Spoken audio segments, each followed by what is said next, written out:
Hello there. How you guys doing?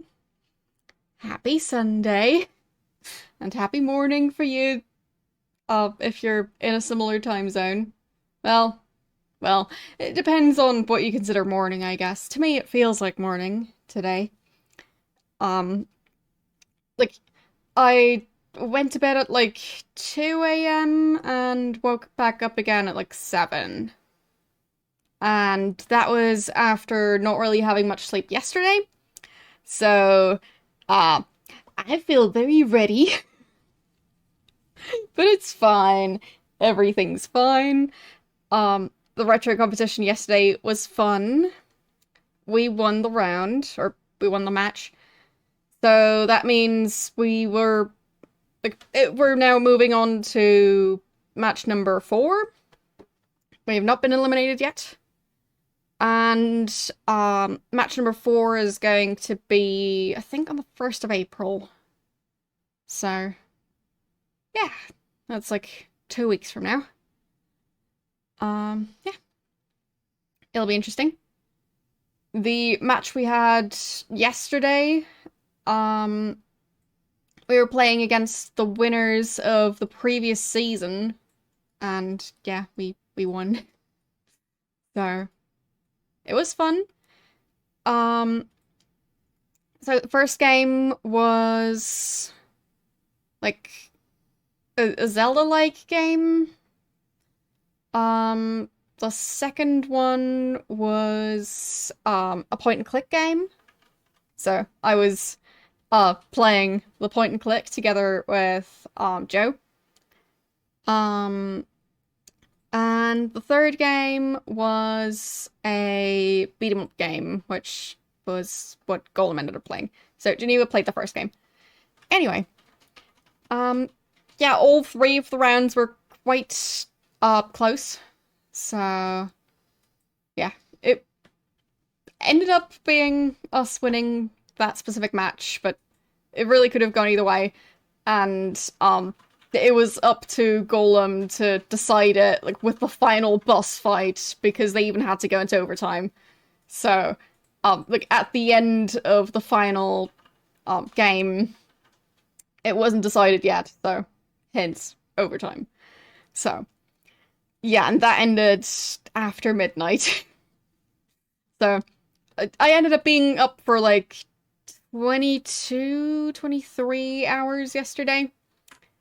And after that, having 5 hours of sleep.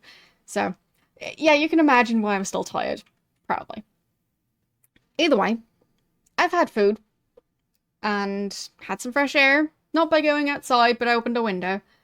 And, yeah, there's that. I also have plenty of water. So at least I won't get dehydrated if I remember to drink it. So, yeah, it'll be fine. And in general, like, I know I can sleep in tomorrow, so shouldn't be a problem. Whoopsies, I hit my desk. Hope that wasn't too audible. Um, yes, the second game was Deathgate. So it was a point and click game where you have a very strange magic system. It reminded me a bit of Quest for Glory with the magic type stuff and the puzzles. So, yeah, it's a single player game, but the way the round of the competition worked is we were playing it, well, together to try and figure it out. So, we ended up getting stuck, but it's a point and click game.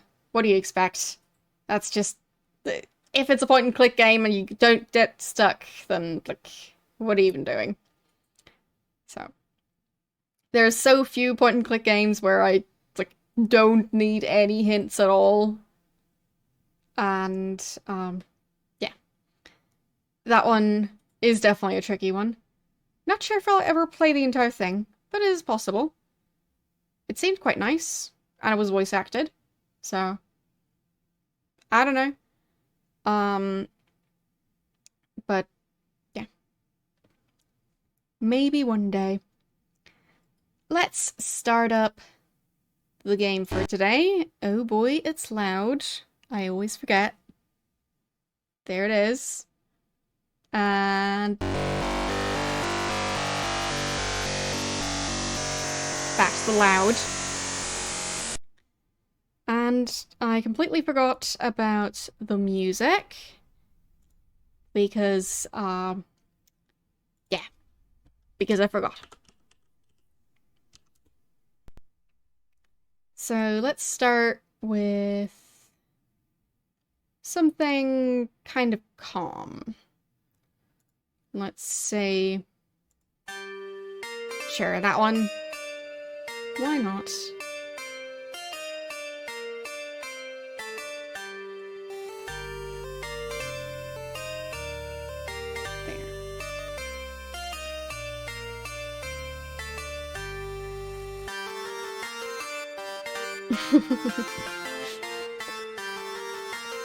There are worse sounds than Ultima? Well, you say so.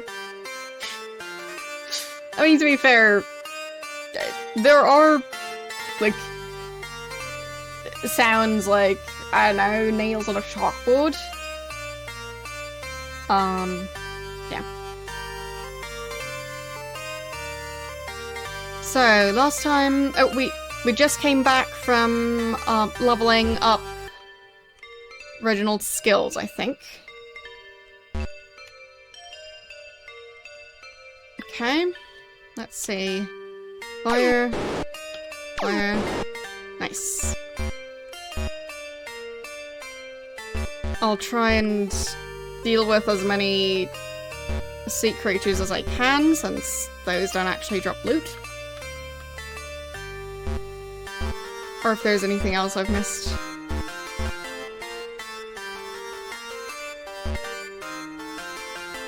Nothing else in here. But yeah, since we have a ship for once... Oh? Sure, I guess we can fight.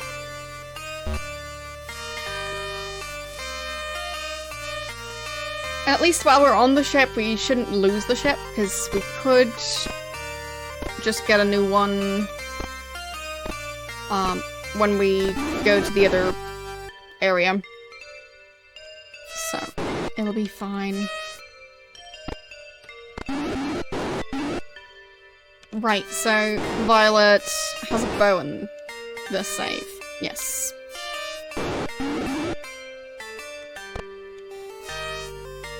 Just because she can.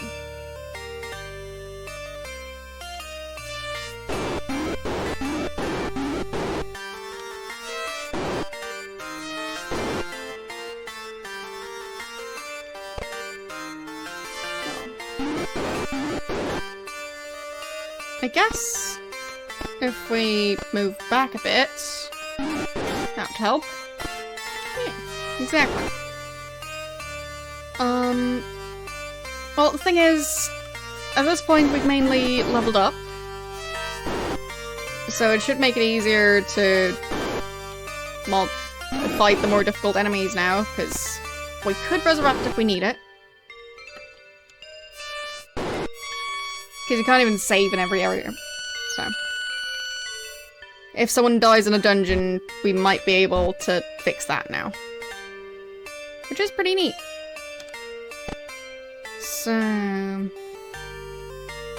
Got my buttons from last time. They still work. I like my buttons.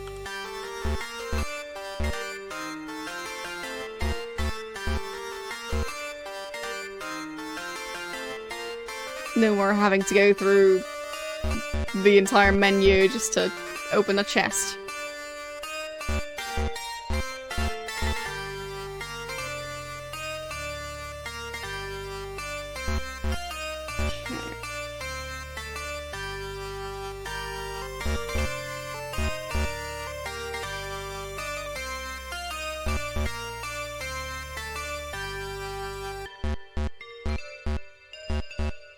The wind changes so fast. Imagine actually sailing like that. Full speed, and then the wind turns, and you just sit around for half a year, and then the wind turns again, and you can continue.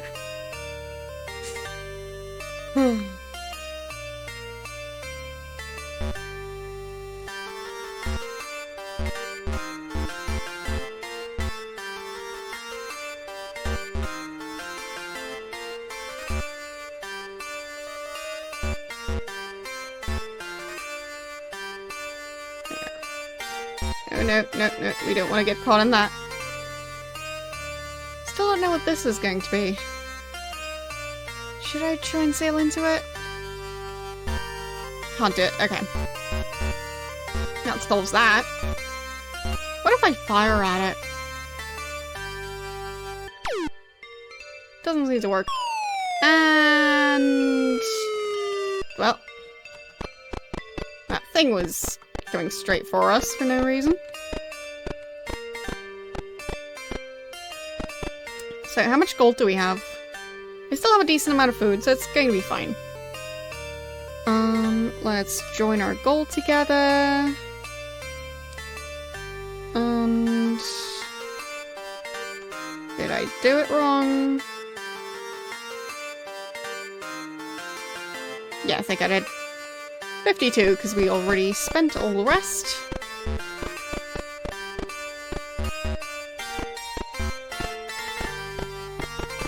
We spent so much on getting the upgrades last time. Right. And I think I need to unlock 2 doors to get out of here. I need to buy more keys when I've got the time.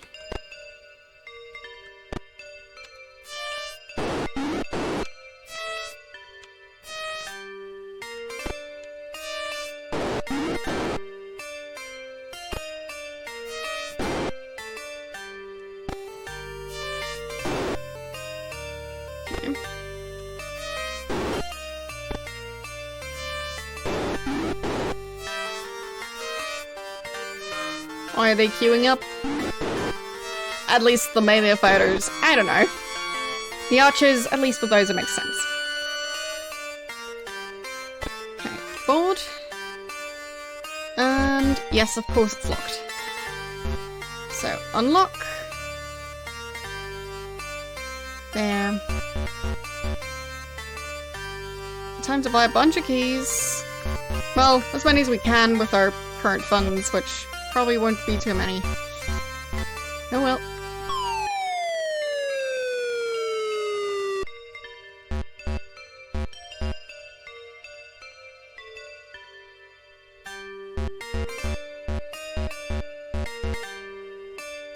So, exit. I don't trust that portal because the last couple of times it's just been trapping us in an endless loop of portals that don't actually lead anywhere. So, where could I buy me some keys? Well, I'll take combat, sure.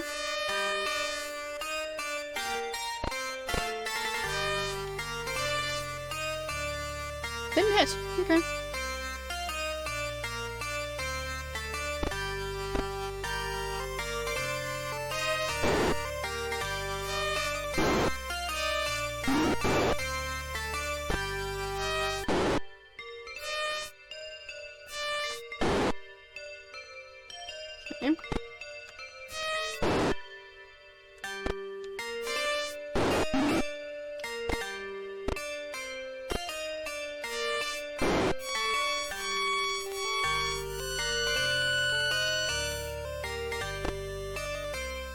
So, let's try and open that chest.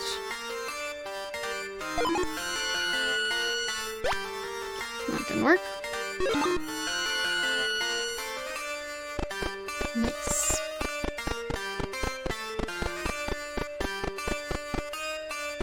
Okay, we've got a sea creature waiting for us. Of course we do. I think at least this one doesn't do poison.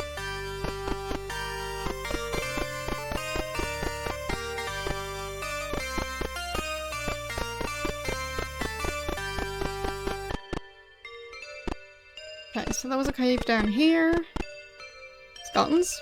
Or zombies? Let's see if we can do the spell this time. Nope. Failed.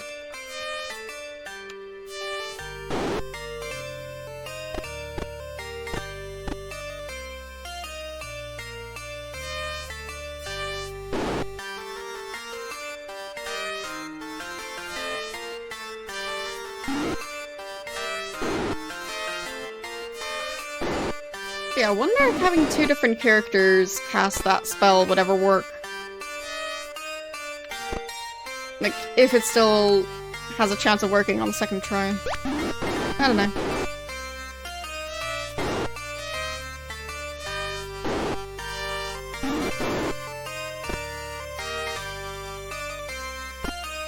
But I'd assume the game doesn't care who casts the spell, it's just once per battle.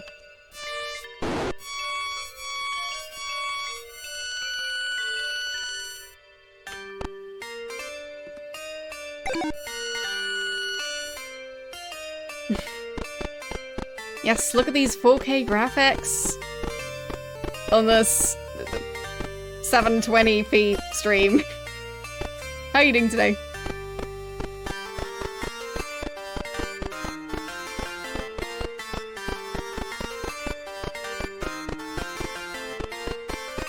Thank you for the shout out.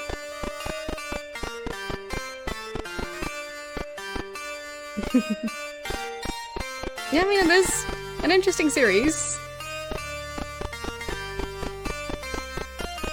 But at times it's very difficult, especially when it keeps on trying to have all your characters starve all at once. It does have a tendency to do that.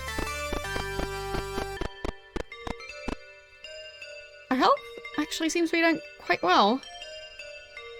I wonder about the new healing spell that we got. So I'll have to look up what the different spells were again. Let's see. Do I still have my tab open? Looks like it. So...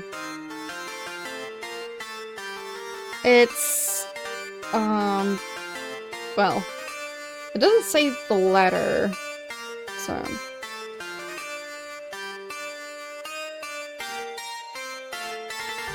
K. It should be K. Okay. Let's see. So, cast by Reginald. Heal, yes. So, heal yourself? Okay. I think that's back to full health. For him, at least. So what's full health for Blob?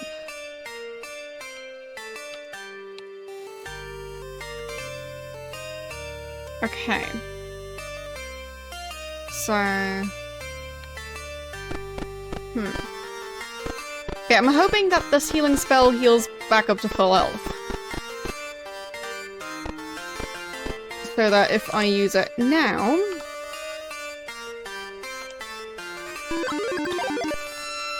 Oh, fine, Reginald wasn't back to full health. But at least it's doing something.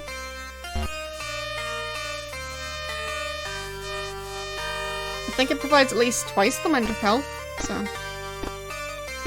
Don't know if it's worth it, though.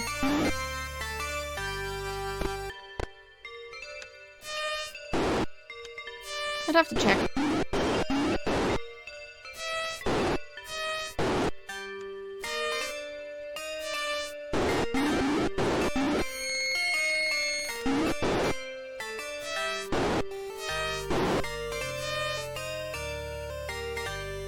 Yes.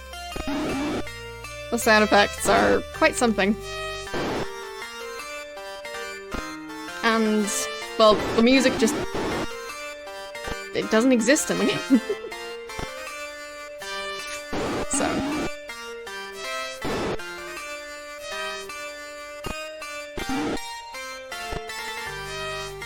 So all you've got is silence and those sound effects.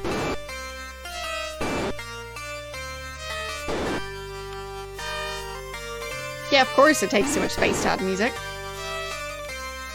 Just saying that, like, at that point it kind of feels like it would have been nicer long-term to not have the sound effects. Because, like, adding super annoying sound effects into the silence makes them even more annoying.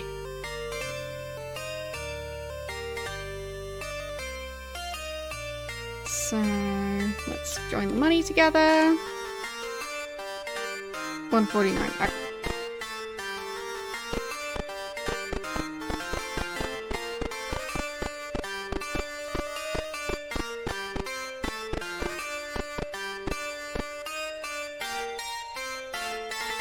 Okay. How many items do we have? Keys 3, torches 28. Okay. So we need more marks.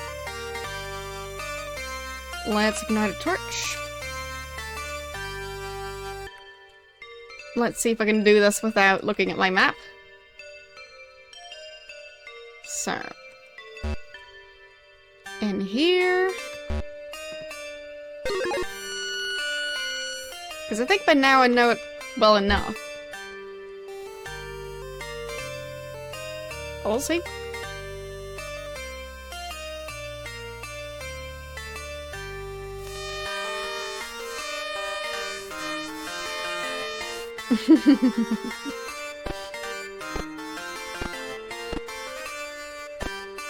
That explains a lot of things.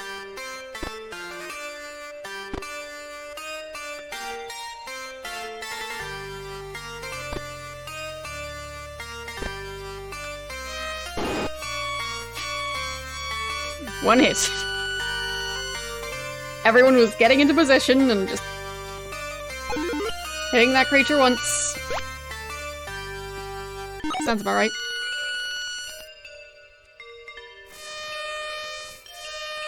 More skeletons, alright.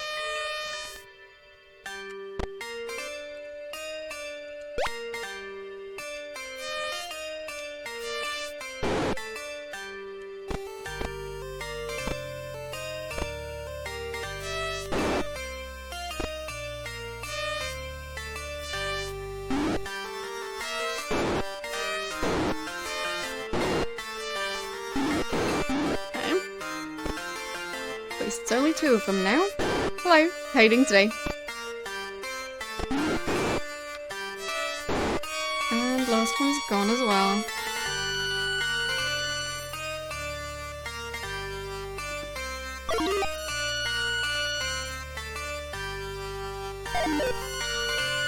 Thank you for the shout out.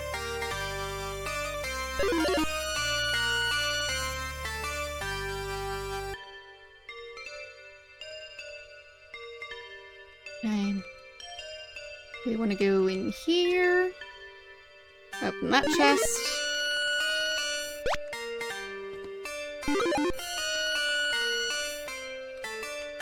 You haven't even had coffee yet. Well, neither have I.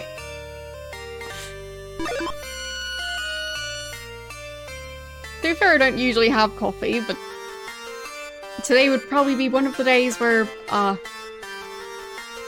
it would be, possibly a good idea for me to have had coffee, but it's fine.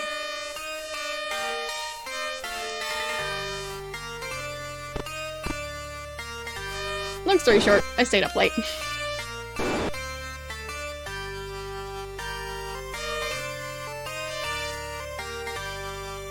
So...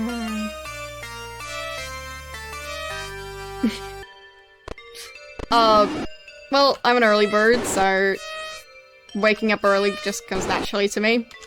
Which also means that if I, well, go to bed late, that, I'll just be tired no matter what, because I'll wake up at 7 anyway. Even if I try to sleep in. So. Just how I am.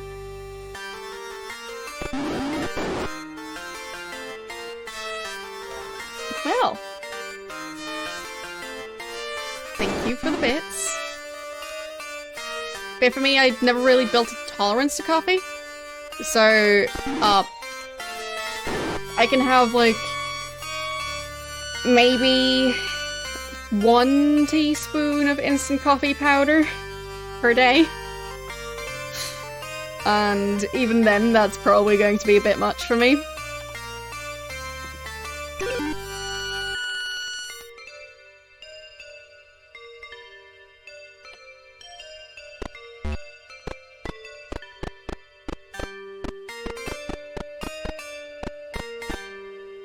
Okay.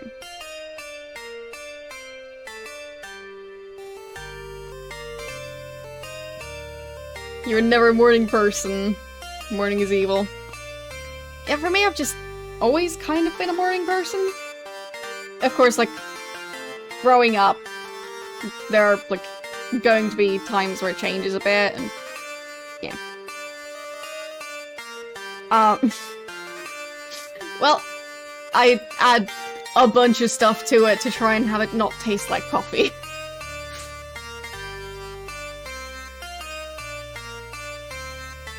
I don't just straight up eat a spoonful of powdered coffee. That would be a bad idea for me. I would be bouncing off the walls.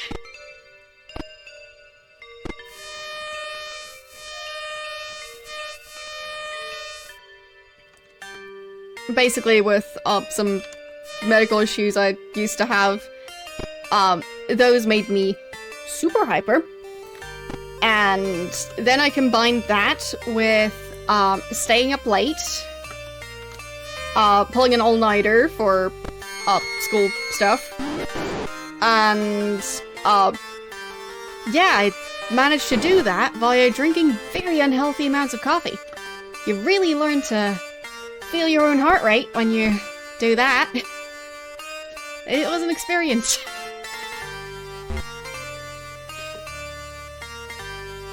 But yes, I used to be so hyper.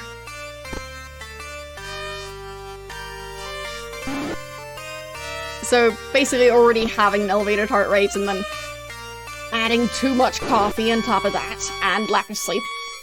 Very healthy combination, would definitely recommend.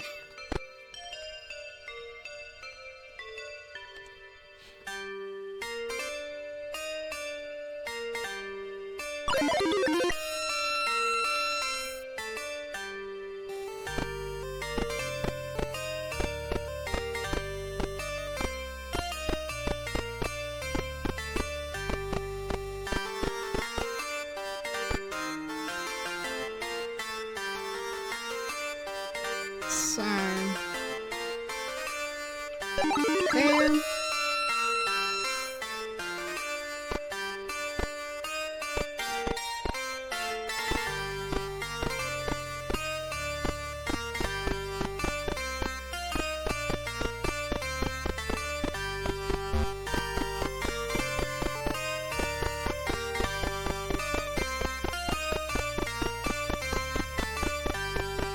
Yeah, like, I'm not nearly as hyper as I used to be.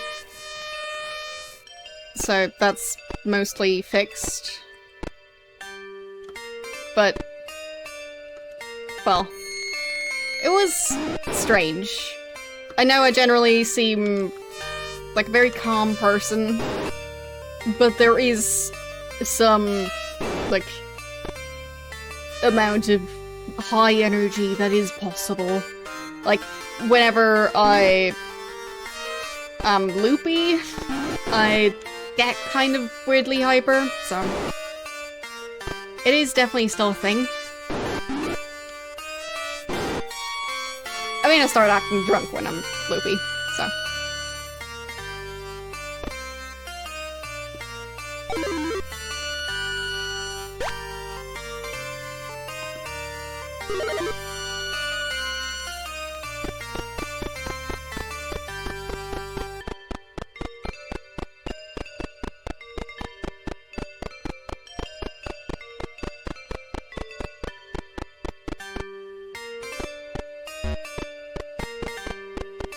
But for me, I haven't really found any sort of caffeine or similar type of drink that I actually enjoy drinking. So, to me, I use caffeine, like, well, as a tool. it's not really part of any drinks that I like.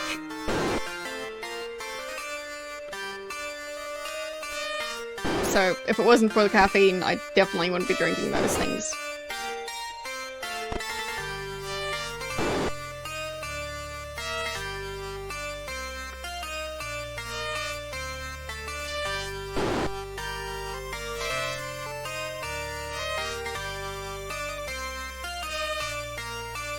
But for me, like, I wouldn't have a reason to drink decaf, because I don't even like coffee. So, I've kind of just skipped that part. But overall, I tend to function best just without coffee. So, yeah.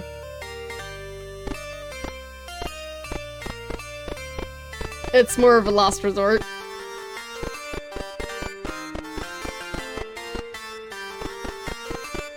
But sometimes it is nice to have the option.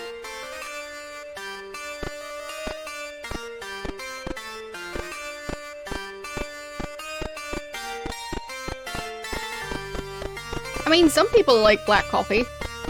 I don't think I ever will even get close to that.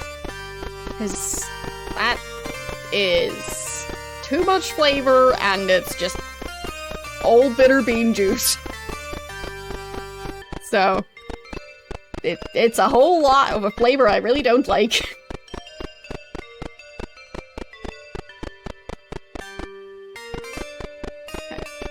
So I'll try and get some more torches and stuff, because that seems like it's going to be hopeful.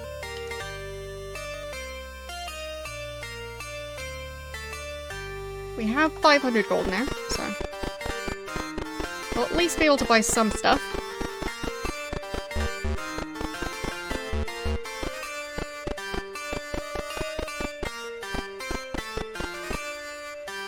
I don't remember if either of these places had that town, but I think it might have been somewhere else.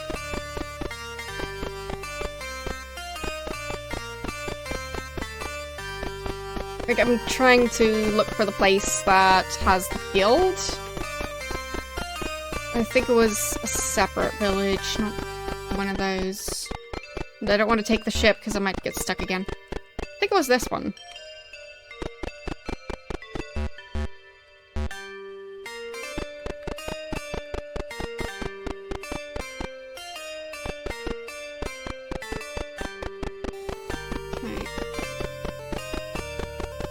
That's not the way. Maybe in here?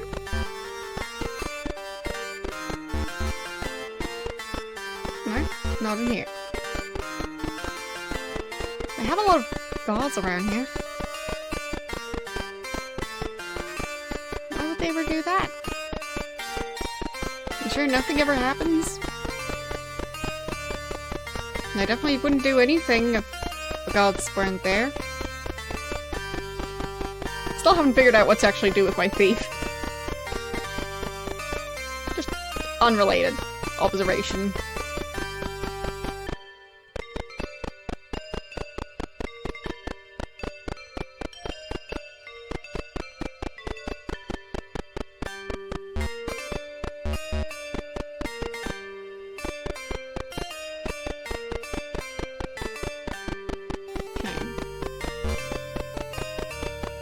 Seems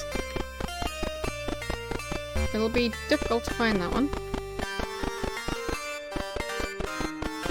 I thought it was here, but oh no. Pressed the key for too long.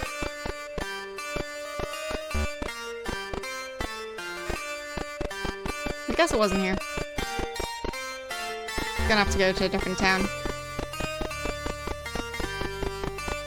Because I think I would have come across it already. Alright. Back out we go.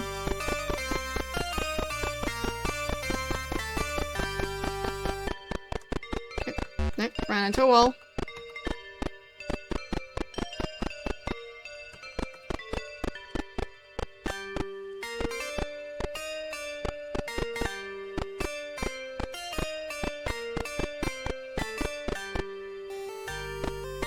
Yes, that town is called Moon.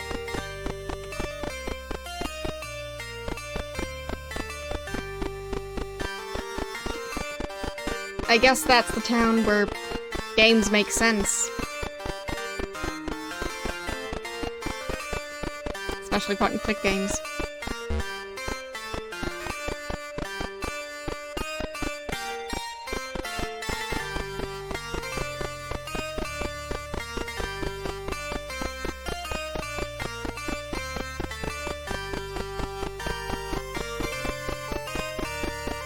Maybe it's this one.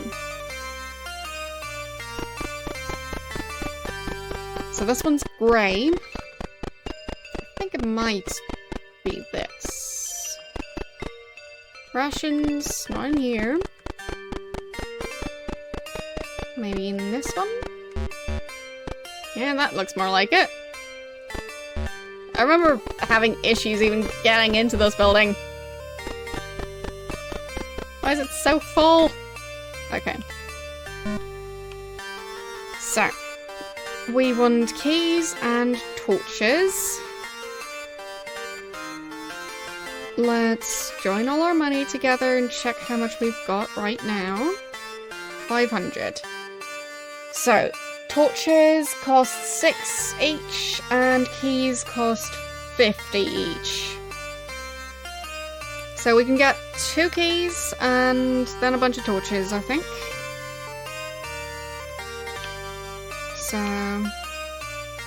I'll get keys, 2 of them, and torches. Torches.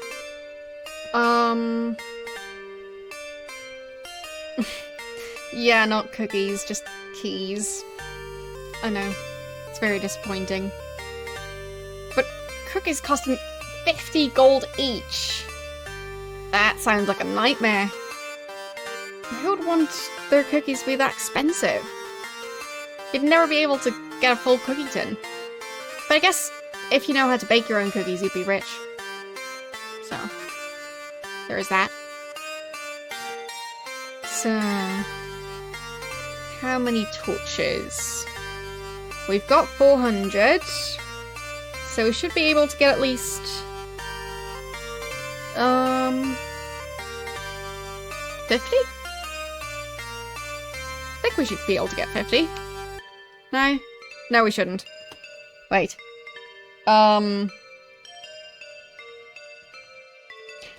What happens if I say 50? Fine, we managed to buy 50. So, my math was correct, I was just doubting myself.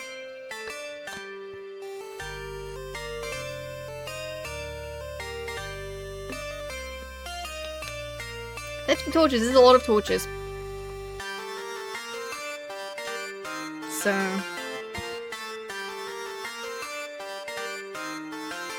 let's not buy anything else. But at least the torches will keep us busy for a while. With, like, allowing us to go into the dungeons. Okay. Let's cast our new healing spell. Trying to eventually get people back up to full health.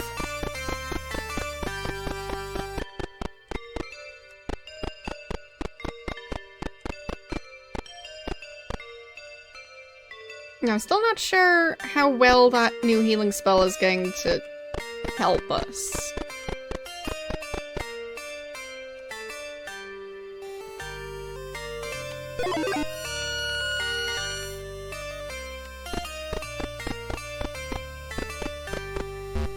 At least both of them do something.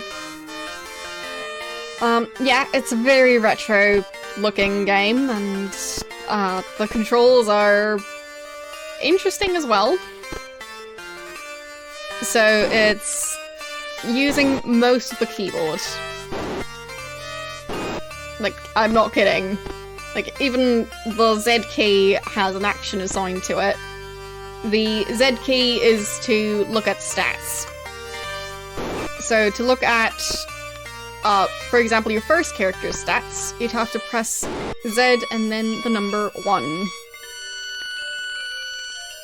And to have your second character cast a spell, so C for cast, 2 for second character, and then you need to know the letter of that specific spell, and the opening spell is B. And when I need to use my other character who can do magic, I also need to pick if it's going to be a wizard's or a cleric's spell. So it's so many key presses to do simple actions, like healing, picking stuff up. So yes, it is indeed very, very retro.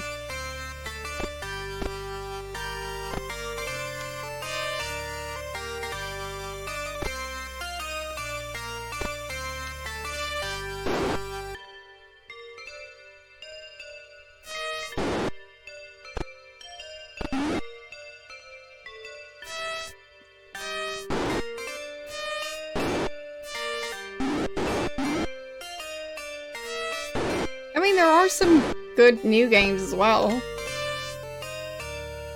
It's not that only retro games can ever be good. There are definitely new tactics that I don't like. But not every company and every indie dev is going to go for that. But I don't tend to like AAA games all that much. Because they do take it a bit far nowadays.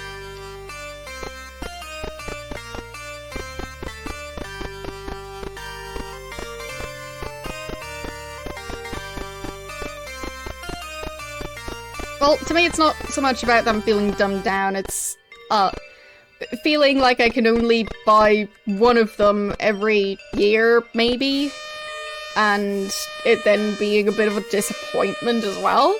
So it's a very expensive disappointment, and I don't like that, because, well, I like having fun.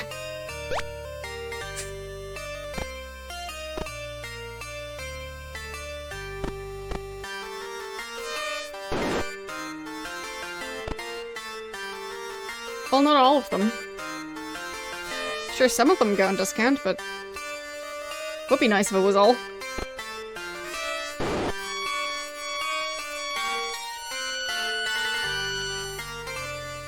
Like, I think after 2 to 3 months, there might be a sale for a limited amount of time, and then it'll go back up to full price. Like, most of the ones I'd be interested in, like, some games I still even have on my wishlist, and they still don't go on discounts low enough for me to justify buying them. So, it just takes a while.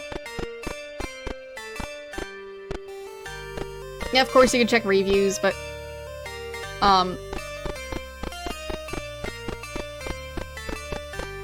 like, as an example of a game that's like been on my wishlist for ages is the Microsoft Flight Sim. I don't even know which year it was, but like, it's been on there for over a year. Whichever year it was super popular for no reason. And it hasn't really been on a significant enough discount ever for me to get it. I'm not sure if my PC can run it at full settings, but, well, don't think I'd necessarily be able to stream it. But I'm fine with that.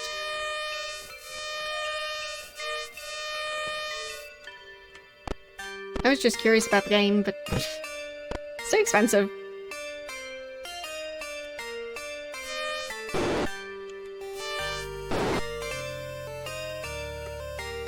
But yeah, it's just an example. I've had it happen with other games as well.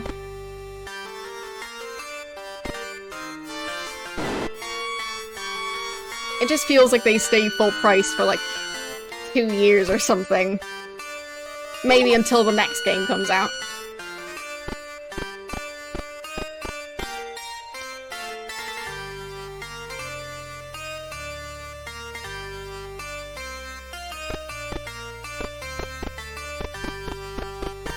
if we can get a bit more gold, we'll be able to get 100 food for everyone. So I guess we can go into the dungeon to deal with that.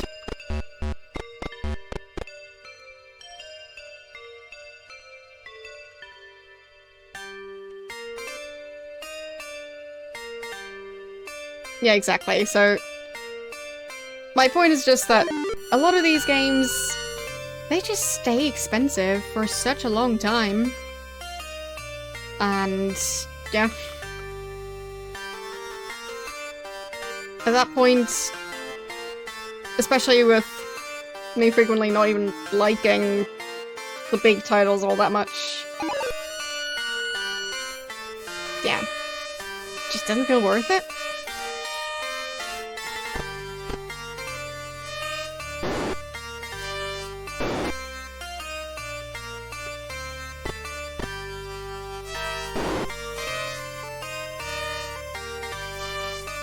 There are definitely exceptions, like Sims 4 spent plenty on that game, but also playing it a decent amount. So, yeah, I've been kind of addicted to Sims again recently. It happens. Yeah, the new DLC, exactly. There's still several packs that I haven't really played that much yet.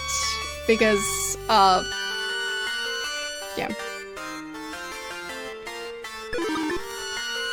I just haven't really had the time. And they push out new expansion packs so fast, it's quite ridiculous. So. But yeah, I've been a Sims addict for such a long time. Been playing Sims games to a very significant amount since Sims 2.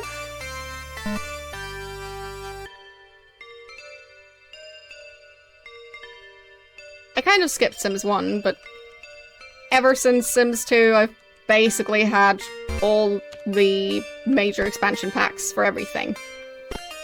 So, not all the stuff packs, but all the expansions. So, I've thrown so much money at EA. And still haven't stopped. I definitely don't have a problem.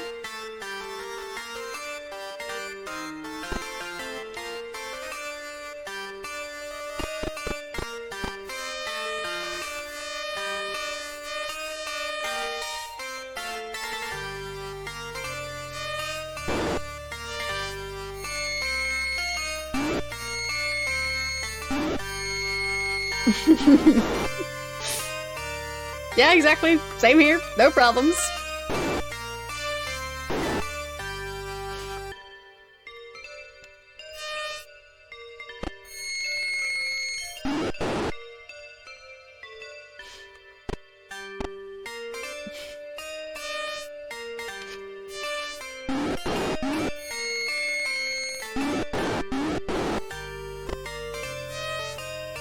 But I still prefer stuff like DLC because you know what you get. And you buy the thing and then you have the thing. You don't buy a vague promise of future content. Because to me that just seems so sketchy.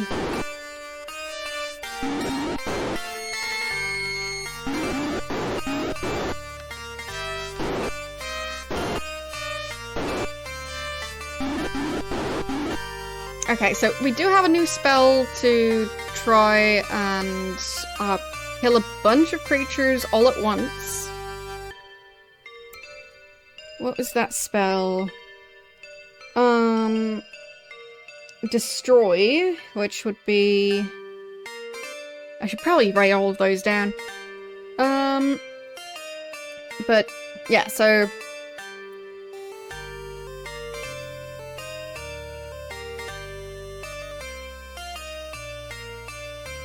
I think that's... oh. There are so many spells.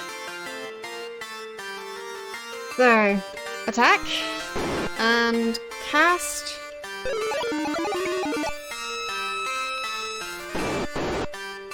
right?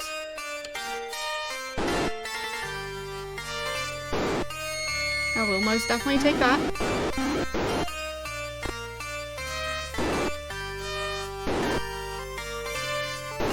It should also help Reginald build up his levels a bit.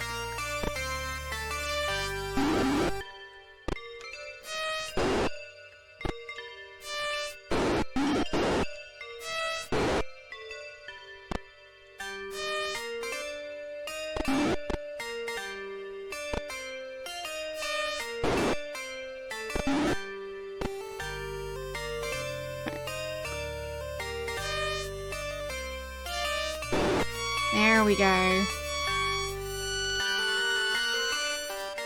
Finally dealt with them. Still have plenty of healing to do, but I'll manage.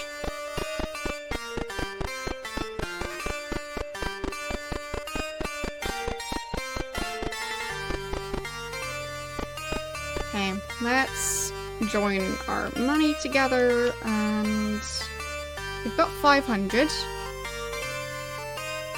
Let's just buy 400 of food and leave the rest for now.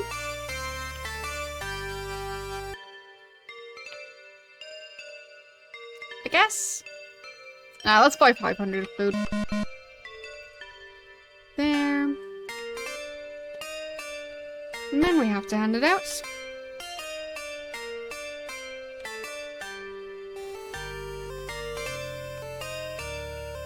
There. So that was 2 violets.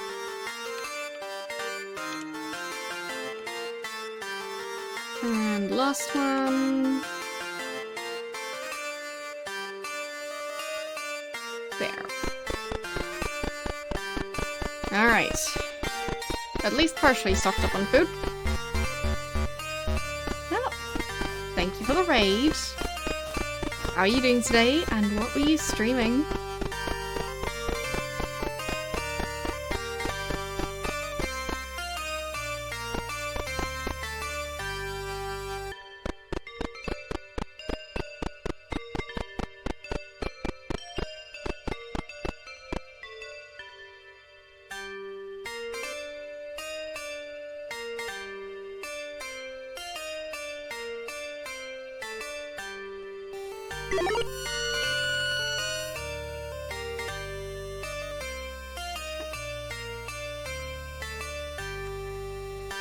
Which way do I want to go?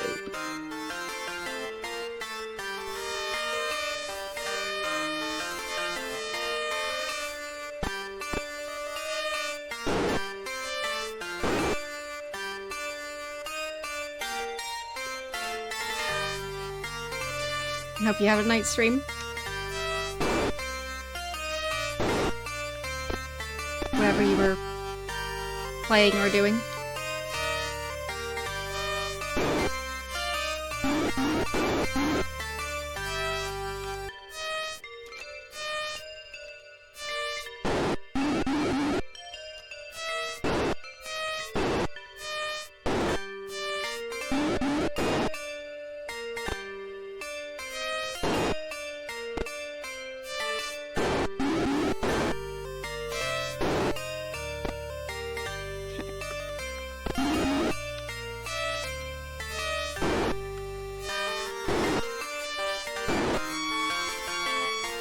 There.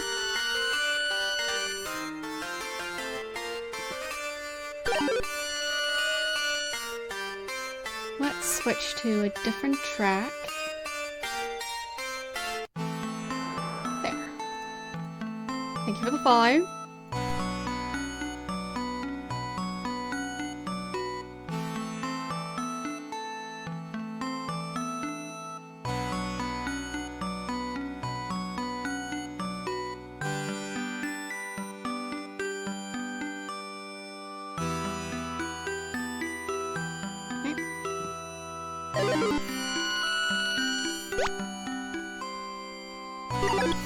Got our usual chests at least to try and build up some more money, so we've got a buffer to go exploring.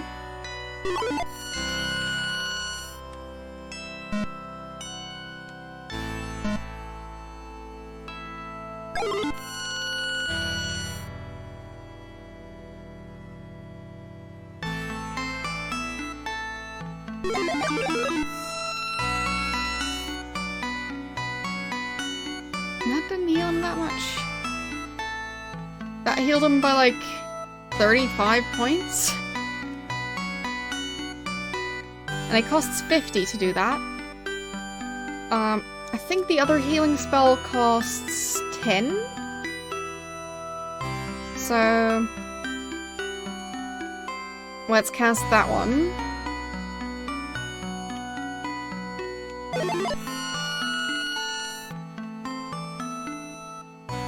And that one heals like 20. That doesn't make much sense.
I've got 398. Yeah, me too. The two ranged weapons, it's a lot nicer to go that way. Also means that fewer people need healing, and it gets less crowded at the front. So, yeah. And it also means I can have, 4 characters all attacking the same person if I want to, because Reginald can switch to doing magic attacks. So, yeah, I like the combination so far. We've got stuff to sell. I forgot about that. So, we've got 2 bows and a dagger, so we want to sell 1 bow, 1 dagger. And then Reginald.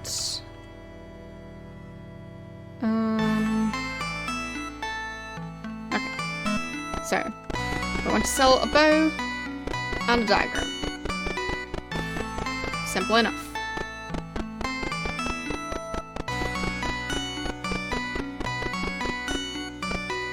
Okay. So, I don't think we want a list. Want to sell a dagger and a bow. Now ready your bow again. Okay. And how much money is that? 700. Pretty good. Time to invest that back into food.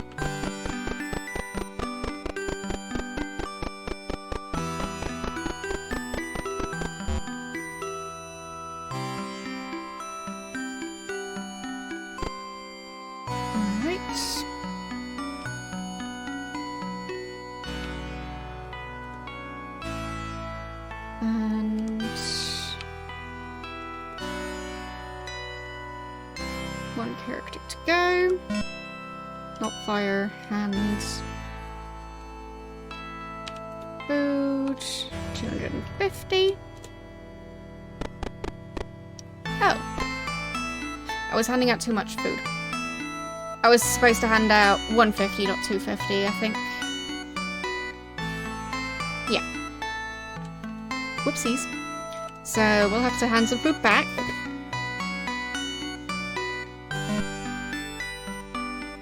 Because otherwise there's going to be a bit more starvation than I would like.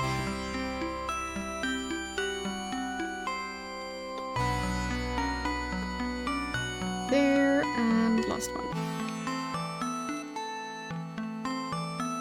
Got it.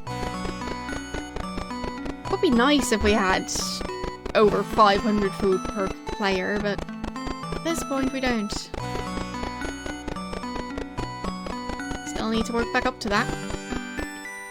Because whenever we go on a big adventure, it just costs so much food.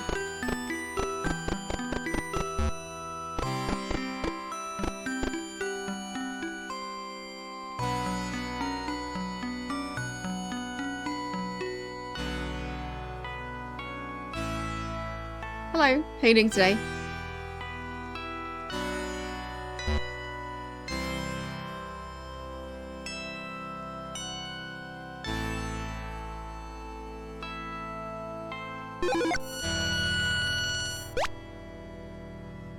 I feel like I should also add shortcuts for healing characters.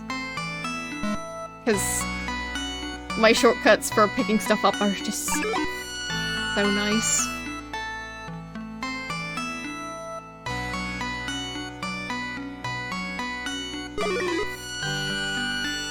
Finished the birthday shopping. How did it go? Did you find something? And is it a clothing pin in the shape of an alligator? An overpriced one.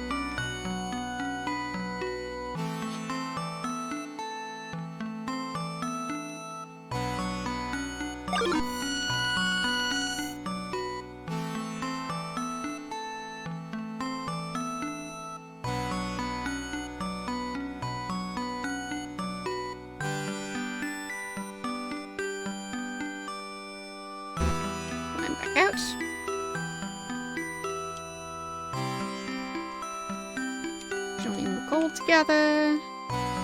300. Decent. Okay. Let's go back in. I do want at least 500 food each. And since we are also earning more experience, it might make it possible to also increase our health a bit. At least for Reginald. Lob's health is already quite decent. But we're getting to the point where everyone's going to be at like maximum health. In the sense that you can't even raise the maximum health anymore. So, maximum health? Good morning. How are you doing today?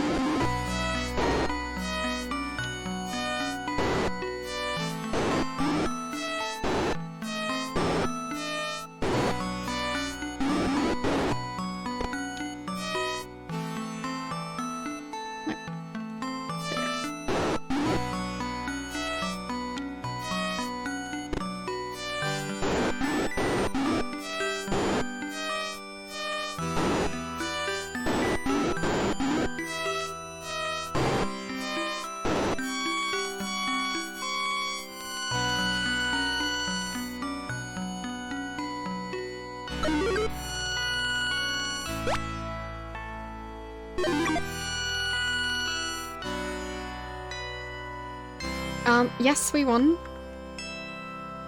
So we're on to the next round. It was fun.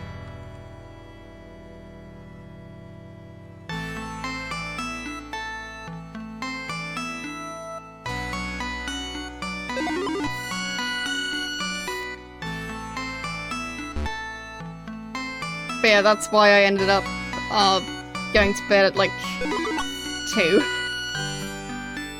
And then getting up at 7 today.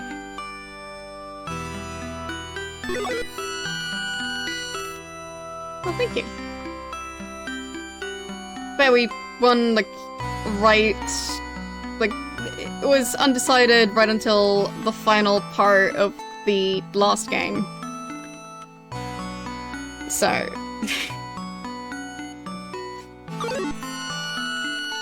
like... The deciding boss fight was at around, like, 1:30 AM or something.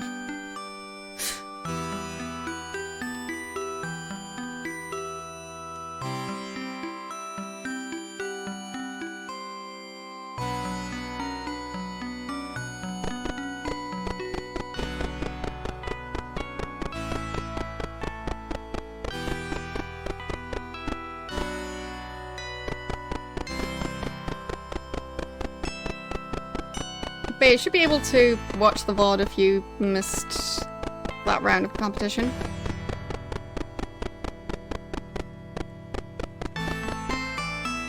So, I think we picked up at least one other thing. What was it? Not in here. Well, thank you. Okay, so we can sell some chainmail.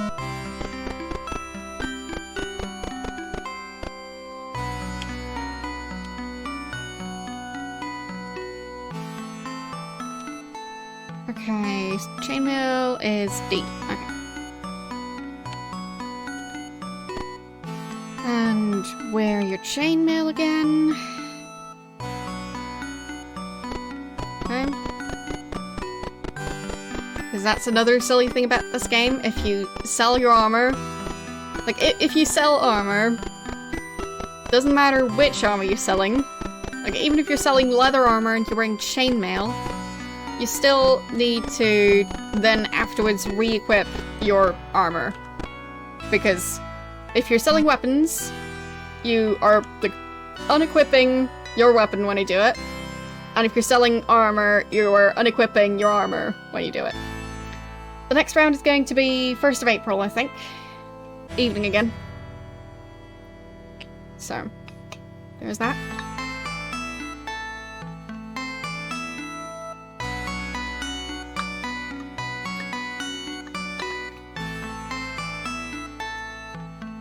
So, not next weekend, but the weekend after.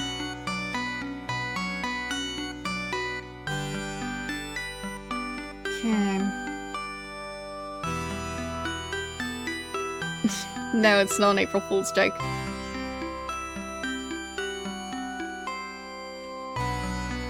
Okay, now we've got 1,000 gold. Might as well turn that into food.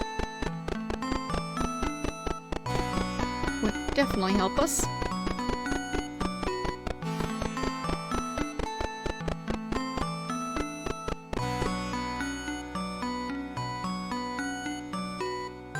So, if we buy 1,000 food, I would divide it by giving out 250 each. Yeah. Let's do that. Yes, I'm always serious. I never ever ever make a joke. I wouldn't dare to ever do that because, I mean, I don't even see a reason to make jokes.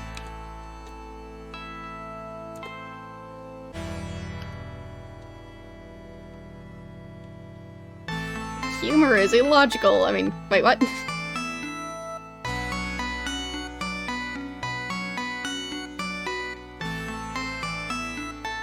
I'm still busy rewatching the original series of Star Trek.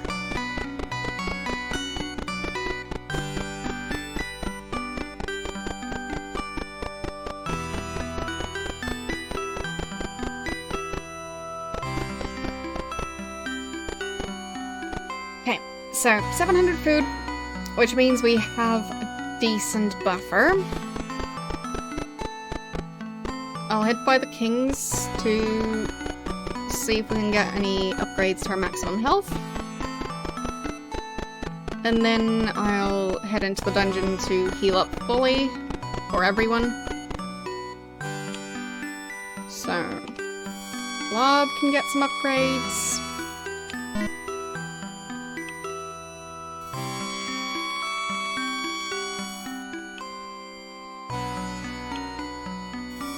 And so can Reginald.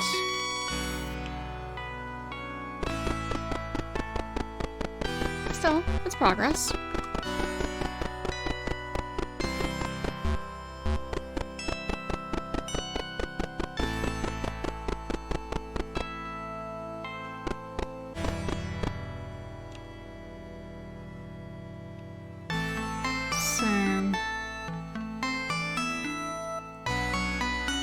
You think all video games are like interactive movies?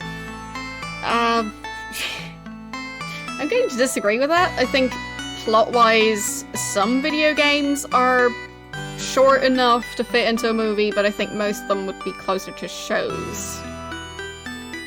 Because, you're not gonna fit that many side quests into a movie.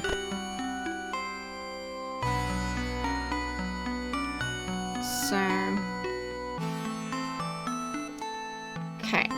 We were supposed to look for different marks. Search for cards, possibly in the shrines.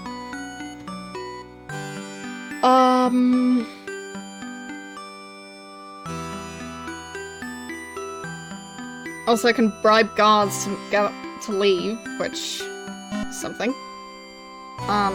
Yeah, Disco Elysium, as I mentioned, like, I think that's more of a show than a movie. It's just too many side quests. If you put that many side quests into a movie, it's going to be like an 8-hour movie. And, well, if, like, it's one, like, main plot line running through that entire 8-hour movie, I don't think people are going to want to watch that. So, no, I have not played or heard of that. So, yeah, not familiar with that one. Right, so I wanted to go back into the dungeon to heal up to full. I'll work on that. So, where are my maps?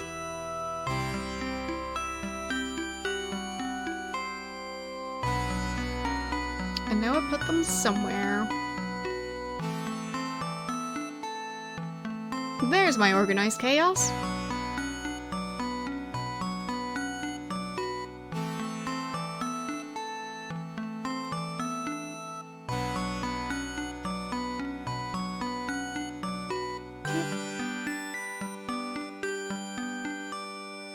So, we're still gonna get the usual chests, but we're mainly trying to go down to the second level. Thank you for the follow.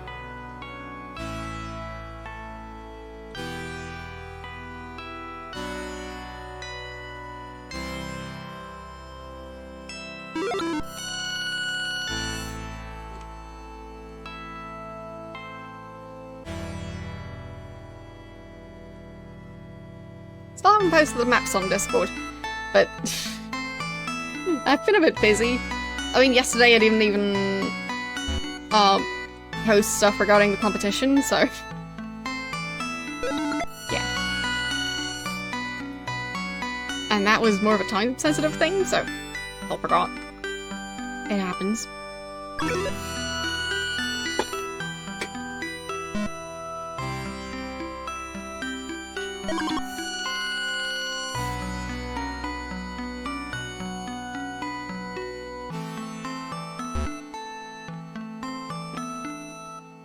So, we got all the main chests in this level. Now we climb down. And let's see. We're looking southwest.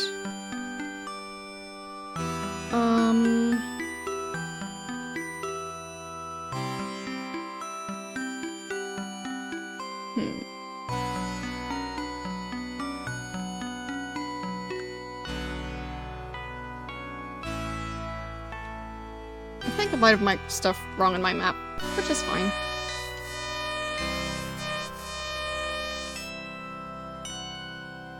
A game franchise into a movie or show? Oh, that would be difficult. A lot of games I like just work really well as games, so I don't think they'd work better as a movie or show.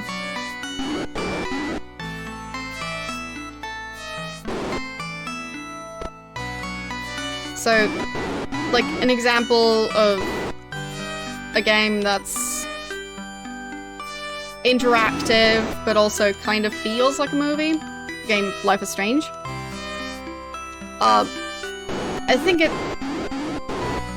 a big part of it is, like, being able to make choices yourself, which you just wouldn't be able to do in a movie or show. So, yeah, I think for a lot of the games I like, they wouldn't translate that well into a movie or show. Because I think a lot of what makes them unique is the gameplay. So, The Walking Dead, well, that already is a show! And the game series has nothing to do with it.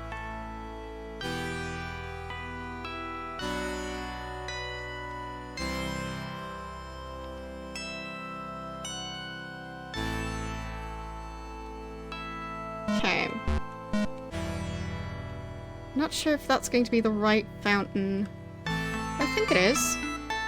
So... okay, it is. I've seen some of The Walking Dead. I got bored. Just like I did with Game of Thrones. Just too many characters and they keep on dying. So basically, as soon as I start understanding who a specific character is, oh, they're dead again. So I need to, like, learn everything about a new character, and, like, as soon as I, like, almost start caring about a character's existence, they're dead again. So, and it feels like the characters I dislike are the ones that tend to stick around forever. So...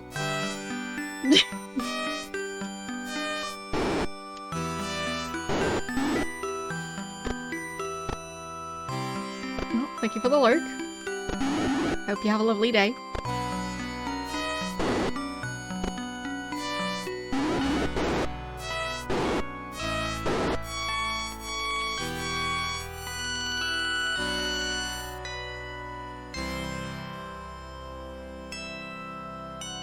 So... I mean, I know more than one game franchise that's a series. Like, there's the Resident Evil show that I mentioned on stream a while ago, and it was super popular, and don't question it. Anyway, the Witcher series. So, recently, Last of Us. They are doing a lot of shows right now. And I'm guessing a lot of those shows are based on the success of the Witcher series. So, I do know that the Witcher series, like, there was a book series before the game series, I think it was. Either way, pretty sure that the main reason that series gained so much popularity was not the book series. So, yeah.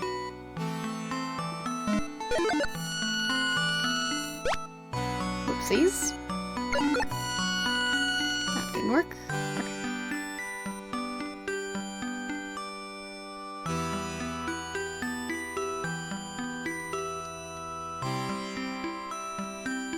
Oh fine, books, then a TV show, then a movie, then the games, and now this show. Alright.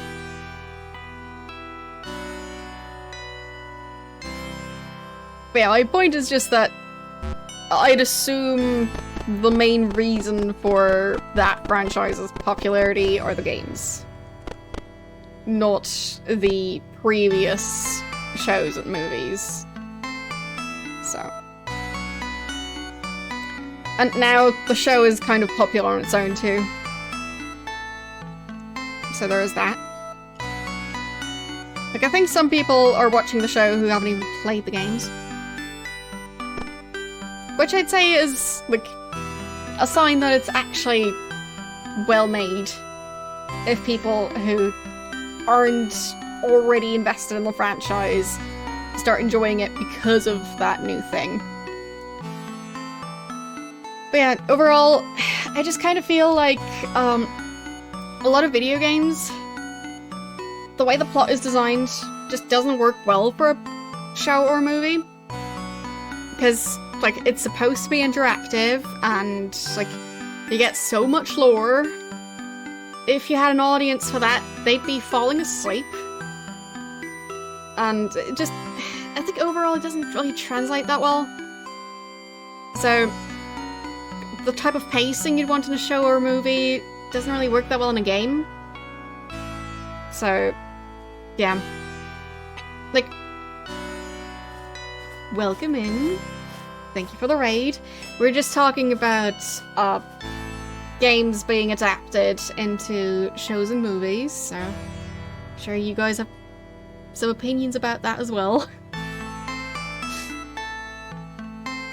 But yeah, overall, my stance is just that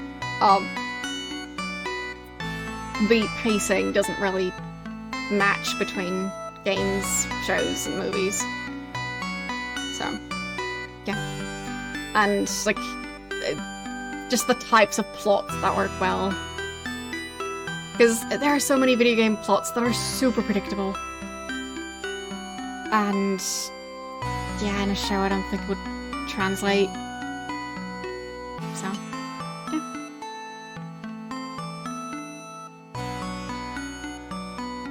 Like, you build up to the final battle, and then you do the final battle. And then the bad person was defeated. The end. Everyone will be on the edge of their seat.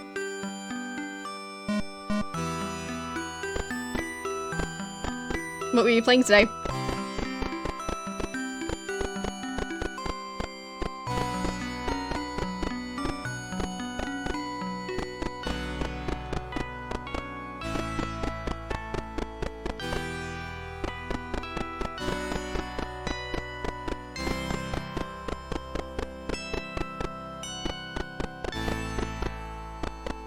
Like, imagine turning stuff like Dark Souls into a movie. It's just, oh, there's a boss. Oh, there's a boss. Oh, there's a boss. Oh, there's creatures between the bosses.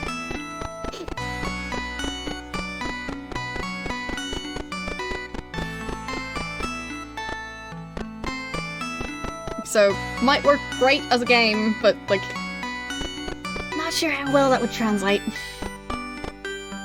Or Civ, like, works well as a game. Stardew Valley.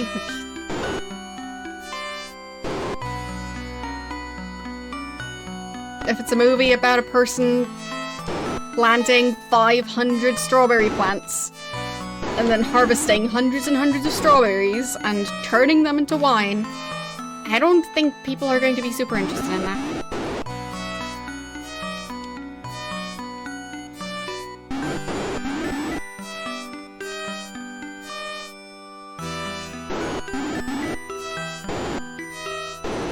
You're playing Shining in the Darkness. I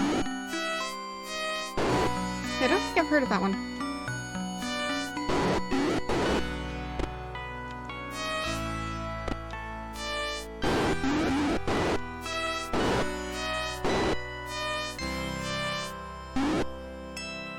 Okay. Come on, let's get that last one. Finally.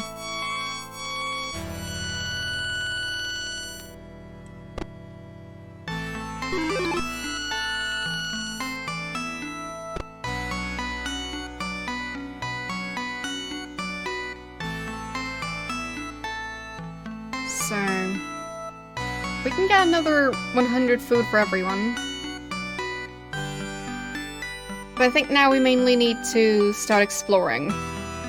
So, we're supposed to find more marks, which I would assume means that we'll have to go down into caves and touch every branding rod thing sticking out of the wall and just hope that one leaves a mark that's different than the mark we already got. So, yeah, let's just go off and brand our characters repeatedly. They'll be happy about it.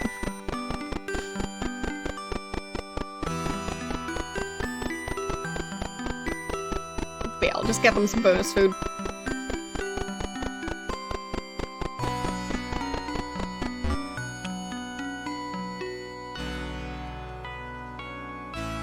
There.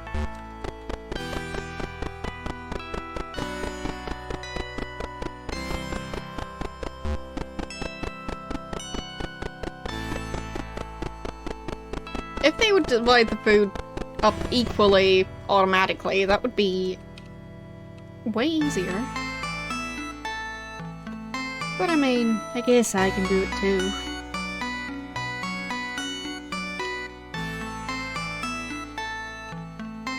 There we go. Alright, so the dungeon I was in earlier, I'm not sure we've tried all the different ones in that one, but I do have a feeling that it might be different dungeons that I need to go into.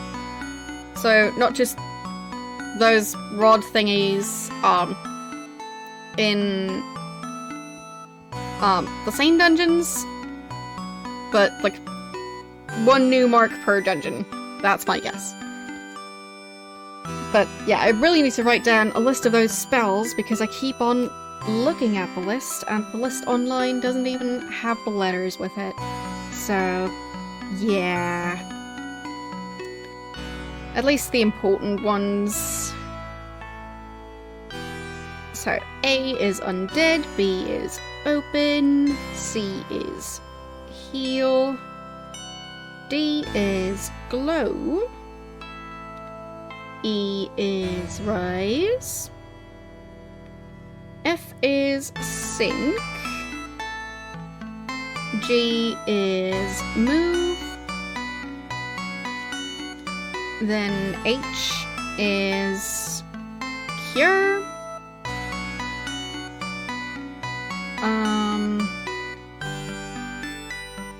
I is surface,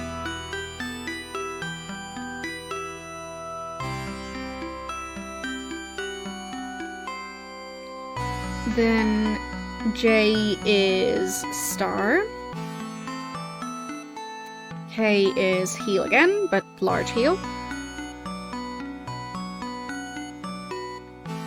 L is map, which is the one we're going to need a lot of, M is banish, then N is raise, O is destroy, and P is recall. Alright. Got my list of spells. That's gonna make it a lot easier. So... because that way I'll be able to look at maps without spending money on them every single time.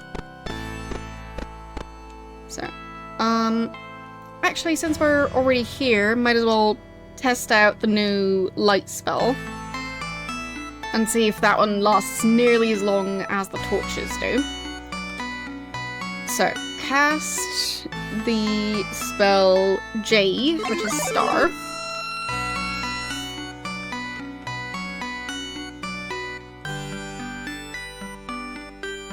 Okay. We'll see. I mean, we still have torches, so we don't have to rely on the spell. But I just want to know how long it's going to last. If it's going to be comparable to torches or not.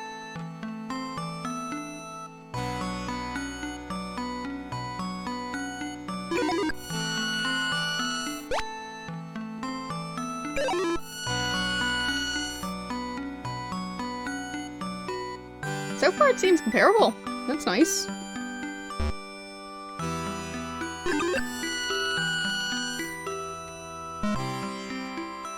Which means that we can go into dungeons now, spending money on food alone, nothing else.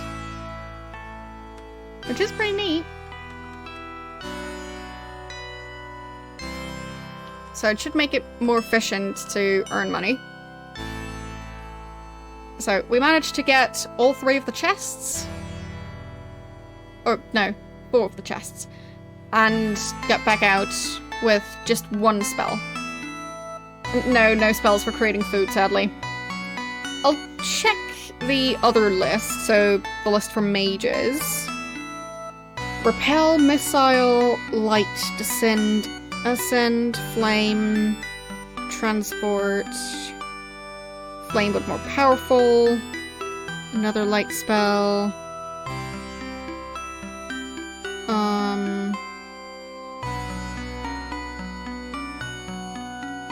Okay, so there's a spell for mages to use cleric spells. Interesting. Poison. So you poisoning enemies. There's kill, which kills an enemy. Stop time, but it only lasts a short while.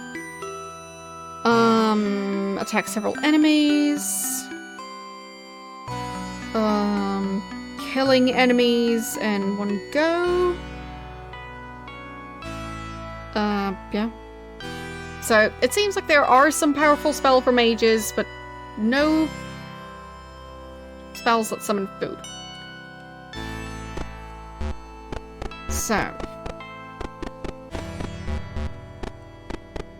Yeah, it seems mages are a lot more offensive, and clerics are a lot more defensive. I haven't played too many games like this, so news to me.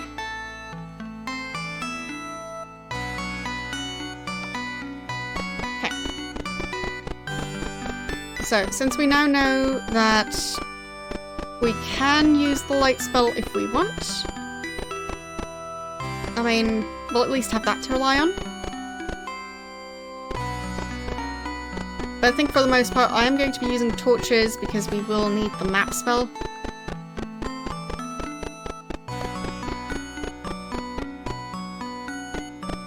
Okay. But that's gonna make it so much nicer to map out an area. Just being able to cast a spell for it. Not sure what this goes. Guess we'll find out.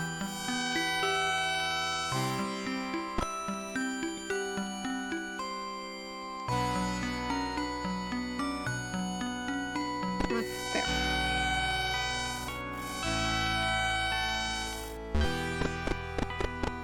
Oh, okay. Combat. Why not?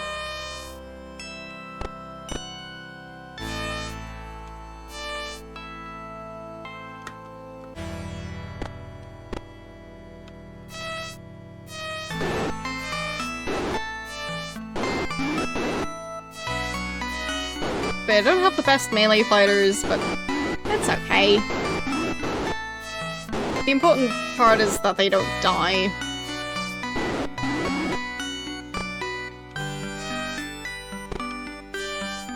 His death is annoying and expensive.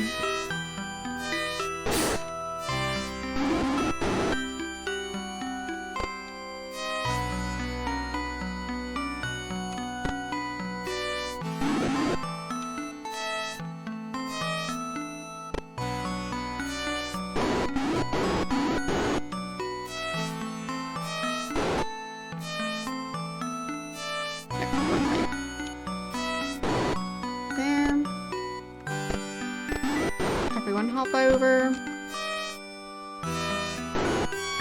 There we go. Oh, we still haven't figured out what to do with our thief. Poor Blob.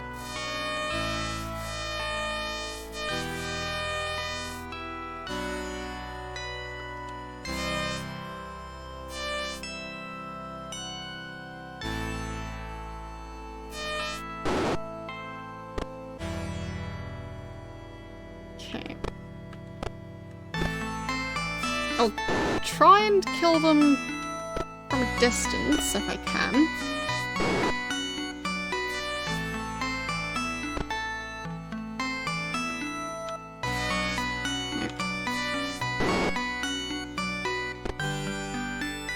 So, cast...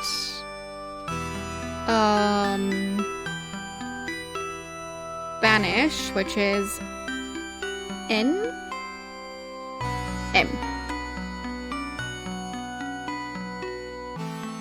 And... Well, I guess I could have done O, but too late now. Already directed it. There goes that one.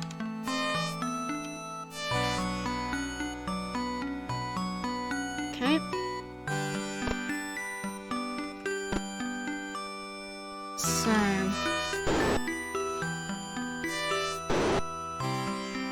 almost got him.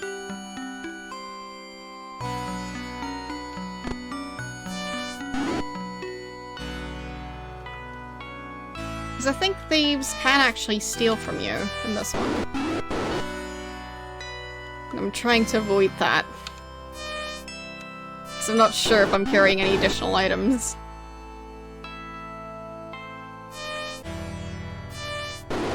There we go.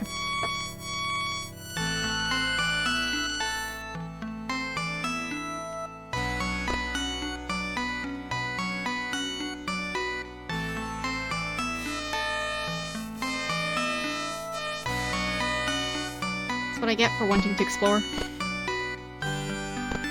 Finding a bunch of enemies that have just been waiting for me to get into that area because they've just been trapped there.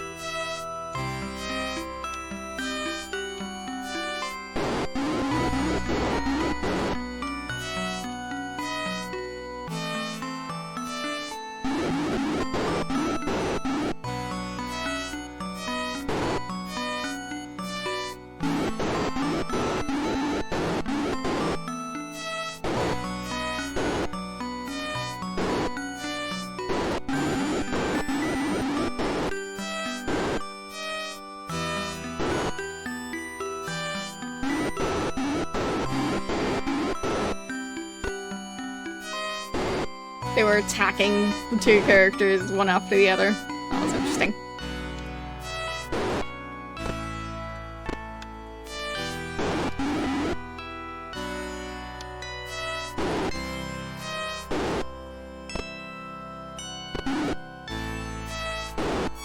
There. So that should be the last group of those 3 enemies that we had to fight. Don't know if they're going to find new ones to send after us, but for now at least, we'll be okay.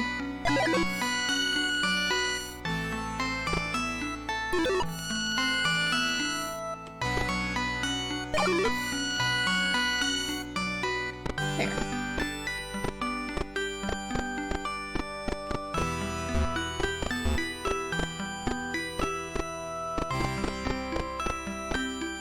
Yeah, and that lake is just surrounded by mountains.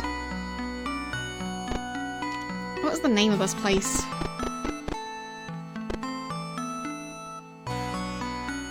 Devil Guard? Or... Devil Guard? I don't know.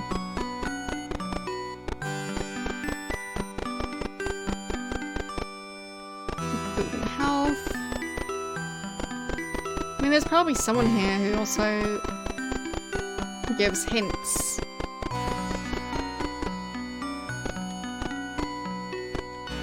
Like this person, for example. Seek ye the Dungeon of Fire. Okay.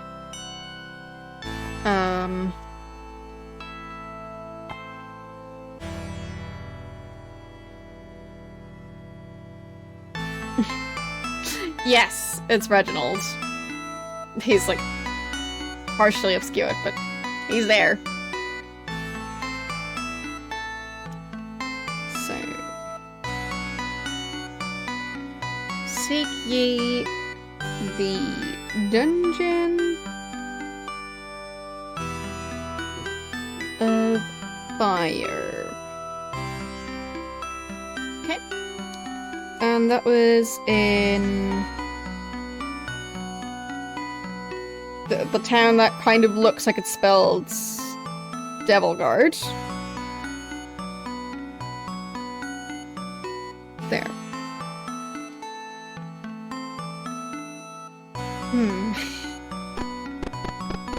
I guess I'm seeking the Dungeon of Fire. Not sure what the dungeon is going to look like, considering all the dungeons are very bare bones. But, yeah.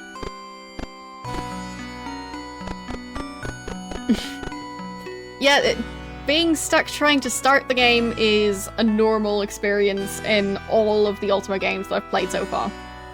So. Don't worry.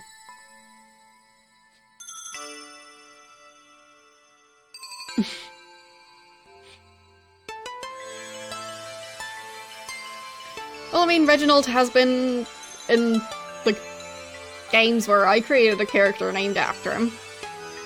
I don't think there are games that generally have Reginald in them. At least not the same Reginald. So.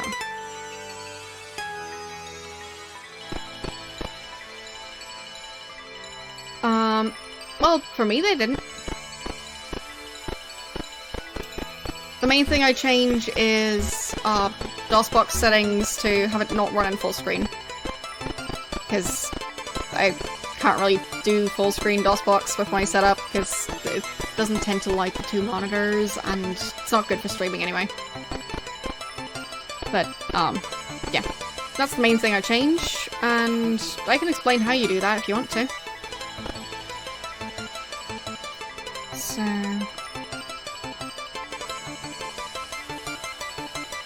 yeah, the controls are not intuitive in any of these games. Currently pressing spacebar to pass the time. Because P means peer in this one, which means looking at a gem, which means, like, spending money to get a map of the area. But you need to have, like, bought a gem previously to be able to peer at a gem. So, yeah.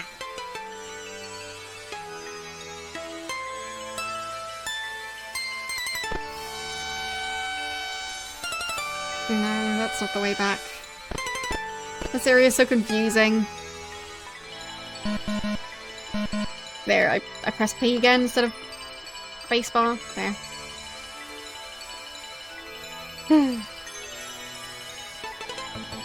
Yeah, I'm not sure if Q does anything. W is wear.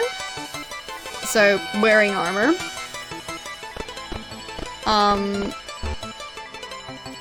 E is... I'm not actually sure. Enter. Right. R is ready. Then T is transact. Y, I think, is yell. Oh, Q is quit, right? Which is also the only way to save, and it doesn't actually quit the game. Because that's not confusing. U... not sure what U does. Like, there are so many buttons, and I don't even always know what all of them do.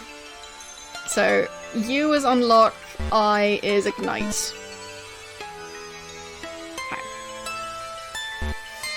I think... is O open? Because I think it was G for get.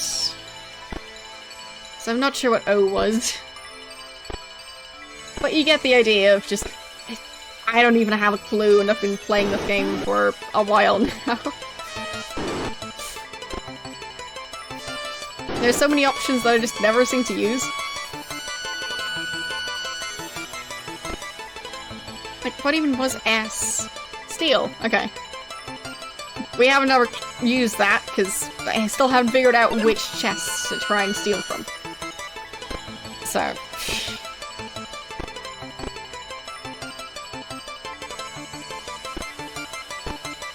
I to start a new game because initiate. Okay. Is that still in the options menu, or later on?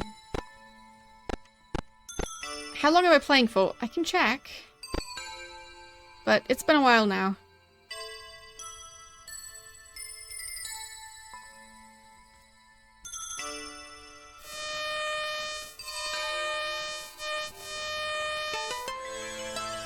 So...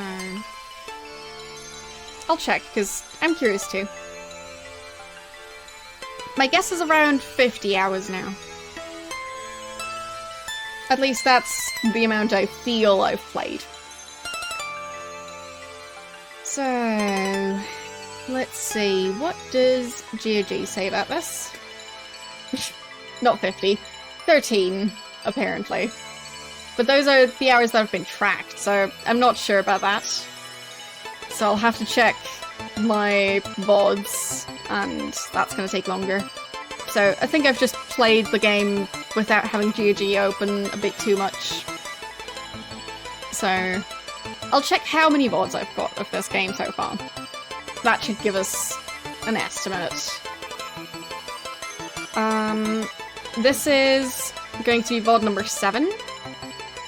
And I think they were around 5-ish hours on average. So, yeah, 5 times 6 so far. So, not 50, but like 30-ish, possibly more.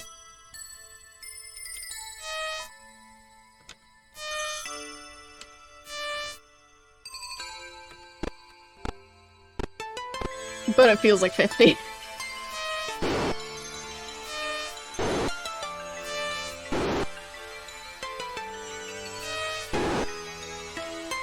You just have to do so much grinding.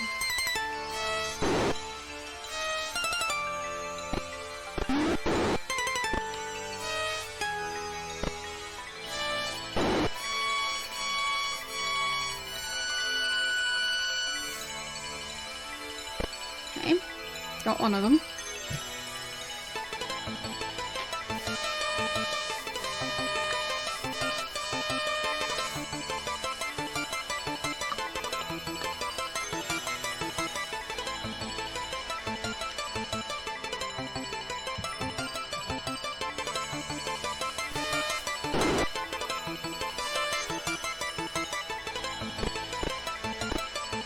Yeah, the Ultima games are definitely not beginner-friendly. Like, if you want to get into, like, playing retro games without any prior experience, and you start with the Ultima games,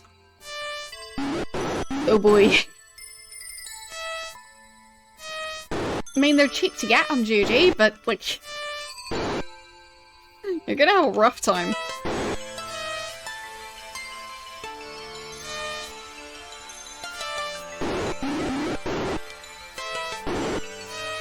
Because they do also have some of the more usual quirks in addition to just Ultima-specific stuff.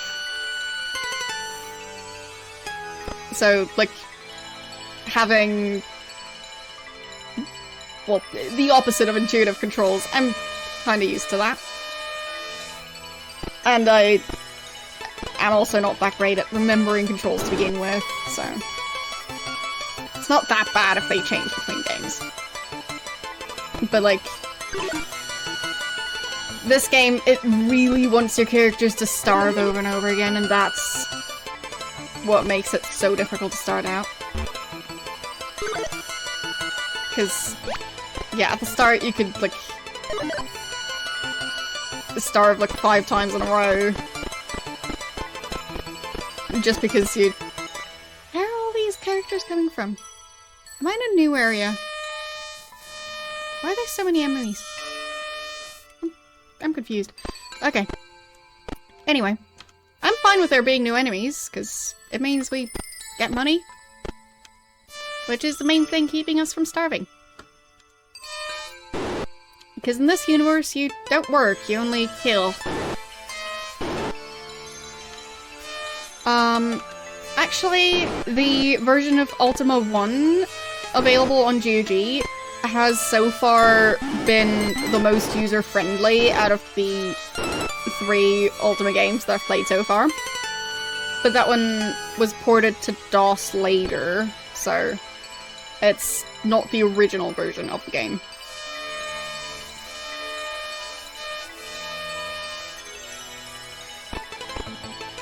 But, like, that one actually has, like, proper saving options and everything. Whereas this one, you have autosaves. and the autosaves don't even fully work the way you think autosaves should work.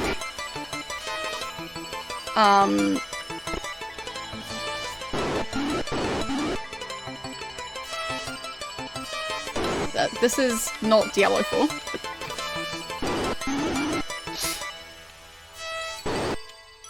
I haven't actually played Diablo 4 yet. I know it's the beta weekend or early access or whatever they want to call it this time around. It doesn't really matter to me. It's just the game isn't actually out yet, so you can play what they have at this point version of the game. Like, what even is the difference between, like, early access and, like, alpha and, like, beta versions of the game? Because to me it feels like there's so much overlap between those. And, like, demo, like, they all just feel like the same thing, just under a different name.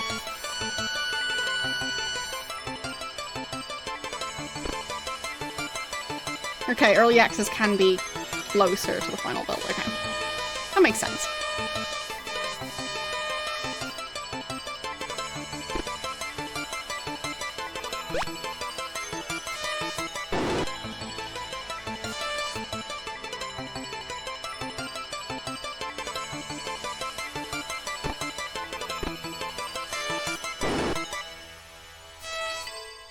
Yeah, exactly. Some games are released in a state that doesn't feel like a final version. And some games are just never ever released, but already feel like a mostly finished product, so it is very strange. There doesn't really seem to be a proper definition that everyone can agree on,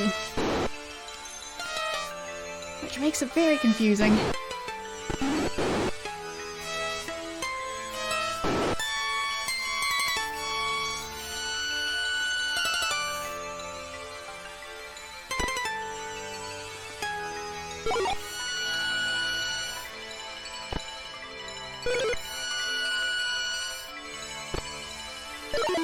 But I mean, like, getting people to pay you to be the ones testing your product. I mean, it seems to work for a lot of companies.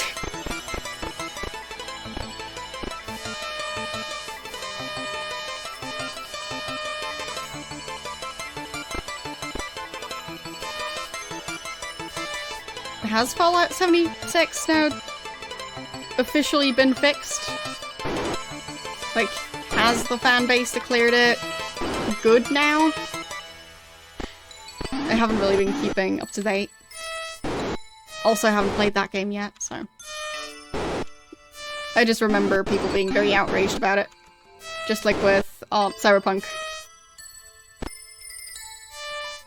People having very high hopes and then, well. It runs. Okay. Well, that's something. Nice when a game at least works.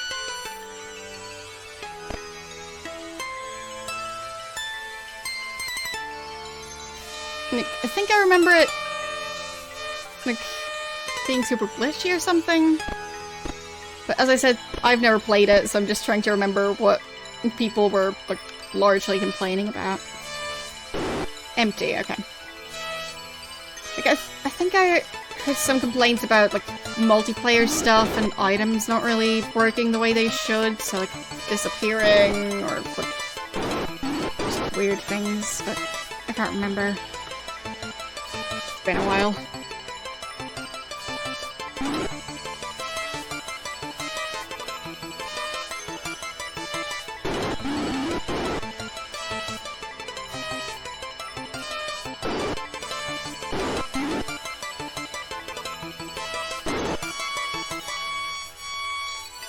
No NPCs, right. There was the thing about, like, them just wanting all the players to make up for the lack of NPCs. I think they said something along those lines in an interview at some point. But, like, yeah, how?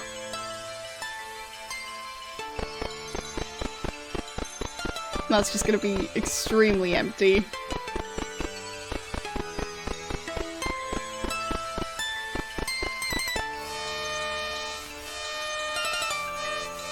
I mean, I get the idea, though. Like, imagine a game where, like, you don't actually need NPCs because there are just so many players and they all have so many different playstyles that, like, yeah, it's just, well, so many people role-playing that it just kind of works. Like, I do get that idea, but I don't necessarily think that Fallout is going to be the best franchise for that. I think something like Skyrim would work better, because there you can have more variety of characters, whereas Fallout, like, I'd say there's less variety in player characters than in NPCs. Like, NPCs, you've got plenty of people who just lived outside of the vault forever, and, like, merchants, and, like, all sorts of people who, like, well, decided to go off and forget all about morals, and people who started their own tiny cult compound or whatever. It's just a lot of variety in Fallout. Whereas the player character comes out of the vault and is new to all of this. So, removing all the colourful NPCs with, hey, I'm a player character, I'm new to all of this, I just came out of my vault, that seems super empty. But I guess, like, if I remember correctly, that one was supposed to be set, like, right when people started exiting the vaults. But, yeah. Still just sounds like it's going to be very empty then.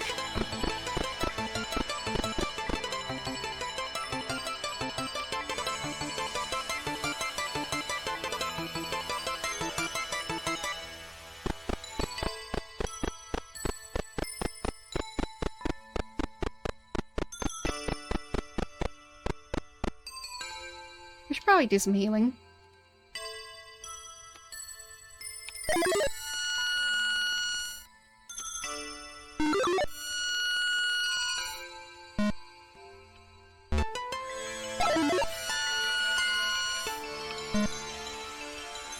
Please cast. There. Need to get the order of buttons right. I'm still going to turn this into Stream Deck key as well. But yeah, it seems the simple healing spell is way more worth it than the other one. Which is weird. I should probably do the math, but haven't done it yet.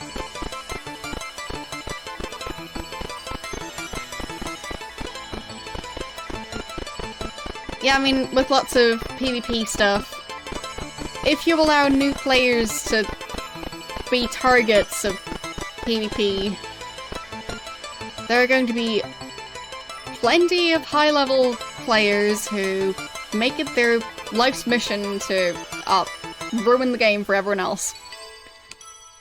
And that's sad, but, well, people. Okay. So, time to hand out some food. We're definitely building up a good stash of food.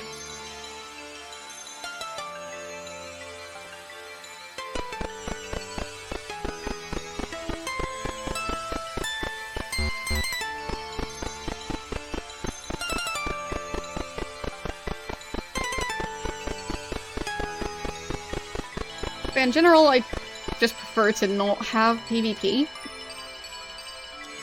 Might seem like the boring way to play games, but... well... I tend not to, like, be that good at playing against other people anyway, so... I'd rather just keep on playing against AI.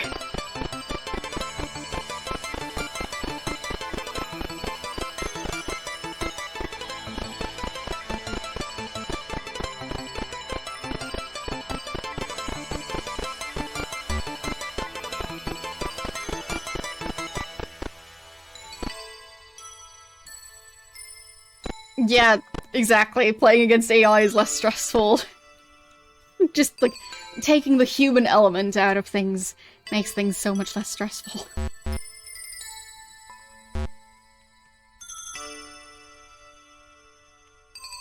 Humans just make things complicated. Yeah, I guess I can deal with that enemy right there.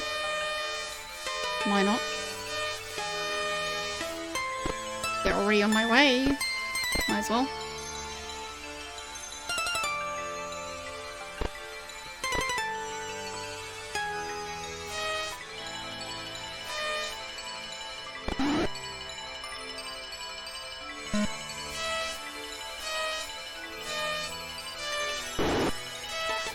Especially when in a ship like this, it's really nice to have 2 archers. And 2 melee characters.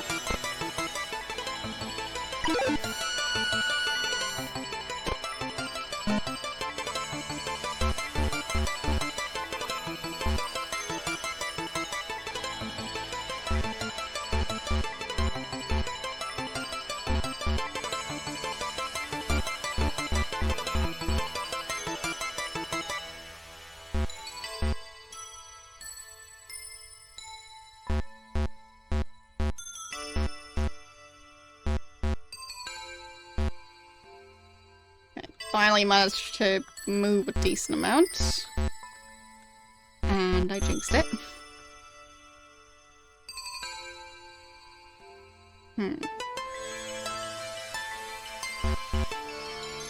trying to look for caves and stuff. But I guess I could also just look at a world map. Because now we can just look at world maps whenever we want. So, let's cast the map spell, which is L. Okay.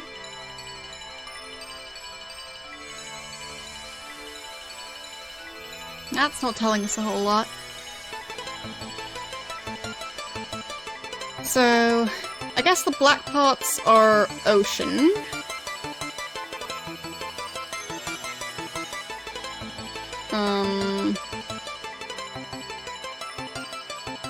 And then these would be, the towns and castles?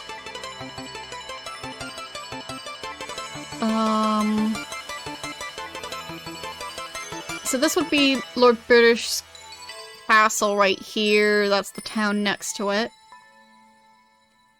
And then this is a forest, and then you go up here and get to a cave, but it doesn't really show the cave properly. So, that's gonna be tricky. But at least it shows something. So, better than no map.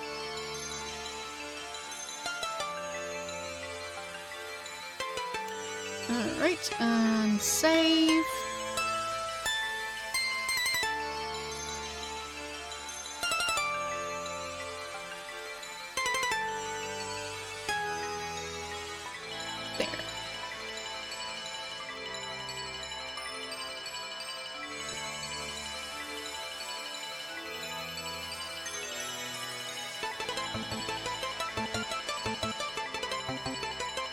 Map.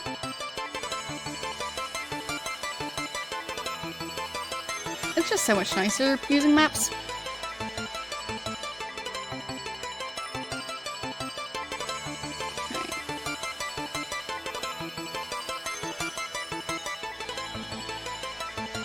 Now I can just display the world map on the side. And I can keep on finding new maps by just using a spell instead of using money. So glad I spent all that time and effort to level Reginald up to be able to use all the different spells, because it paid off. We haven't had any deaths yet, but like, still. Speaking of which, might as well do some healing. I think I'll make it a Stream Deck keybind now. Shouldn't take long at all, especially since I've already got the other ones and they work fine. So, I'll copy that one.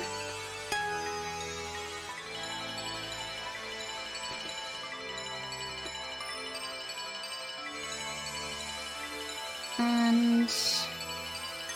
okay. I need to select spell C. And then the character.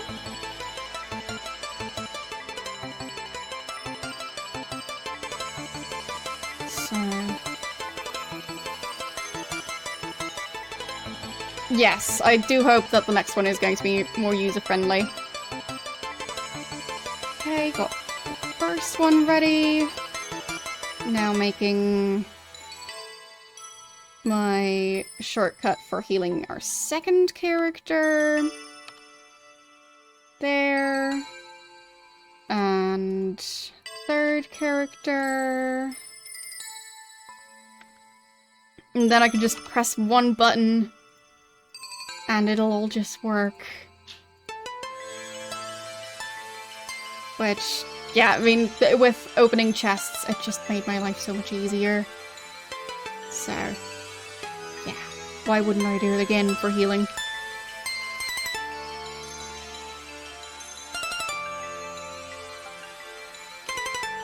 There. So now, if I'm in-game and I press this button... no. I think it was in a menu. Right. Right, I need to get out of this. So. It works! Nice. Then I can just press my buttons and heal my character with one click. Or not.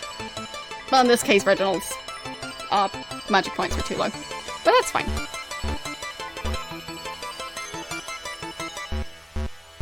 Still, so much nicer.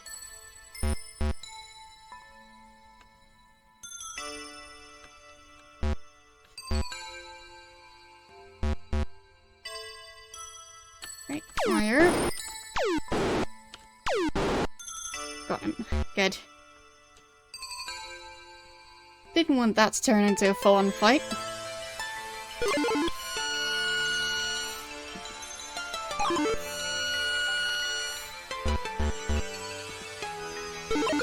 Now I can just press my nice buttons.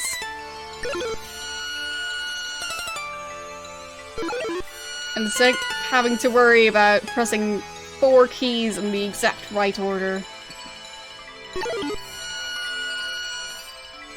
Such peace and quiet. I mean, not actually quiet, there's still sound effects, but like, way less effort on my part, basically. So, let's fight that one.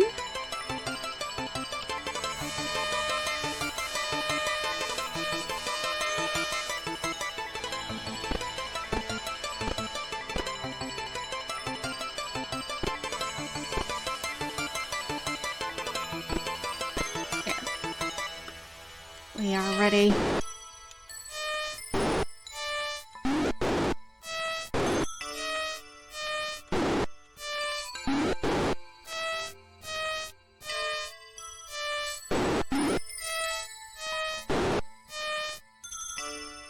Did Origin acquire Ultima? Or, well, EA. I mean, I'm still confused why the... Like, it used to be... Like, back when I started having an EA account, it was because of The Sims, and back then it was called an EA account. And then, like, it turned into an Origin account, and now it's back to being an EA account, so Origin is a separate thing? Because I thought Origin was just EA's launcher. Like, I'm just so confused by that.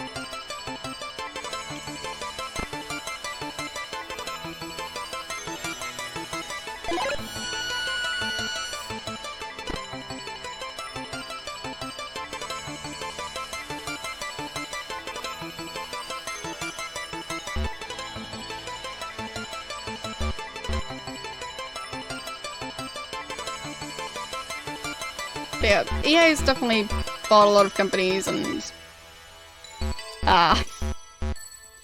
drove them into the ground.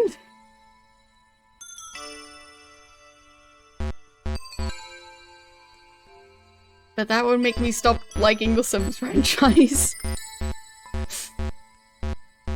No matter how many expansion packs they try and get people to buy, it just...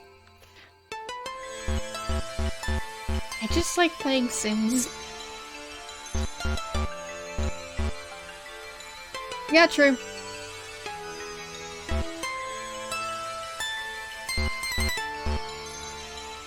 Yeah, they bought Maxis and, like... Well... I still like the Maxis games. And I don't think whatever ended up being left of the company after EA, yeah, didn't really carry over into just the official EA properties, so, like, yeah.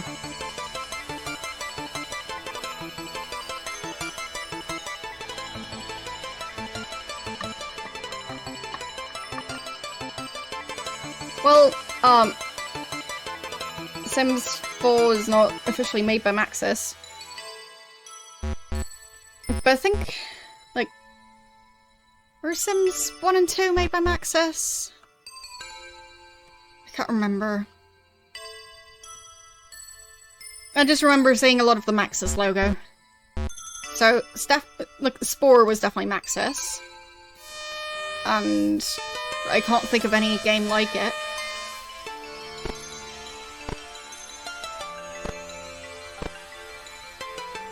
And I think...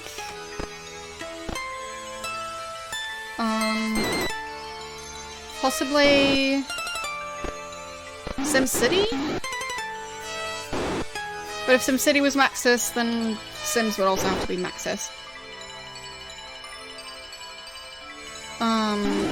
Yeah. Well, Maxis went out of business, kind of. So... yeah.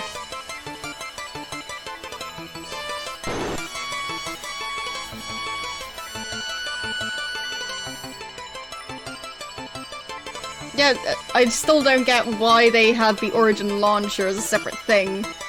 And now, like, recently, they did the thing where you need to uninstall your Origin launcher and install your EA launcher. Why? What's the point? It seems like it's just changing the name. Why make such a big deal out of it? And why even change the name back and forth to begin with? Like, it just doesn't make sense.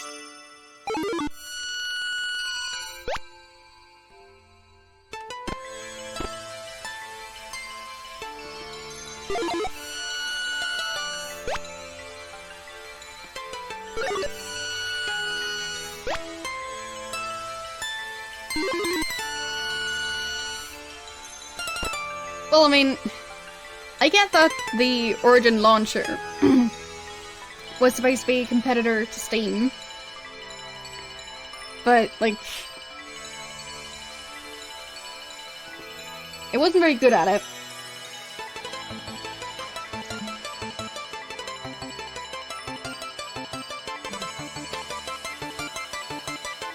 Yeah, I think the Origin launcher was killed off, like, this month? So, I don't know.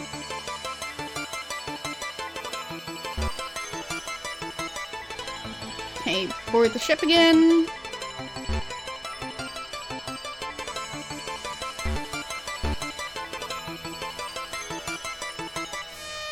Oh boy.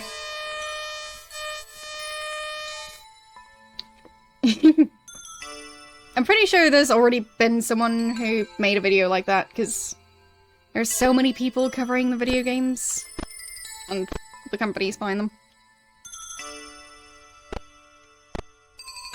Like, there are tons of, like, Sims YouTubers. So I'm pretty sure there have been people who made extensive videos about the company as a whole. And I'm sure there's also dedicated YouTubers for some of the other games, like the FIFA games. I think those are EA. So, I'd be surprised if a company that has that many, like, dedicated YouTubers, I'd be surprised if that hasn't been, discussed quite a lot. And of course, that was going to happen. Yeah.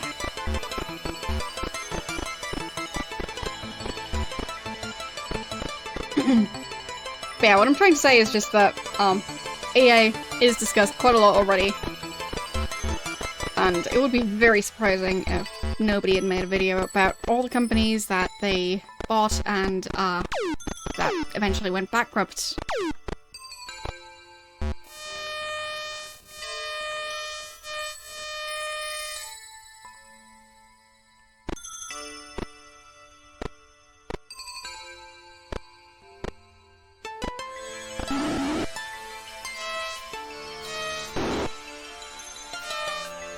Yeah, Dungeon Keeper is a great game.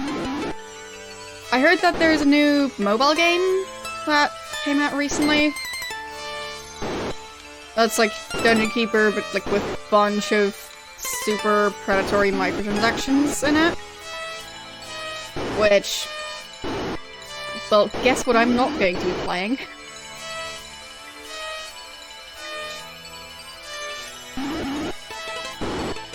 I'd much rather pay for games up front.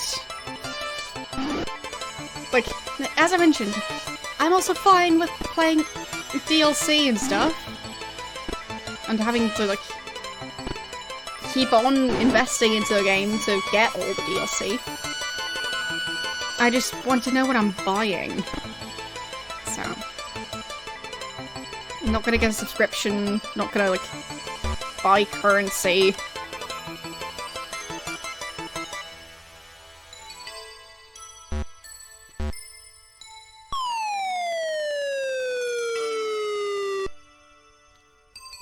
Okay. Let's get this stuff. Of course it took my ship away again.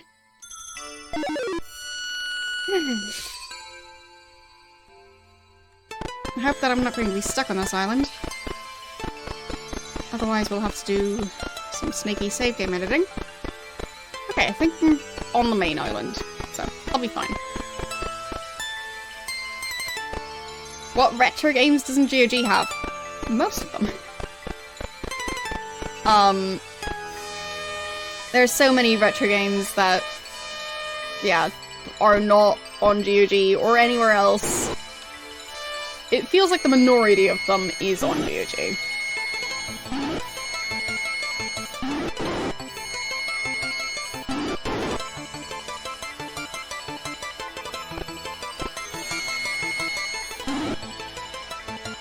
Like, if you go through sites that, like, cover retro games, there's going to be lists and lists of games that you won't ever find on GOG because I guess there's just nobody left to sell the rights. So either the company that bought up the company that used to make that game. They just don't care about monetizing that franchise anymore, or like, yeah, I know, abandonware. But I'm saying there's just a whole lot of it.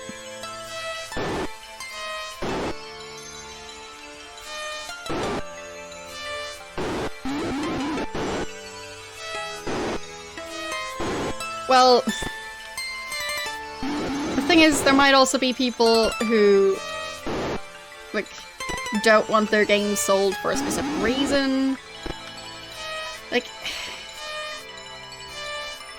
you're not gonna know the full story.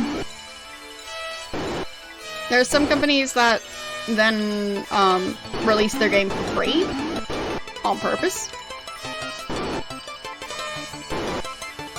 Get licensing and like still and abandonware is still also, well, not necessarily legal, but I'm no lawyer.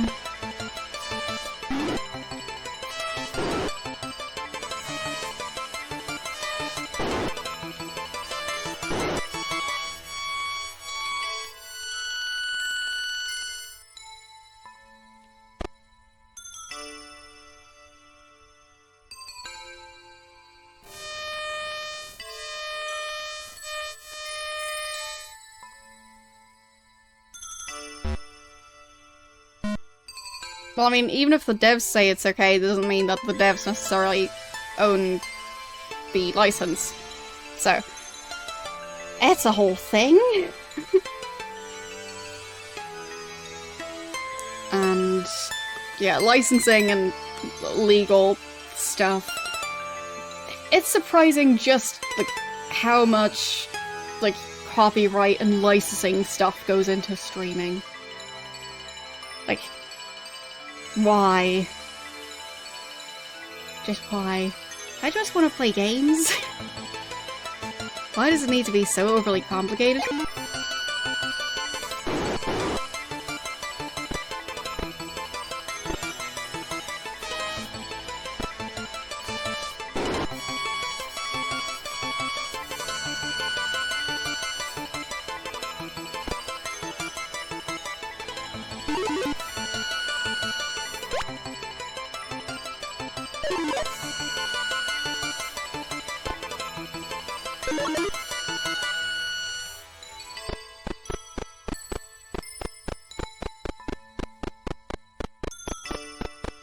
I mean, of course, like, in general, piracy is still a huge issue.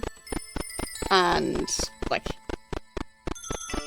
if companies are going to start persecuting everyone who has ever pirated any of their stuff, they're gonna be busy for a while. But, yeah, if you're doing something like streaming, you're not only, like, possibly, like, doing the pirating, but also, advertising it. Oh joy, there's a dragon. So, like, if I was a company annoyed with people pirating stuff, and there were public figures who do not own the rights to the games telling people how to pirate things, and, like, publicly, like, condoning it and everything. Seems like an easy target. And I'd rather not be that target.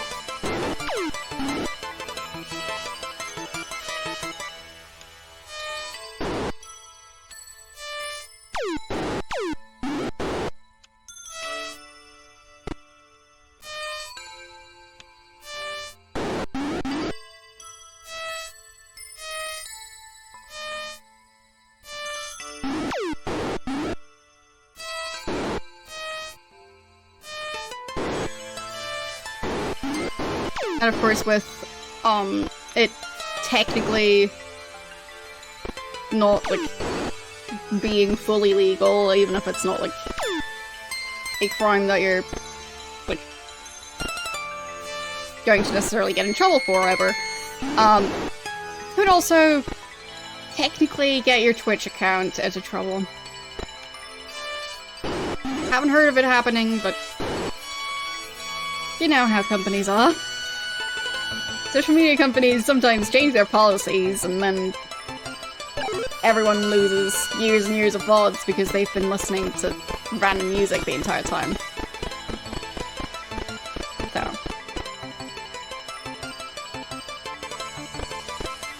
Well, I mean, if you're looking at, like, all the different channels that got DMCAs, it wasn't just the big ones. Like, at least for those, they can have, stuff checked automatically. But, really, all you'd need is people, like, going through the game category and, like, asking a streamer, so. It would still be pretty easy.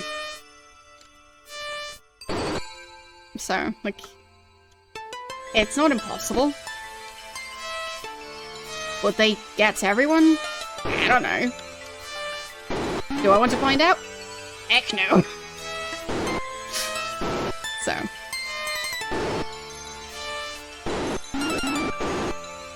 Like, imagine taking on a company like EA.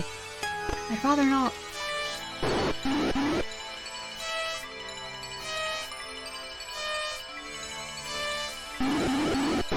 So I'd much rather put my effort into playing by the rules, even if it,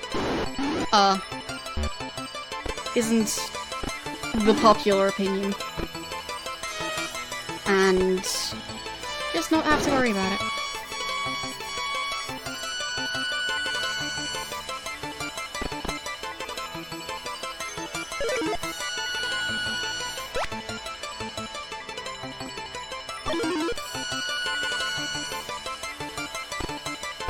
Well, the choice is to either not play the games or buy physical copies, if they're not currently selling the games. And for some companies, they just no longer want people playing the old game, which is, like, why they even took it down from websites and stuff.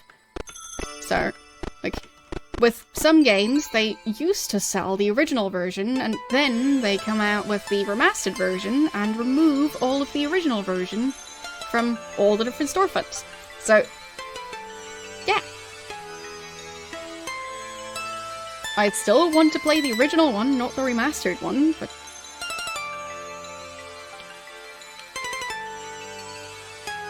it's just how it goes.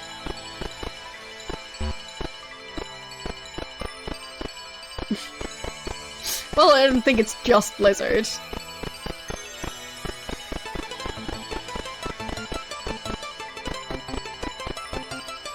But yeah, Blizzard is one of the ones who are kind of trying to do that. Last time I checked, they still had the original Diablo games. Like, I think Diablo 2 was the one that got remastered. And the original one is still for sale if you know where to look. Which is weird. But, yeah. Let's cast...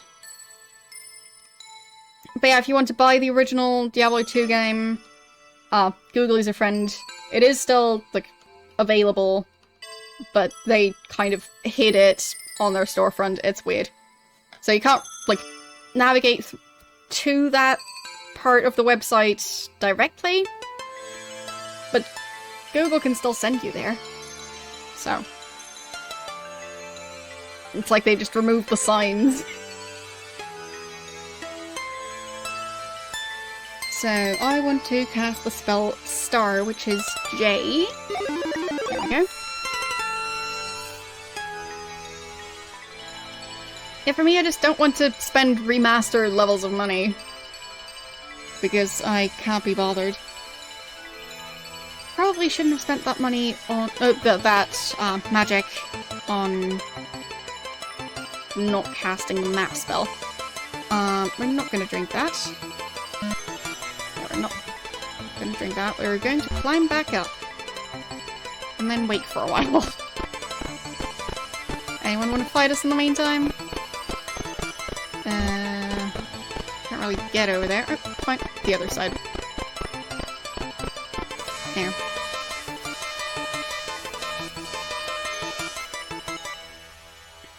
But yeah, I think it's a shame when they just replace the original version. Like, I think with the Sam & Max games that they were remastering, they were also changing some of the voice acting. To be fair, I think it was like in terms of it just no longer being socially acceptable for some of the jokes that were made in that one. But yeah.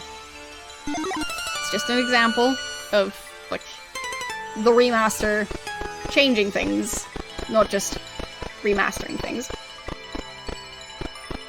So it's kind of like them trying to rewrite history, which makes it weird.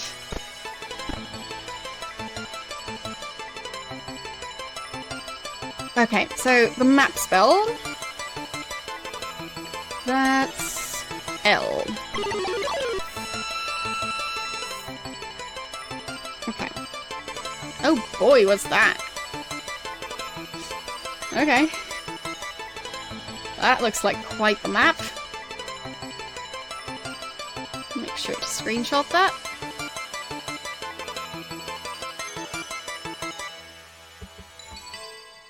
Okay.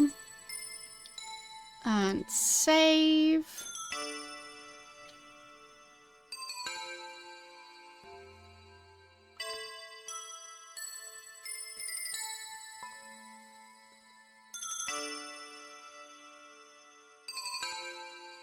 There.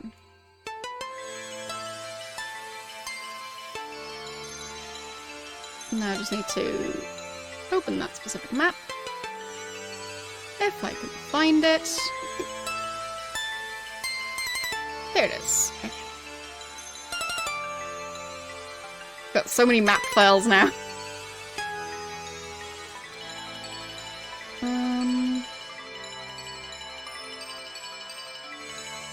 Okay, so I started out at the top here.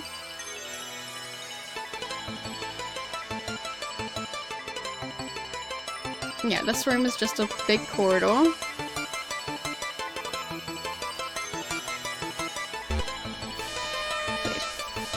Like, there's so many strange things going on in this one. Like, on this map. There's places in the middle of a room that have the same icon as a fake wall. So, why would that be? I don't even see a wall there.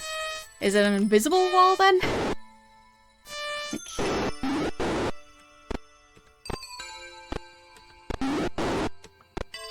If it's supposed to be a fake wall and I don't even see it, like, what does that mean?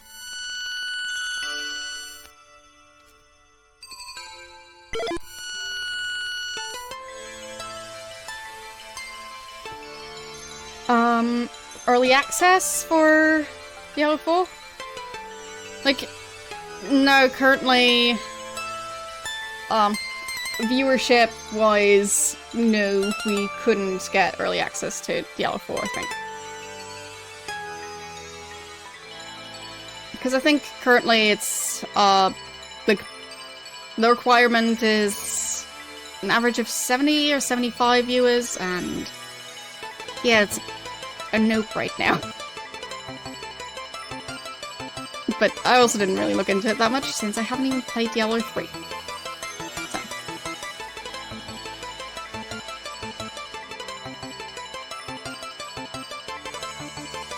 Okay, what's in this one?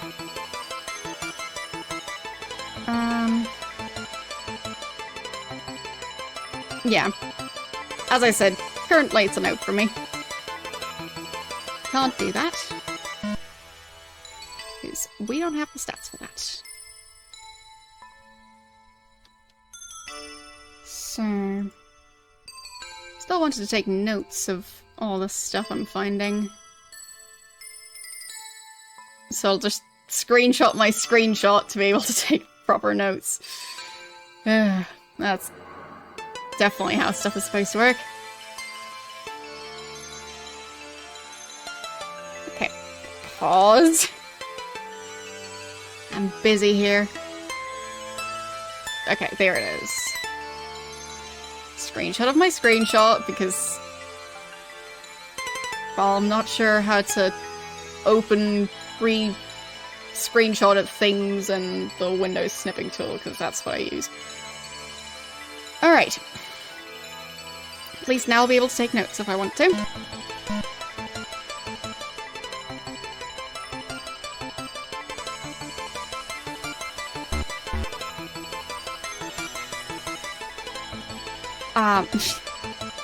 Like, what do you mean going for partner? Do you mean doing a partner push? Because that's a great way to burn out in streaming. You could ask many streamers about that.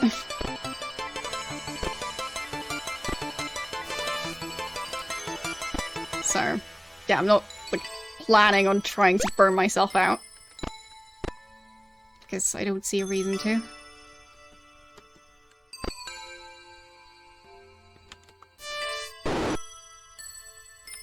Yes, some people do get it first try. Not gonna go too far into it, but... wanna know who didn't get it first try? I already managed to do one application, and we're below the average right now, so can't currently do another one.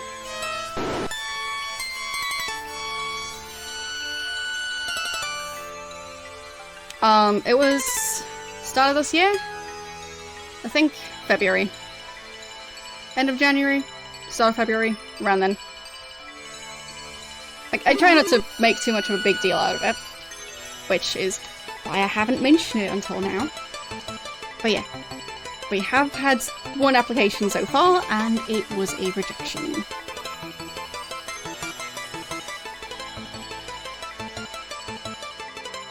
Well, yeah, much has changed, including the average, which means that currently my applications just get auto-declined because I don't have the necessary average. So. But I can currently apply, which is weird. Basically, as soon as you have reached the achievement once, you can apply just whenever. Even when you don't have the average. And if you apply without having the necessary average, they just tell you no. I tried, so. Didn't really expect to, like, be able to keep on applying even if you don't have the average. But maybe they'll fix it at some point. Either way, I prefer not to focus on it too much, because, you know. It's just, like, a fairly inconsequential thing. Because, like, in the grand scheme of things, getting partnership doesn't change too much. Sure, it's nice, but it's all about the content. And there are so many people who push for partner and then burn themselves out and then basically stop streaming because, yeah, it was just all too much. And I don't want to go that way. So. Because of that, I just try not to put too much emphasis on it.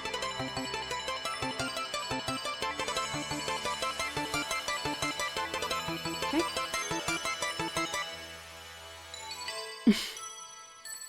Well, if they just straight up tell you, like, hey, if you don't have the average, we're never going to, like, accept your application. There's no real point. You're just wasting everyone's time then.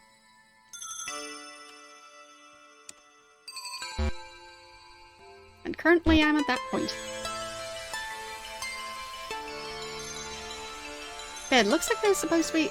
oh, maybe this wall? Yeah, that's the fake wall. Okay. So it looks like two separate corridors, but it actually isn't. Huh. And I guess there might have been a chest down here.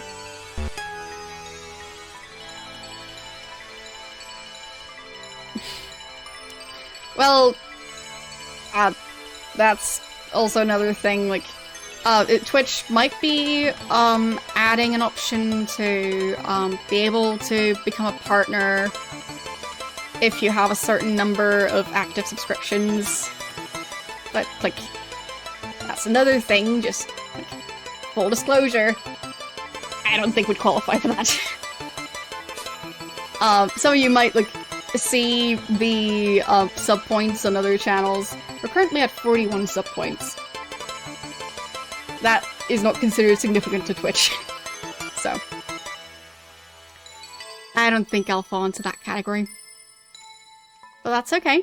Like, I'm not just, like, trying to complain here, just, as I said, just for the record, I don't think that's gonna work.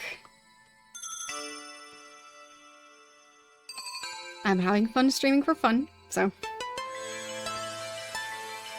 nothing wrong with that. Okay, I think there was a fountain in here as well. Yep, that's a fountain. I'll mark that on the map.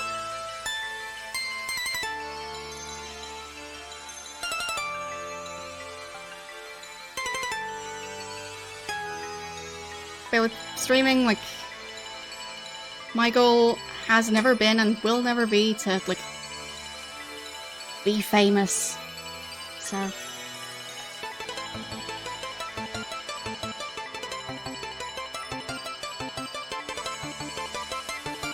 okay. Yeah, I mean, like, I'd say health is way more important than Twitch partnership. So I'd rather focus on my mental health over, like, doing a bunch of partner pushes, because, yeah. And as a viewer, I also tend not to like partner pushes all that much.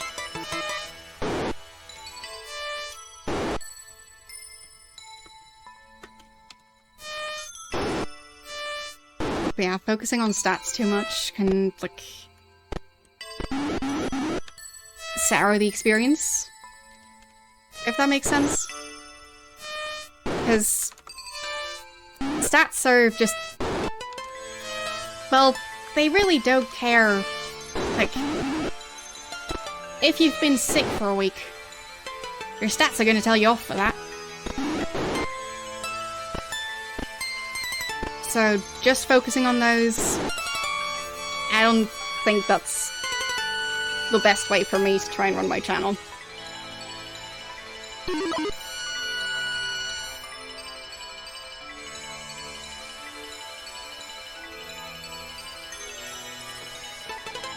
Okay, I think there's supposed to be something through here.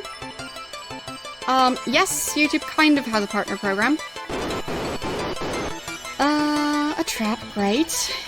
Yeah, for the YouTube partner program you need 4,000 watch hours in the last year and 1,000 subscribers. And getting to that point is difficult.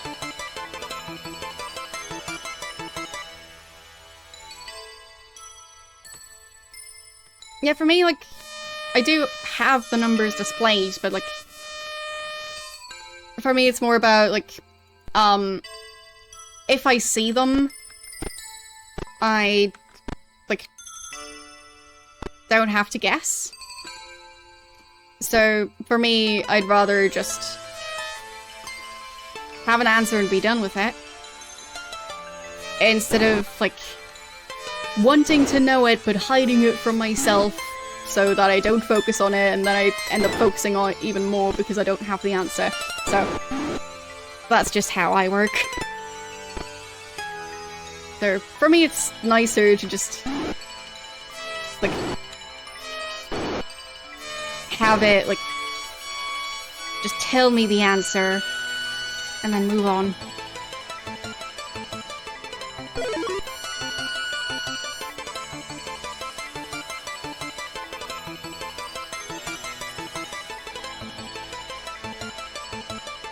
But it is nice that Twitch, like, allows you to hide the numbers now. I think when I started streaming, you didn't really have that option yet.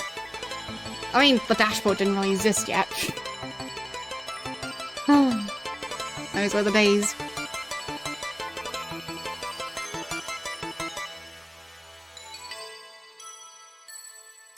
Yeah, there's a separate way to get partnered via YouTube Shorts. That is true. I think it's 2 million views on Shorts in, like, the last 90 days? Something like that. It's silly numbers, in my opinion, but I have not made any YouTube Shorts. I don't know how insane the viewership is on those. But, yeah. It is a thing now.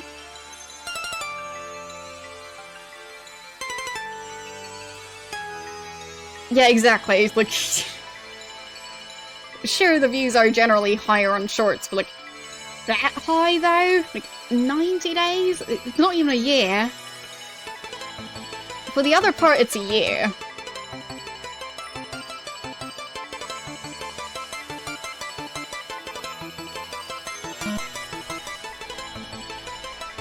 So... okay, I found the trap.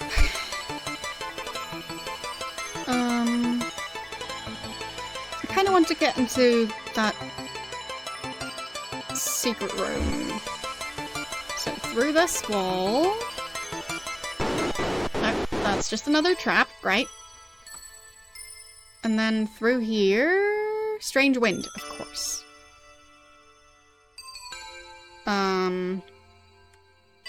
Still strange wind, still strange wind. Okay. So it's just a bunch of strange wind. Just all around, right? So on the map there's just a bunch of question marks and like an L shape. And it's just strange wind. Right. So I'll just go back up the surface, which is cast Reginald E for Rise.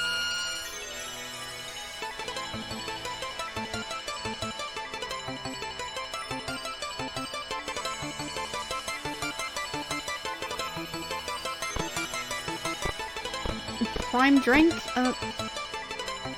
Is that the one that's released by that influencer?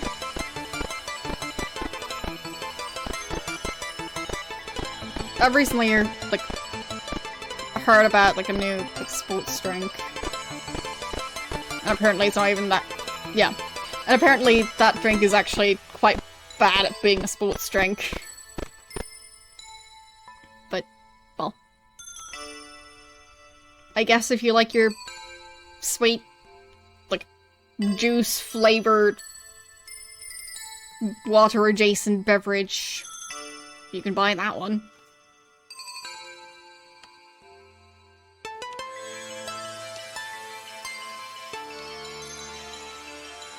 For me, I just like water, so I'm not the target audience for that. Okay, so we didn't actually find any ways to get branded in that one. Might be a lot lower in that dungeon. We'll have to search so many dungeons for that.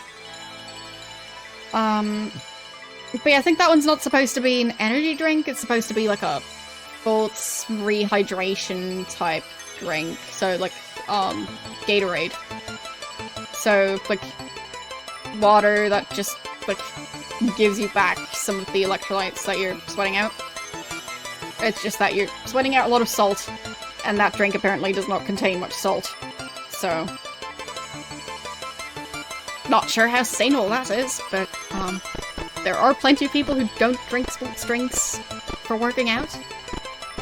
And they just drink them for fun. Or to, like, feel more healthy.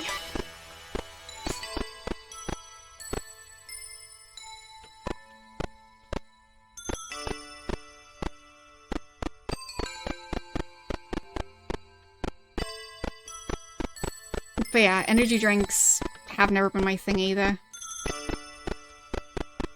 Not sports drinks, not energy drinks, not, like, those, like, sports protein bars, like, I'll just go eat food.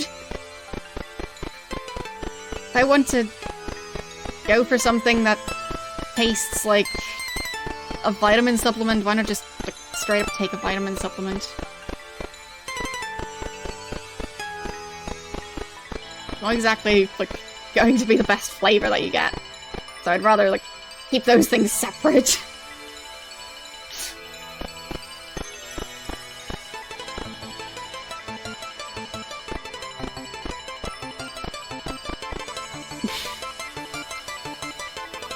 Sure, it's definitely vodka. I'm like drinking a full liter of it every stream. Yeah.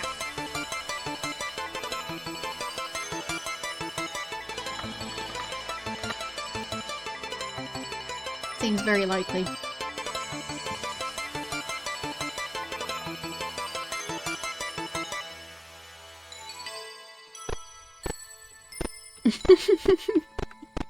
Yeah, it must be if I'm drinking that much of it.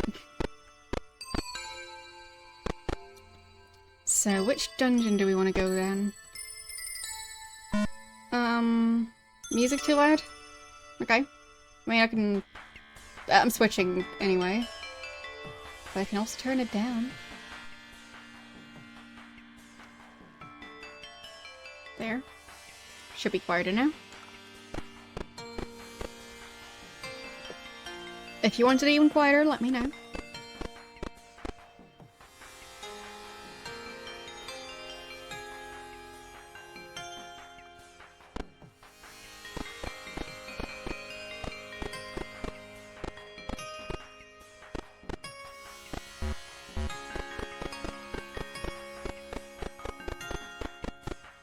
Yeah, it just feels like there are so many products that make big health claims and I just want to have food. Shouldn't be that complicated.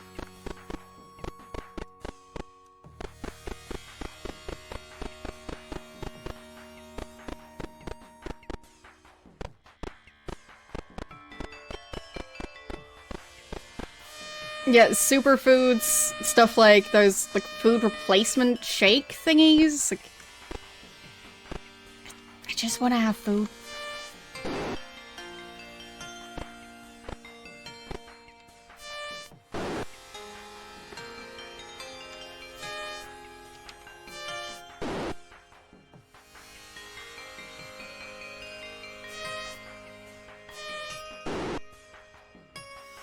Well, apparently it's a popular drink, because it tastes very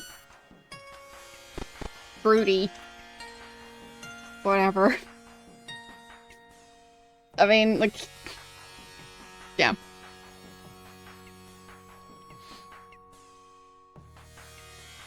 Yeah, exactly, like, the texture, the flavor, like, why do people eat those things instead of, you know, like a cereal bar?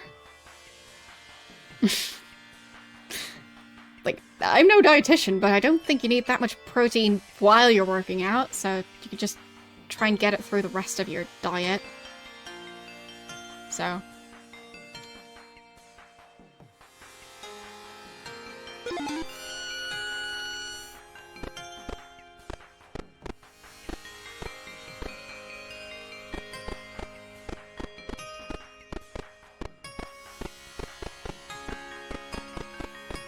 But yeah, from what I've heard about that specific drink, it's just sugar water, but with more artificial sweeteners instead. So. Just people getting addicted to stuff that smells and tastes sweet.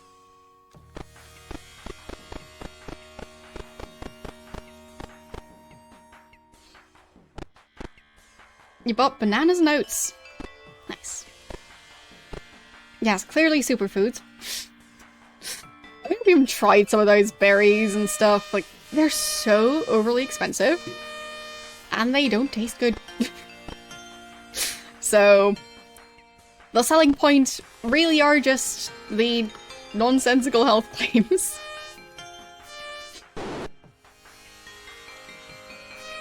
And any product that is, like, guaranteed to, like,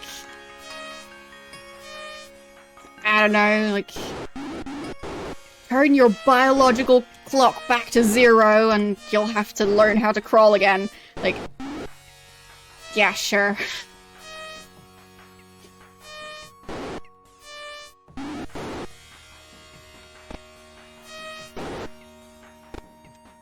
Like, to me it makes about as much sense as those anti-aging creams. That somehow, like, put lasers into skin cream.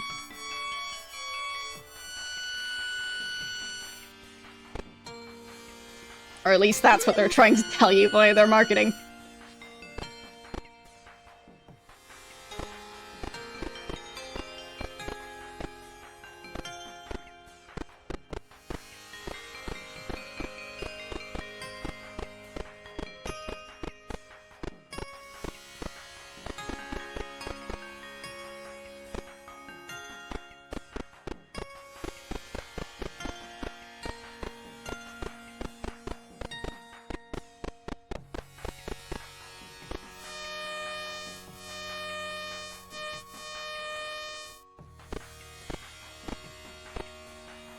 I mean, at least we'll level up a bit. That's always helpful. Well, also looking for caves. I always forget where those are.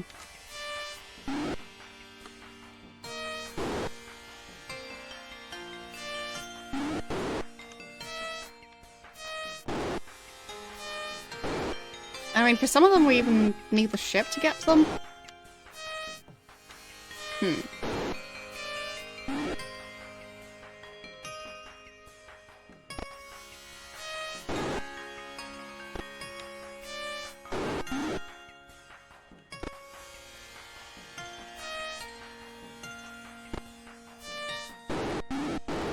Yeah, I mean, skin creams are there to moisturize your skin.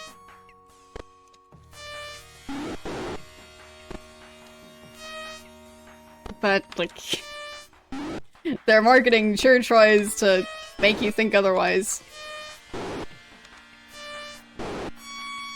That it's, like, basically going to inject itself into your skin by applying it to your face.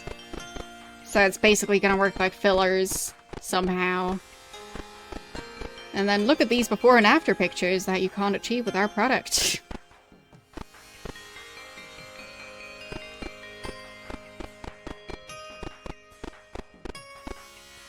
You are in that industry.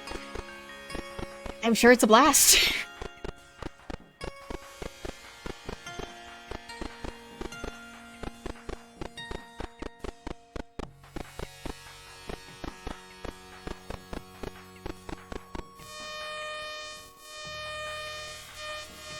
But yeah, I mean, like, it's not like that part of the marketing industry is the only part of the marketing industry that tries to sell you stuff that they don't actually have. That's just, like, the basis of marketing nowadays. Making a bunch of very big claims and not being able to back them up for the most part.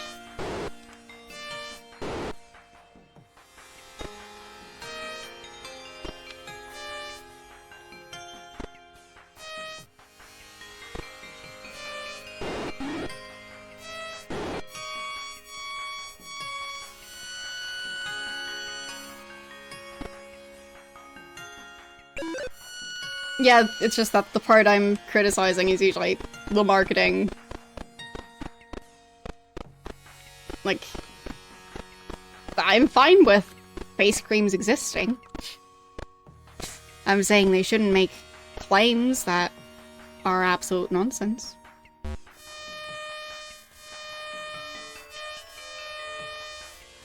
But in general, like, there's just so much of it that's just, well,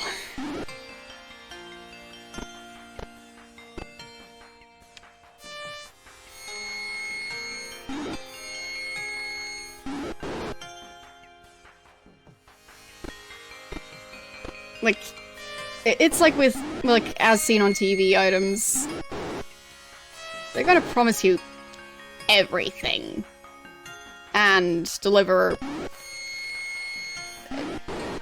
most likely a very underwhelming, very overpriced product.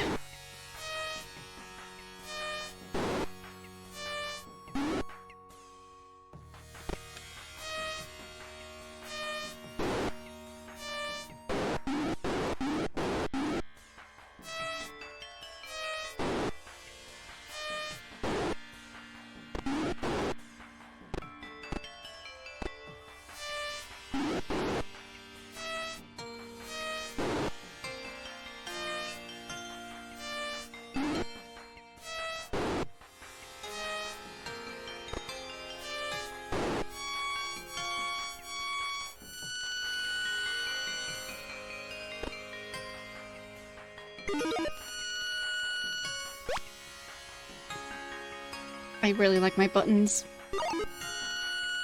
Oh right, I haven't used my healing buttons in ages, oh boy. I need to use my healing buttons.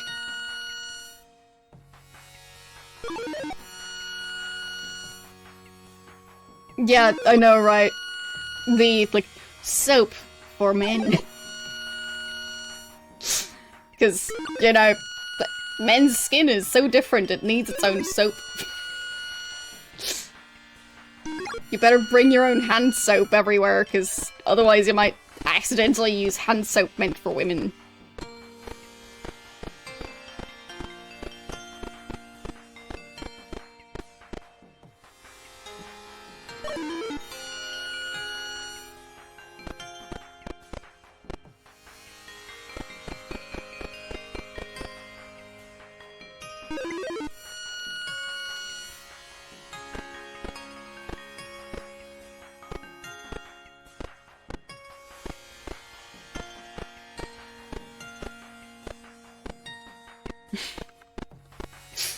Yeah, I mean...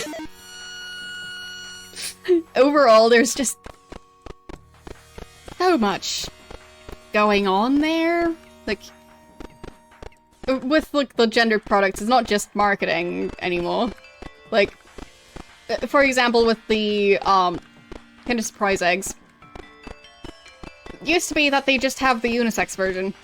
Now they have the, girls version and the unisex version. So there's girls and then there's everyone else. And the girls version is a disappointment. So, yeah. Basically, it's like, you get a figurine of a cat, and it's a grand total of 4 pieces, and you need to assemble them. And you even get instructions for those 4 pieces that you need to put together. It'll be super difficult. And then the thing it does afterwards is it can sit on a shelf. It's so useful. Meanwhile, the other version has stuff like tiny cars and things that you can assemble with more than 4 parts. So, yeah, like for Easter streams, I've like been looking at some of those toys by actually opening up the eggs and comparing, and yeah. I would definitely say the unisex version is the better one. Unless your kid really, really wants pink stuff and, like, prefers that over, like, being able to assemble things and have things that are interactive. If your kid wants pink figurines, then go ahead, get them that version, but I think the other one is way more interesting.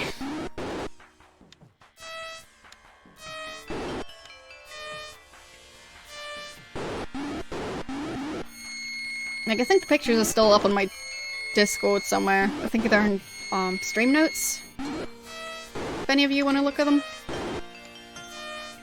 So, yeah.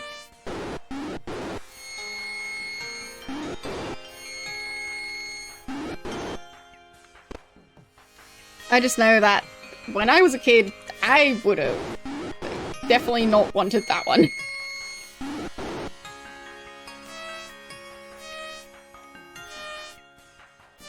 I much preferred stuff like the tiny cars and, like,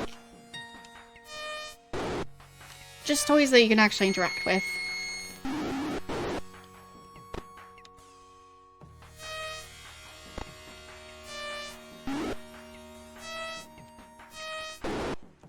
But I was also like, playing with Legos and building bricks and all that stuff. I had Barbies. Did I play with them? Not really. And I wanted them because marketing. Not because I was actually interested in them.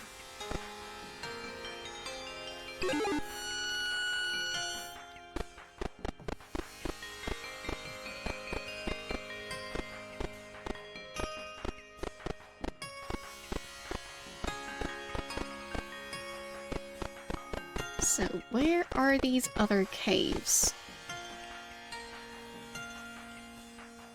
Join our gold together, and we've got 900. Nice. And I think we also got a bunch of items. So, there's one cave down here. Yeah, I mean, that's perfectly fine. Like, for me, I also tried to fit in with other kids for a while and, like, tried to do the whole I like pink and girly stuff for a while, and here I am. Like, the vast majority of my t-shirt collection is, black. And most of them are quite baggy t-shirts. So I did not continue down that route. I tried to fit in for a bit and then made a U-turn.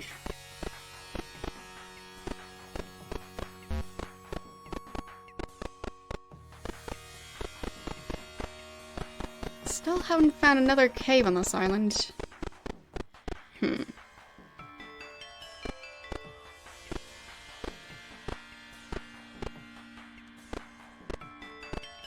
Well, my guess is, like, that sort of stuff comes from marketing.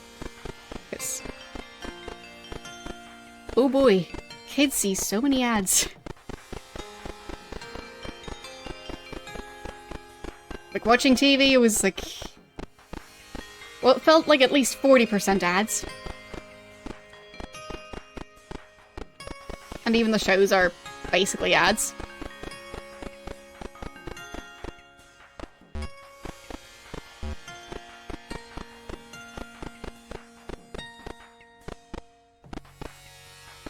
Okay, that's not a cave.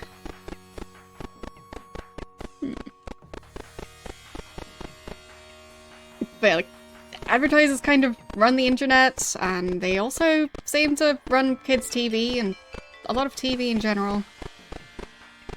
Advertisers have so much power.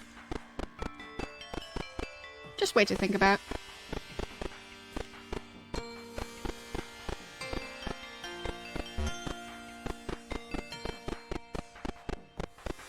Not that I have, like, the perfect alternative, just... yeah. It's an observation. I think we might need a ship to get to the other caves. Can't remember if there is another one on this island. I'll look up a better map of the overworld. Because with the one the game gave me, it's not telling me enough. So... let's see.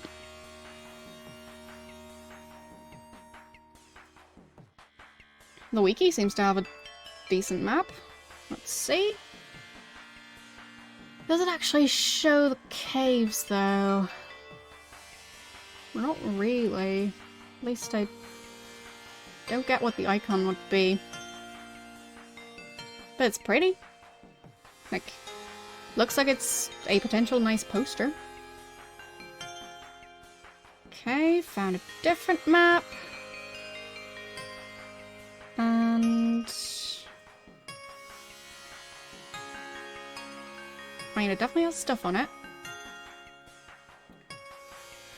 So, I see 4 dungeons on the main island?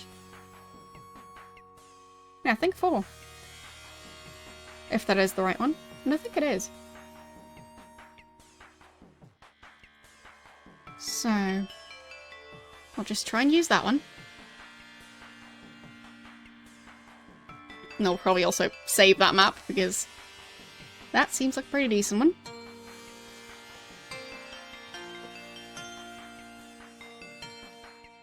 Yeah, I mean, the whole boys is blue and girls is pink. It used to even be reversed.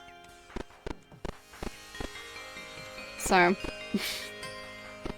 you have to go to sleep. Fair enough. Sleep well. And thanks for stopping by.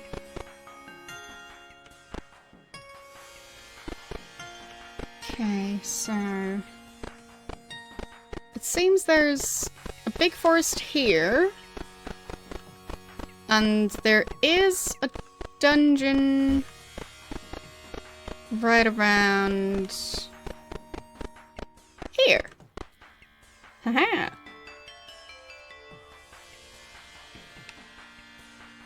But yeah, it used to be, like, I don't know when exactly, like, maybe, like, the 40s?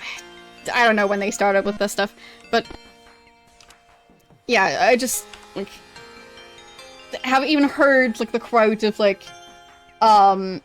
blue being the more dainty color, it's for the girls, and, like, pink being, like, the more, like, whatever, like, I can't remember how they describe pink, but, yeah. Either way, just pink being, like, the more aggressive and more, like, dominant color, and blue being, like, nice and girly. But, yeah. It's just colors. I say that as someone who likes graphic design. Like, there is such a thing as putting a bit too much effort into, like, making colors mean things. Because at some point it stops making sense. Because, like, what's a, like, dainty color? Like, dainty is a fairly, like, loose concept, and colors are colors. So, there are so many, like, ways you can, like, be feminine without it ever involving the color pink, or purple, or violet, magenta, like, any of the different shades. Not necessary. So, it just feels like the association is very loose at best. Alright, mapping this place. Okay. And I'll try and... well, do I even want to save my map of the other dungeon? I was basically just, like, noting down where 2 fountains were. I don't think that's super useful. So... there...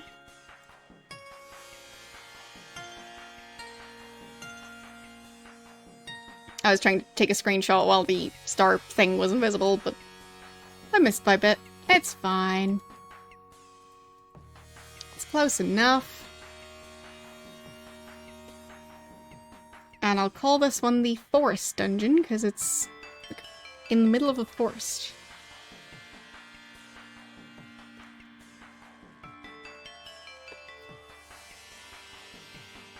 But yeah, there's not too much going on in this one. So I've got decently high hopes that one of these question marks is going to lead us to one of the marking, branding things. So, we'll see. It might just work.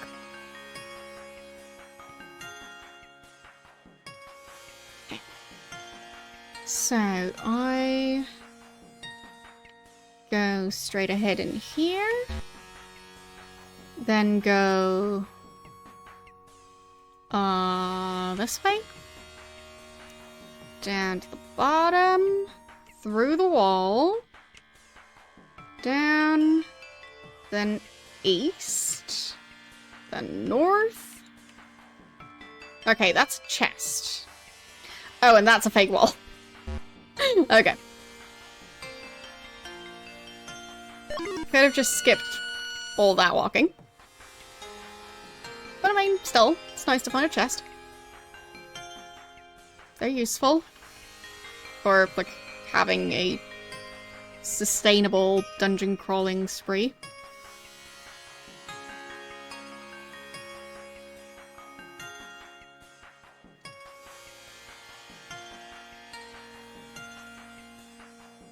Okay. Ah, trolls.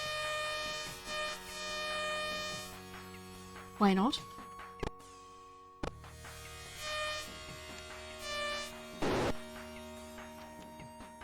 And Reginald is still recovering from showing us that map. So, no fancy attacks here. It's an old game, yeah. As you can probably tell.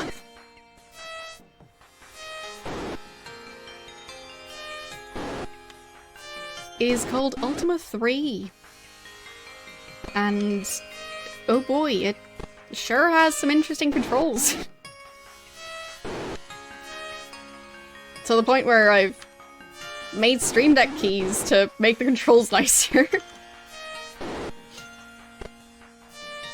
So now I've got shortcuts for opening chests and healing. So now instead of pressing 4 buttons, I can just press this one. And it just does it all automatically. Isn't that nice? And for healing, like, I push the button and done. Yes, I'm planning on eventually finishing the game. Today, probably not. But like, overall, yes. So, where am I? I am confused. Yeah, Stream Decks. They are great.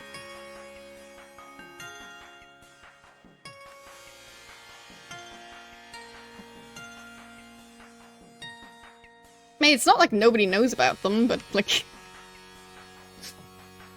I feel like there's still so much potential in like, how they can be used. Like, I do feel like people underestimate them a bit.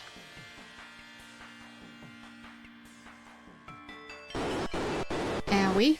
That's a trap.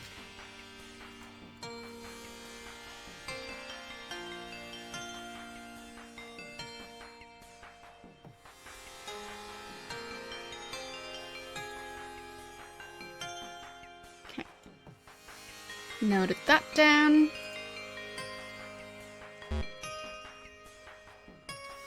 And currently heading south.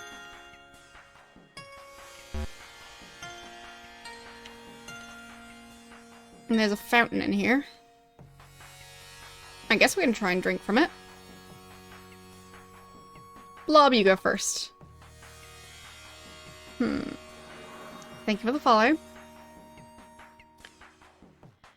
So I think that one is healing poison, but not healing,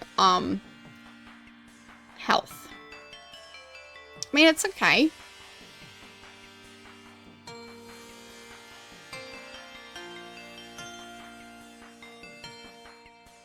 There, trying to like, continue my very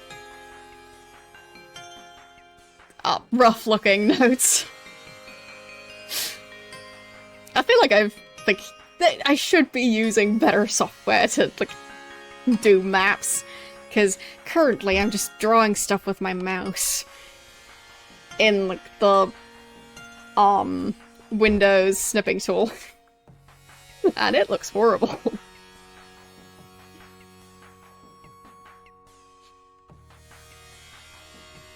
Well, I can't save in the middle of a dungeon, but thank you for the reminder anyway. Would be nice if I could.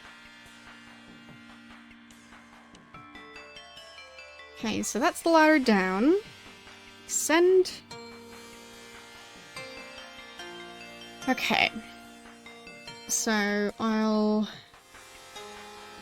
save the changed map for the first level.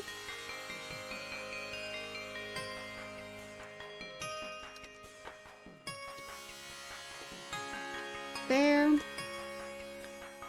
And this level, we'll cast the spell to have Reginald show us the map again.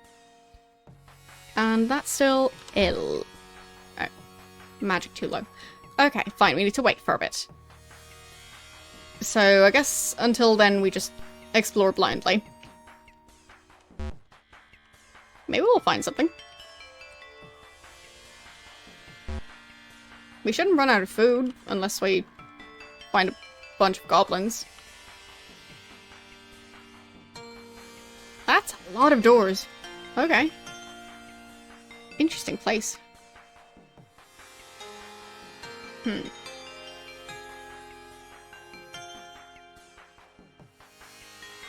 Okay, ignite the torch. Because it didn't say that there was a strong wind. I really dislike the mechanic of blowing out the torch via strong wind and then not being able to light a new one or use magic spells.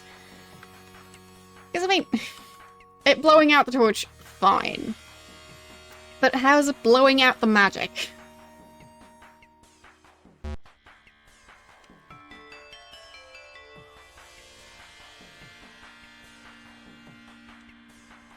Yeah, that too. Like, having the wind be temporary would definitely be nicer.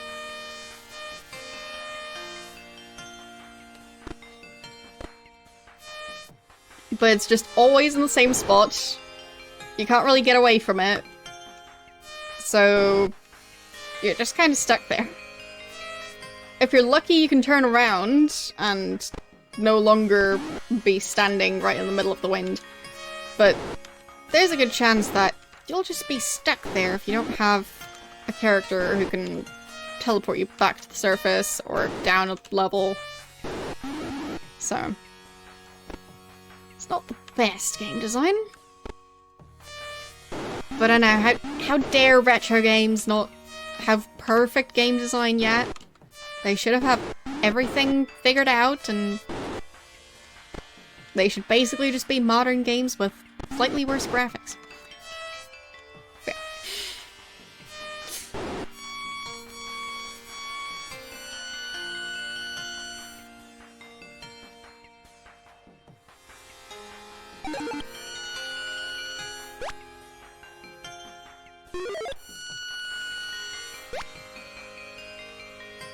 Come on. Open that chest. There we go. We used so many magic points on that.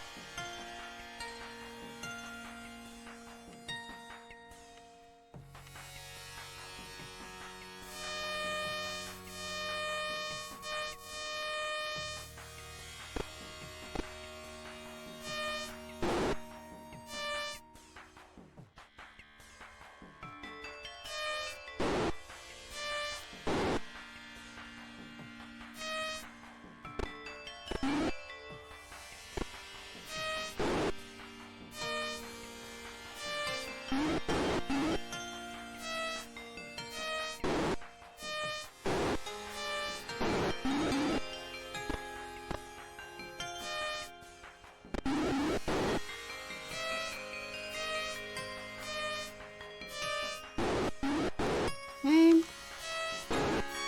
There. At least we've got easy enemies on this level. Nope, failed again. Okay. So, the chest is not going to be a way more difficult enemy than the ones we actually had to fight on that one.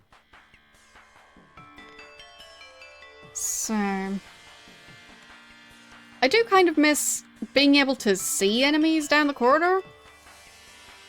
It was nice when that was a thing in the previous 2 games. But I guess they just didn't really know how to make that happen for this one. So it just looks so empty until you run into the enemies and then, well, all hell breaks loose. So let's look at the map. Finally. There we go.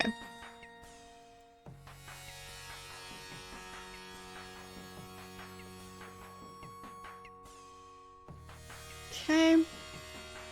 I'll save it.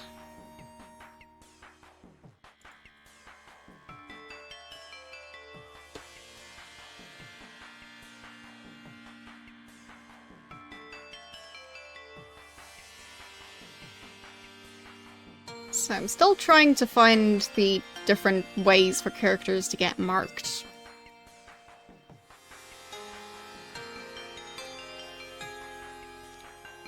But so far, haven't had too much luck yet.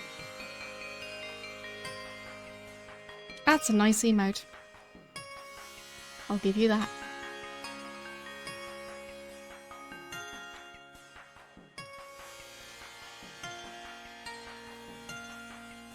I'm confused. I'll try and head north.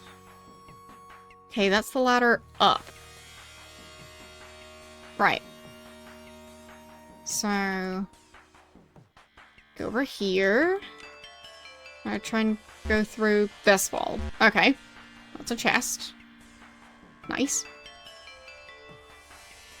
Okay.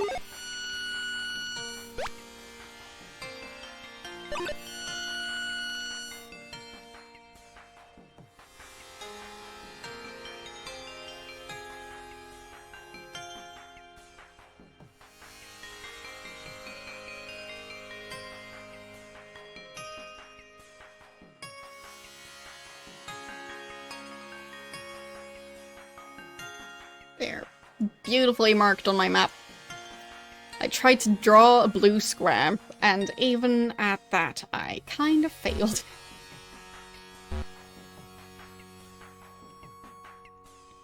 I think I've possibly been to a place that would be considered a bar once in my life. That was enough.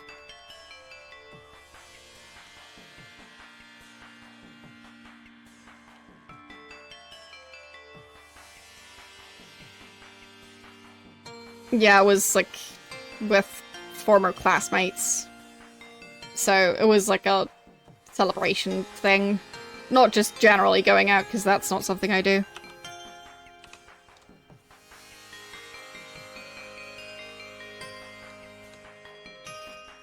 Okay, that's another chest. I'll take it.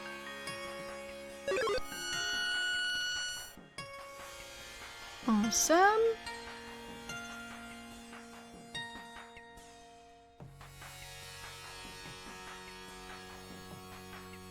But yeah, bars are definitely not my kind of place.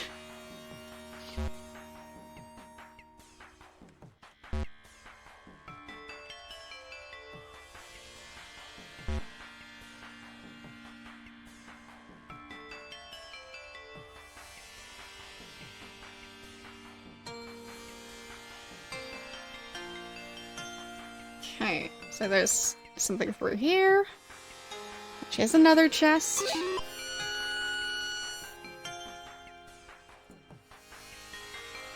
Yeah, I mean, for me, like, I don't even generally like stuff like birthday parties that are aimed at just having adults there. As in, like, here, have alcoholic beverages and sit around and talk. Yeah, that's not me.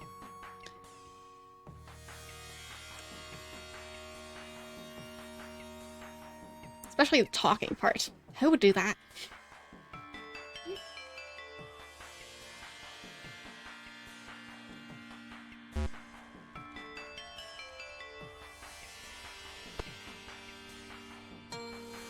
Okay, so there was a trap there.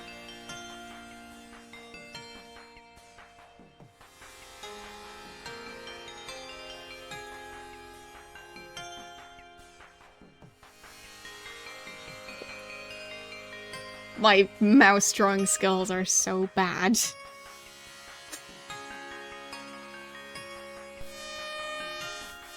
But as long as it kinda works, it's good enough.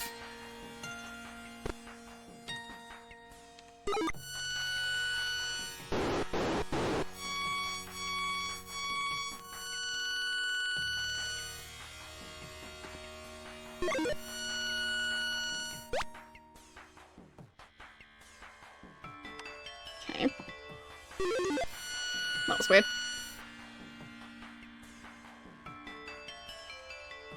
It only did part of the sequence of keys for some reason. So... I think I know where I am. Yep. Okay. And through here, and through that wall, and there's another chest. Neat. And I failed to open that one.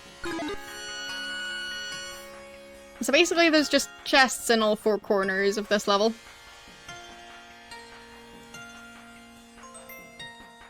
Well, thank you for the sub. How you doing today?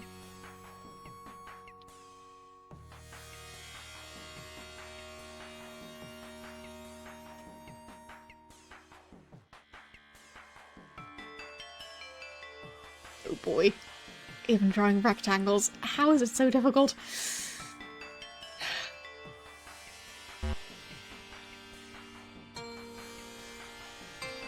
So... how do I get back from here? Oh, giants.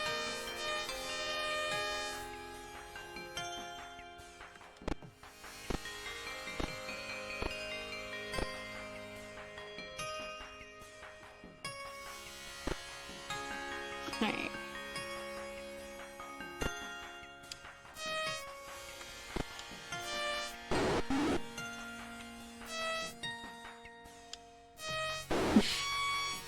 Well, the game does end, it's just...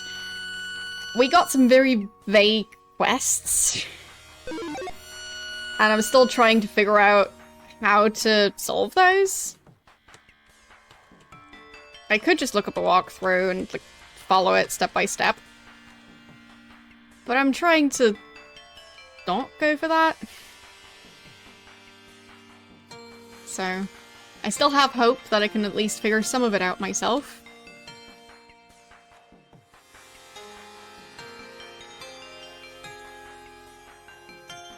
Line down here. Okay, so now we're on this level, which seems very empty. I'll just... oh. There was a trap there.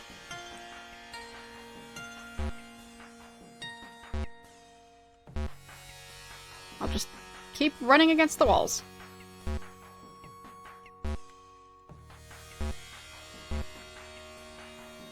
No. Nothing here. Okay. So, descend. Okay. That worked. So this is level 4 now.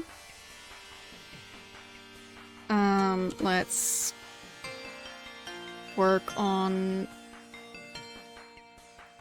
first saving the previous map. So save.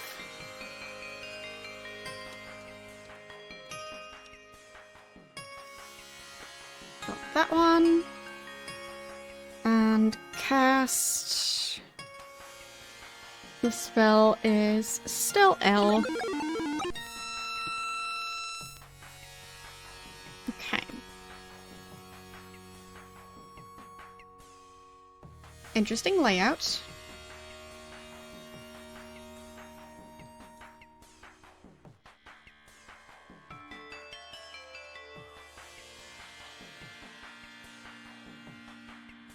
And this is level 4.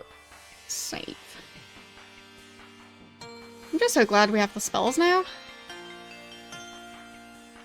Instead of having to do all of the, like, first, grinding to get enough money to buy all the gems to be able to look at stuff, and then, like, also grinding money to get the food, and also grinding money to get level ups, and it's just all about money in this game. Like, that's the one limiting factor in this one. Just never enough money. And it's dark.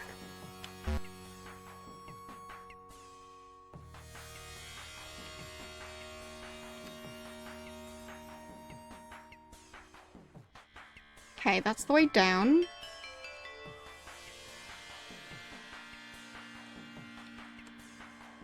Oh, right, because I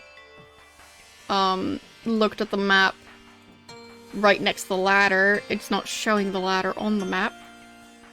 So I kind of need to mark that as well. That looks nothing like a ladder, but it's good enough. Oh boy, that sound effect.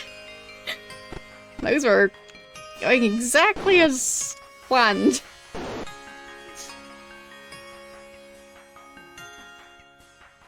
Okay. Let's try and deal with those. That's much nicer. Shoot and shoot.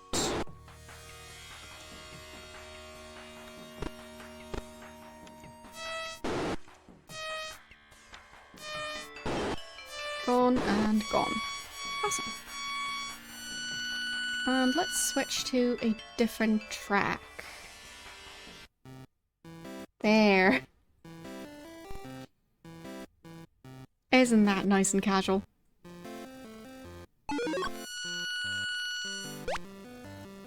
It feels a bit quieter than the other ones, but...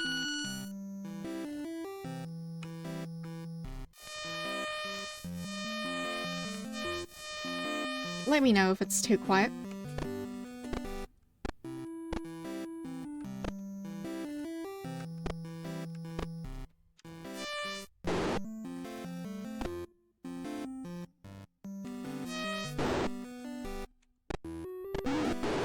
Okay, we should get Reginald out of the way here, I think. Because if Reginald dies, we'll be in trouble. Well, we'll just hope he doesn't die, I guess. Yeah, okay, Blob just got poisoned. At least Blob is going to be the one taking all the damage.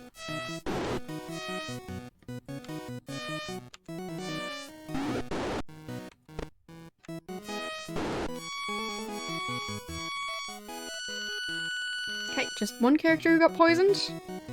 Could have been way worse. Okay. So for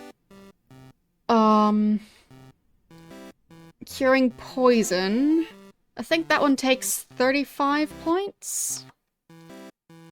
So I guess I'll just wait here for a while.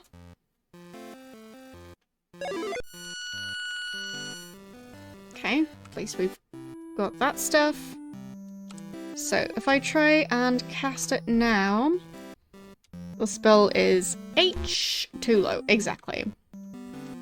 So I do think we need 35 to cast that one, but we're getting there. There. So let's cast...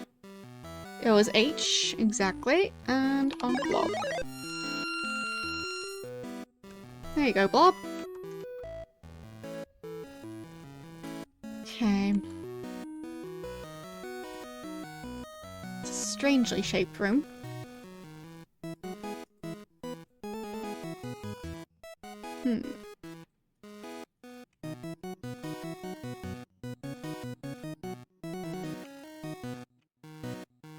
Okay, so there was supposed to be some sort of secret hidden right here.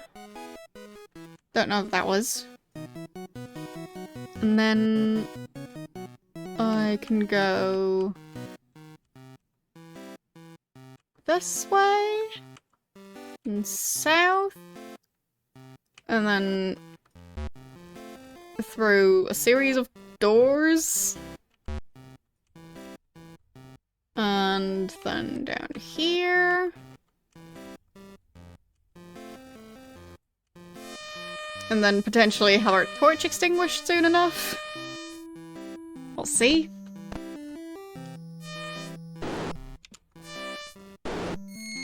Oh boy, these are tough enemies.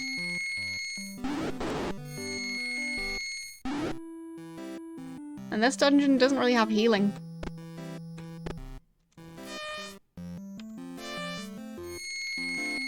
I'll probably also end up writing down how many magic points each of the spells cost. Because some of them are really expensive. So it's good to know when I'll be able to cast them.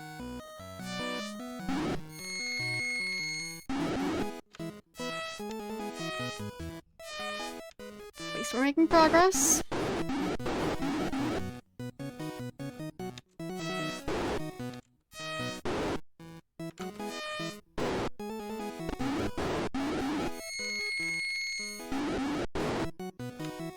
And they're still at around 700 health, both of them.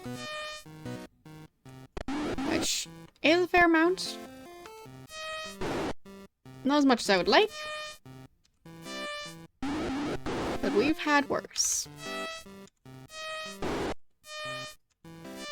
I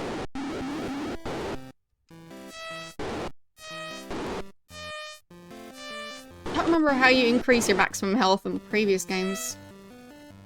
I mean, one of them was just go into a dungeon. But how did it work in the second one? Can't remember.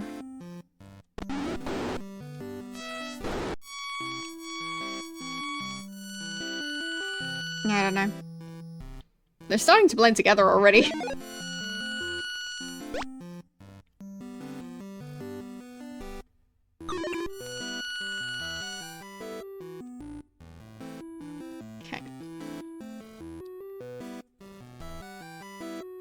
So... I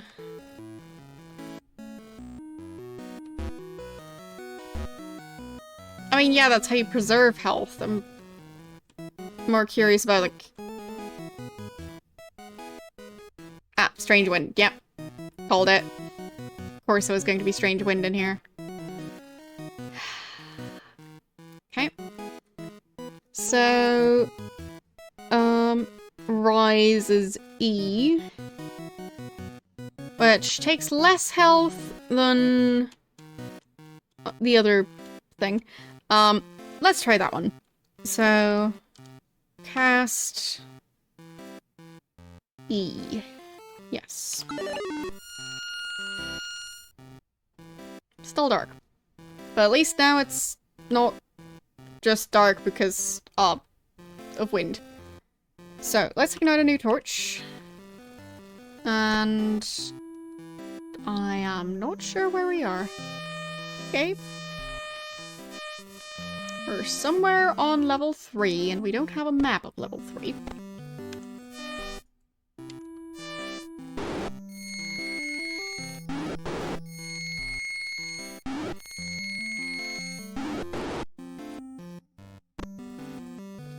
Still no clue how you're supposed to get past wind. Because you can't walk while you can't see.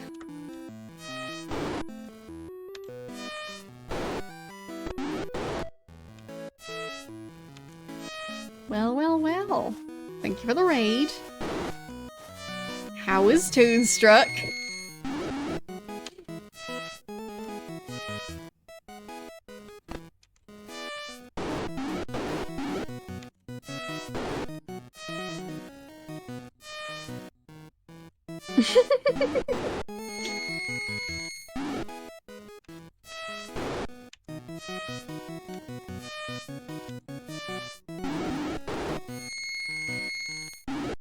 Really, how was the game?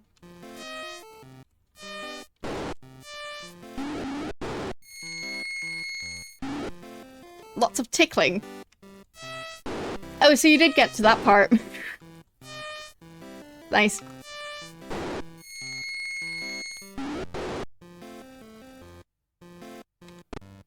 Did you actually manage to finish it?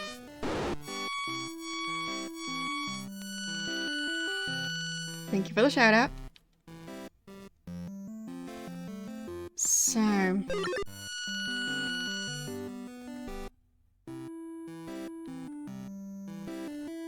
getting close to finishing it. Yeah. It's, I think, a decently long game.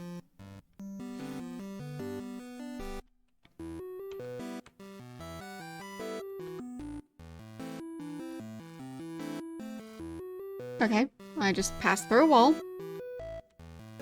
Nobody be alarmed.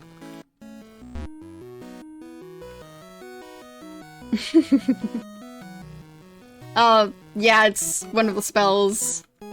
That one's the one to open chests. Fun fact. This game, some of the controls are so annoying that I've now added dedicated Stream Deck keys to not have to deal with them. So it's pressing 4 separate buttons in the right order to do stuff like open a chest or heal a character. So, like, for healing a character, it's... yeah. That's like 4 buttons. So it's... deciding that you're going to cast a spell, deciding who's going to cast the spell, deciding which spell they're going to cast, and then which character they're going to cast it on. Each one of those is a separate key that you need to press at the right moment. And I much prefer just having one button on my Stream Deck. So I like my buttons.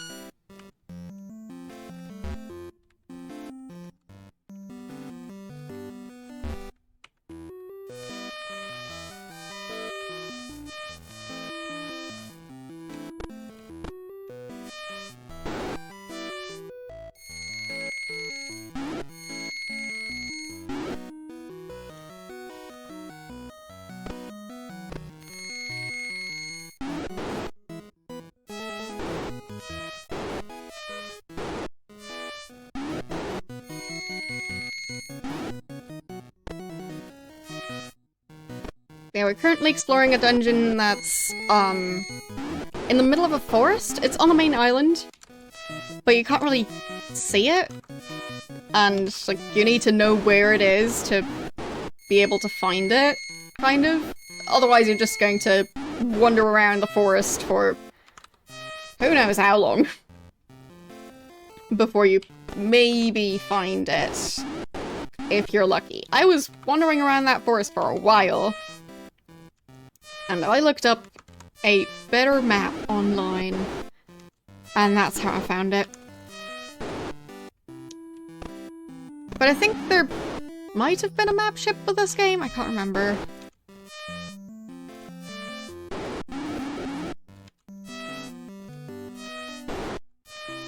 I think one of the previous Ultima games, or this one, someone mentioned that there was a map like, packed with the game, but not entirely sure.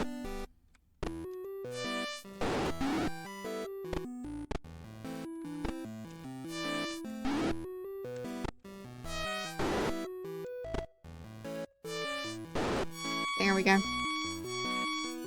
Those are trickier enemies, but they do give more XP. Reginald is now at level 19. And Blob is now at level 25, which means that he'll be able to get his final health boost, and then he'll just have the same maximum health as the other two. But Reginald is still working on it.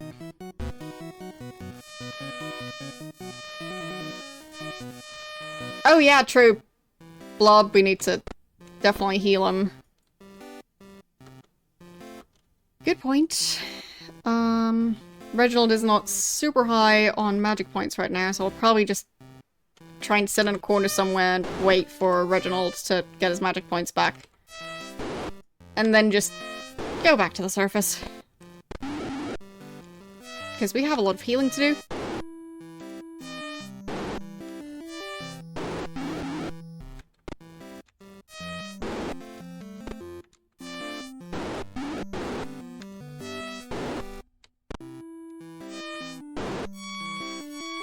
Yeah, so this is definitely PC speaker times.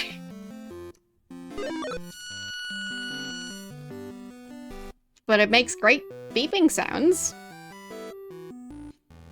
Who doesn't like beeping sounds? Fine, so we are still going to be in conflict while we wait.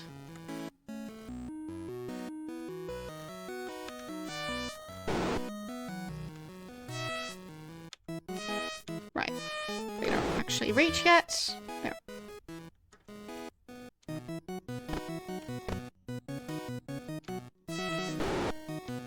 Or blob.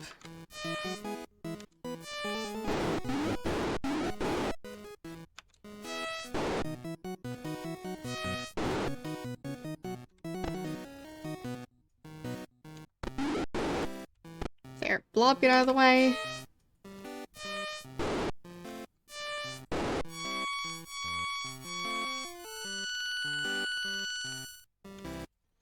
And I'll try and have my character open that. Nope. Come on. Please work. Yes, good. So we can save Reginald's power to hopefully teleport us up to the surface eventually. We are on level 3 right now. So teleporting all the way up will probably be cheaper than going the long way around. Oh. Nice. That was very useful.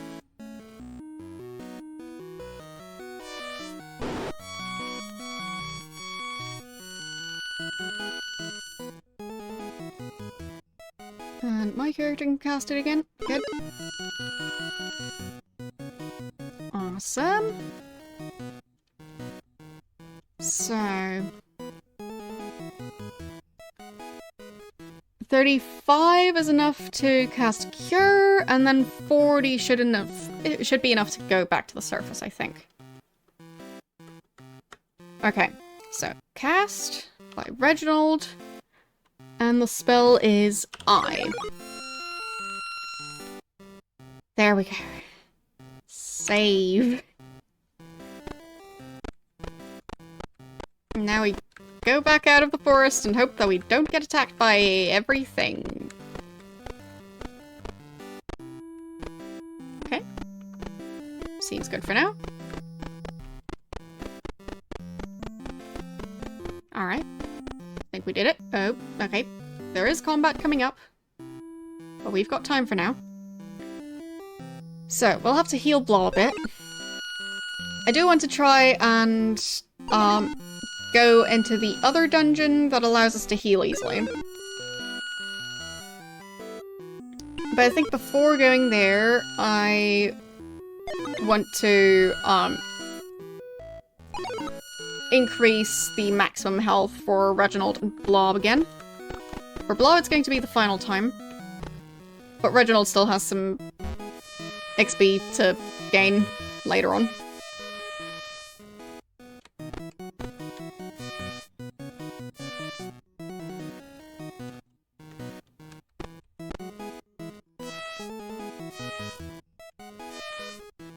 Come on.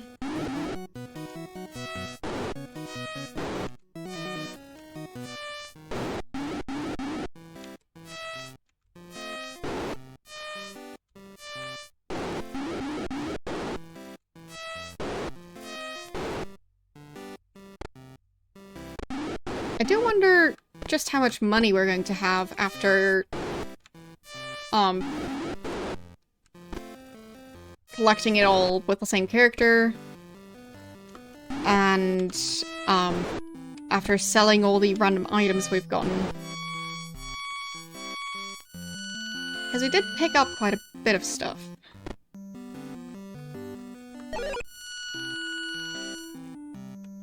Like a sword right now.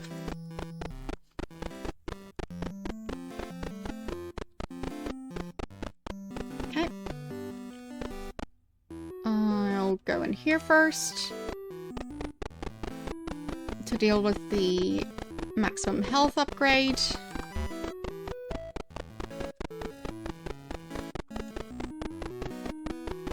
There. No, wrong person.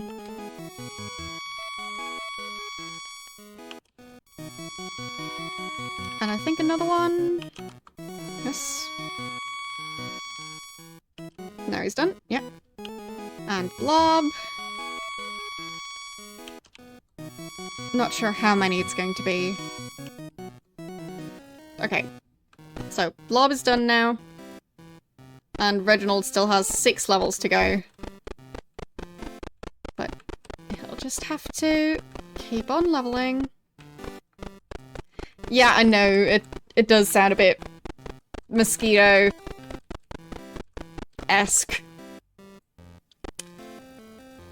Going to have to agree with that.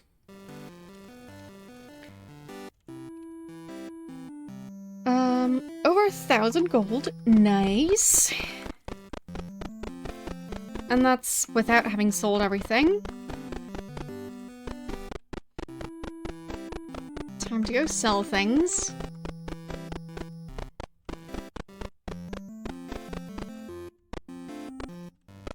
Okay, so we'll need to check.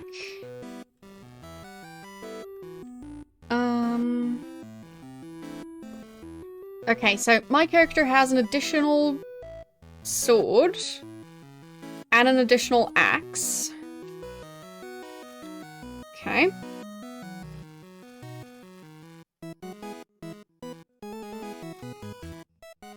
And 3 daggers.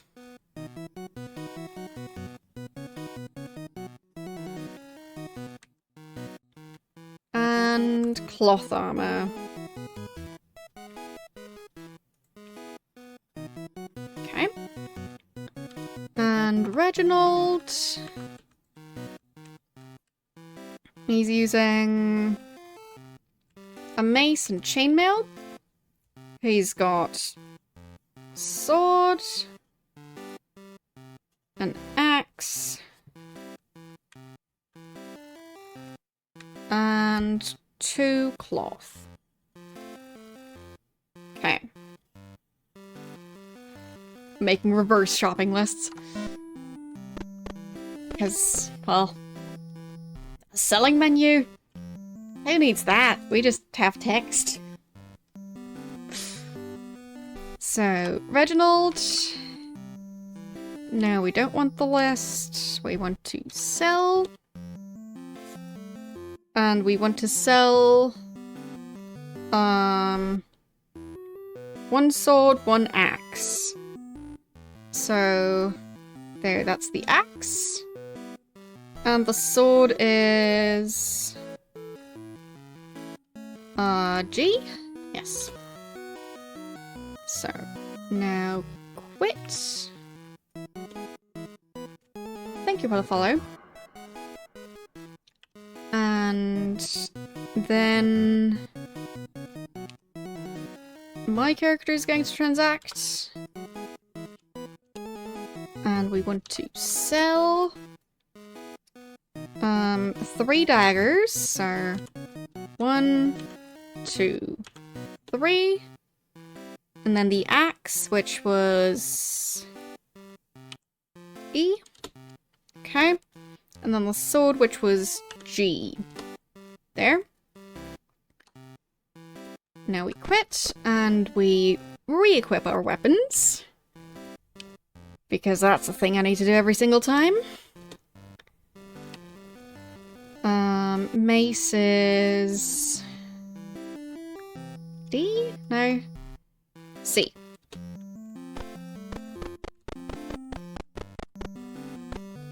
And armory. Time to sell some more stuff. So my character has one set of additional cloth armor. There. And Reginald has 2 sets. Okay. No, we don't want to list. We want to sell. And we want to sell the cloth armor twice. Alright. Now we need to re-equip the armor. So... what is my character wearing? Chain? Yeah. And Reginald, possibly chain as well? I can't remember. I'll find out. Not leather. Chain? Chain. Okay. And now we join the money together again, and we've got 2,700. That is pretty good. Alright.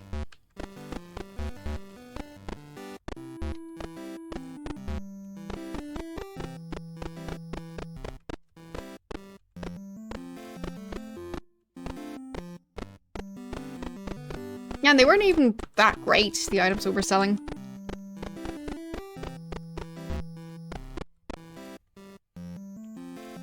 Okay. How much of that money do we want to invest in food? I don't think I want to invest all of it. I think I'll do at least 1,000.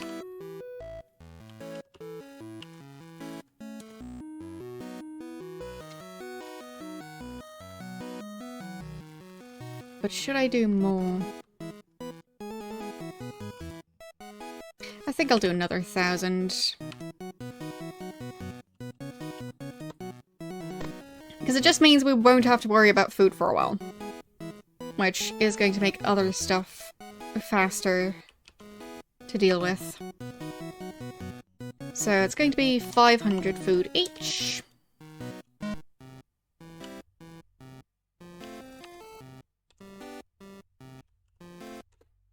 There. 500. Nice. So we should still have like 700 gold left. Still a decent amount. Good morning. You don't sound like you're having a great morning.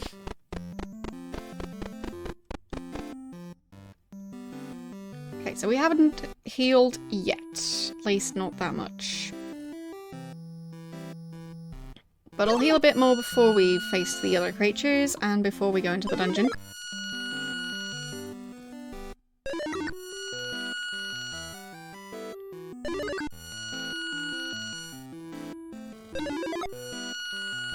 Okay, I'll have to check if this spell is actually a more efficient way to heal than the other one. I mean, sure, this one takes longer. But I meant in terms of magic points. Because the other one seems like it's... like, it takes a lot of magic points. And it barely gives you any health points in return.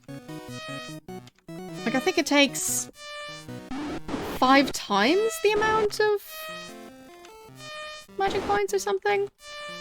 Let's see, Cure costs 35, Surface then costs 40, Star costs 45. Yeah, Large Heal costs 50. So, that's 5 heals worth. And I'm not getting the impression that it actually heals 5 heals worth. But I guess I'll have to, like,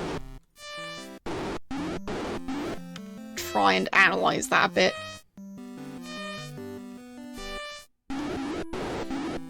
Ultima's going okay. So, last time we made sure to level up Reginald to be able to cast all the different spells. So, yeah, basically, we've been using all the different spells today.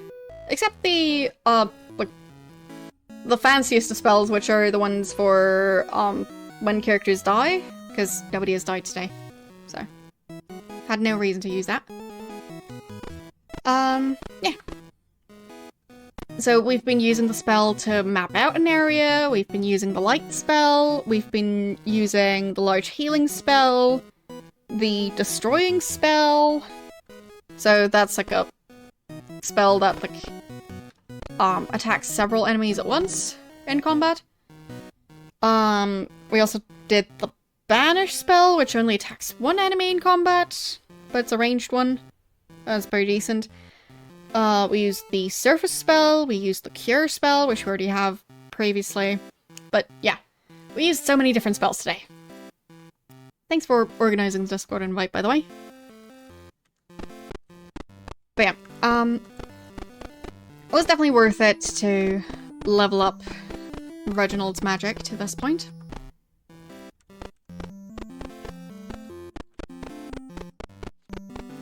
And still we don't have ships spawning. I've travelled through so much of the area, and there just aren't any ships. I thought that they were just spawning in a different part, and that the way it worked was, because there were already a number of ships that had spawned elsewhere, it wouldn't spawn any new ones. But I still haven't seen any. So, still no clue what's going on there. I guess that part is just going to stay broken.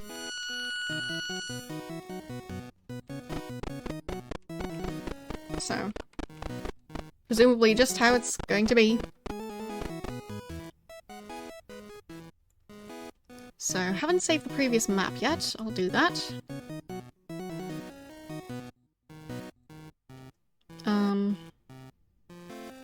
Yeah, I mean, I didn't really add much to that one, but it's fine.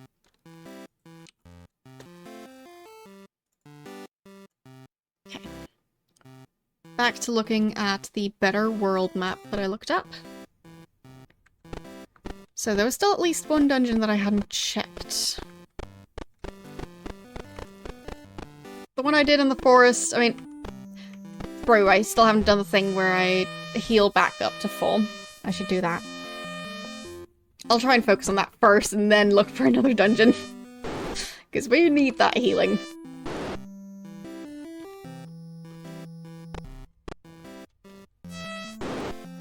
Silly me forgetting that that was what I wanted to do first, because otherwise... Yeah, I mean, Blob is already not doing well.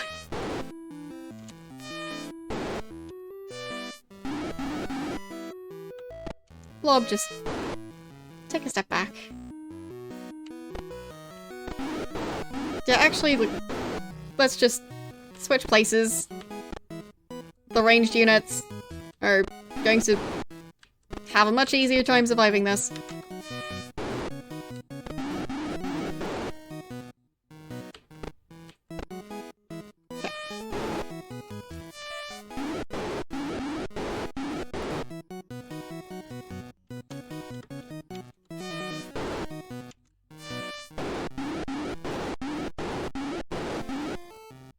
Okay.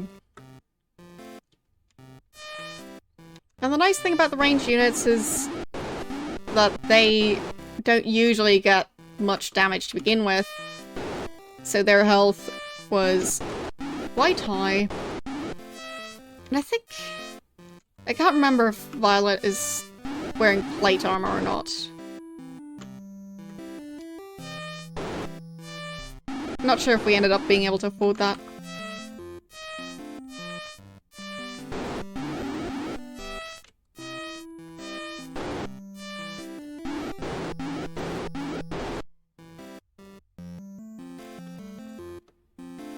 Okay. Whoopsies, I passed that turn instead of attacking.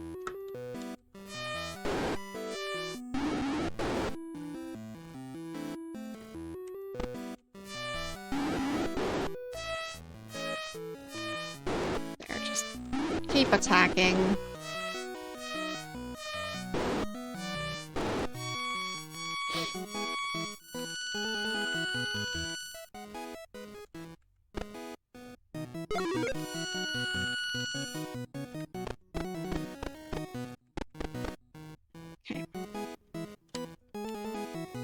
How much money do we have?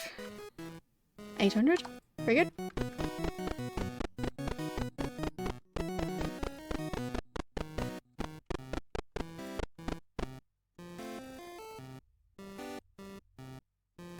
Okay.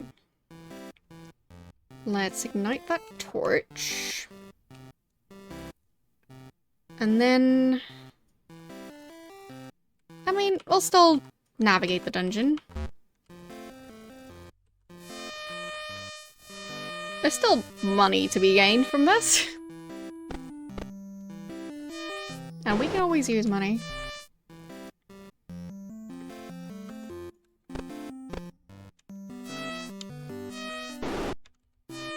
Leveling up costs a bunch, food costs a bunch.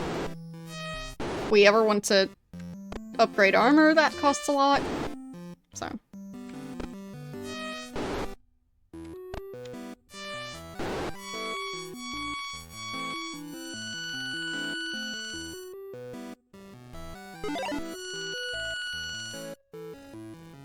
Okay, even got a mace with that one.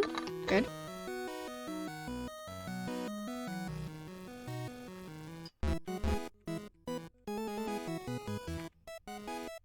Okay. So, that was the fake wall. Yep.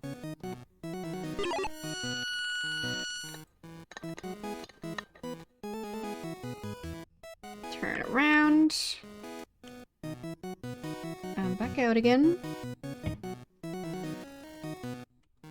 Okay. Oh. Getting attacked again. It's busy today in here.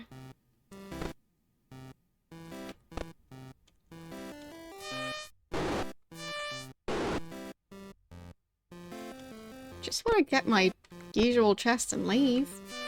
Well, leave like, down to the next level. Not leave the entire dungeon, but leave this specific map.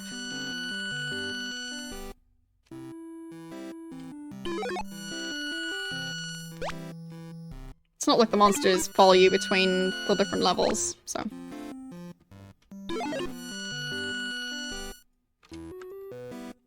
I mean, you don't even see them following you at all, so I'm not sure if they do.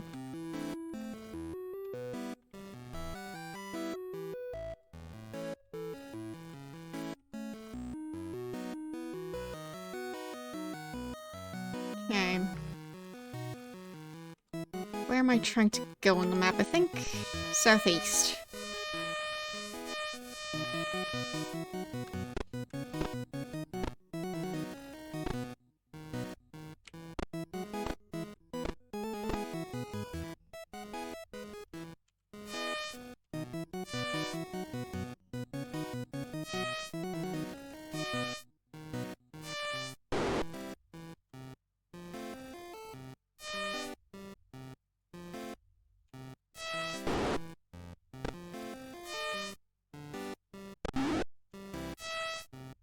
Come on. There we go.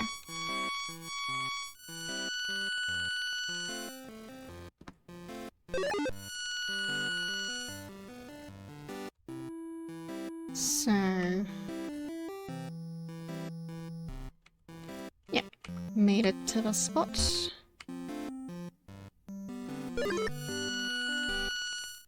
Nice.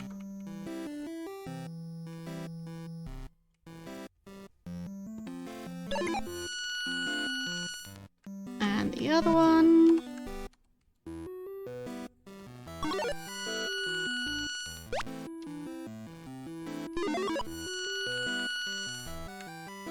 Okay.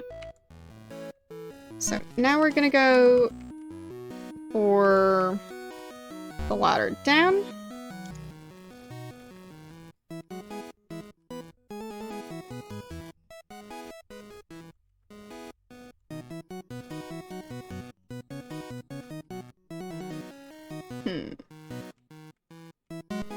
Is this the right fountain? I think it might be. Yes, it is. Awesome.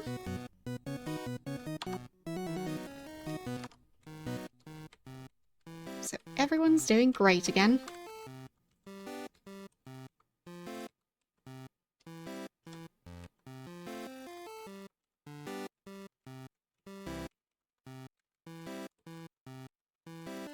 Oh, dark. Let's cast the light spell. But the cheap one. So that's glow. And quick. Made it out. And I think I only used one torch. Okay. Yeah, no, the using that specific fountain to heal up, that makes the biggest difference.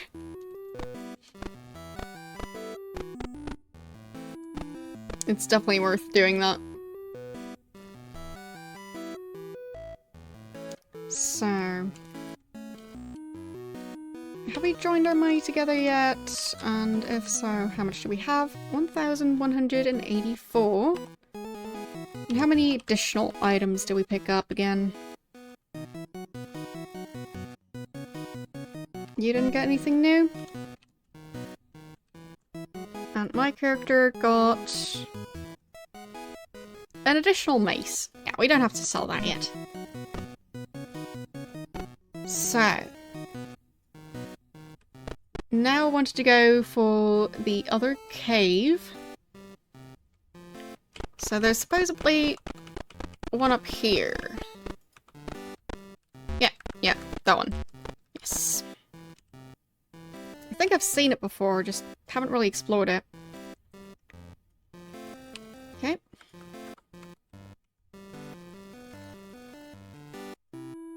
Okay, I'm not standing right next to the ladder, so now should be a good time to look at the map. And that's still... L. There. Beautiful.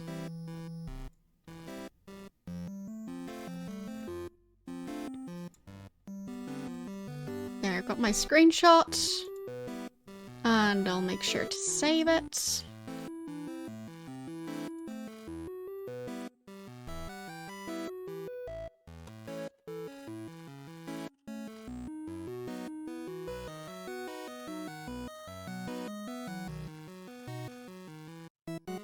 So I'll just call this one the mountain dungeon because it's in the side of a mountain.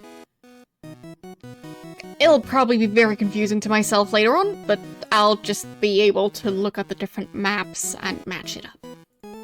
So, it'll be fine.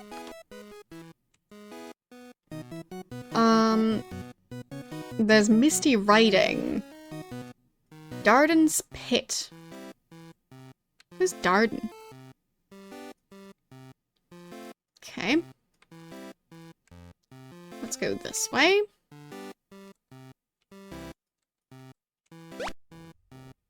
Gremlins. Yep. They sure took our stuff. Great. I'll mark that down on my map. Don't go there. I think I went south first? I don't know.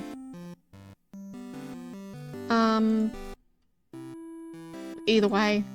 Evil.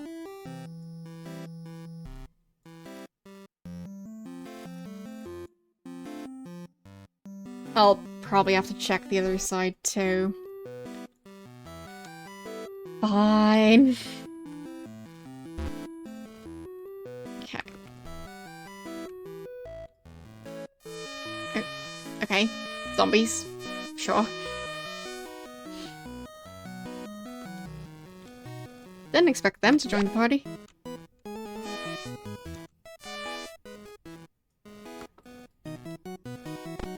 But those gremlins are... why? Just why?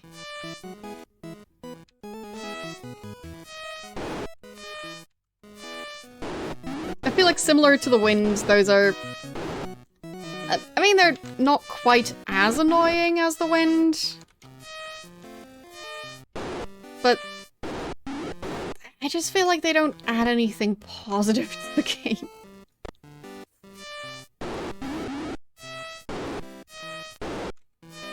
in a game where, like, you've already made it this much about not starving, having invisible enemies that just take 100 food and then disappear. Why? Haven't you done enough to make food scarce? Yeah, more gremlins. So, both sides, gremlins. Great! Okay. Tune down the PC speaker a bit. Sure?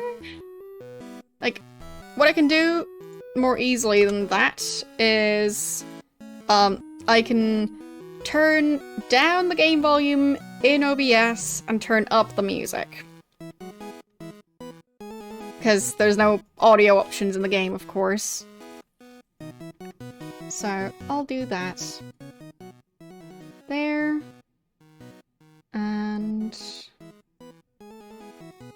there. That should hopefully be a bit better. I mean, the PC speaker stuff can get very beepy, especially if you've been here for a while. So, I don't blame you. No worries. Exactly. So, I'm just used to it, so it doesn't bother me that much.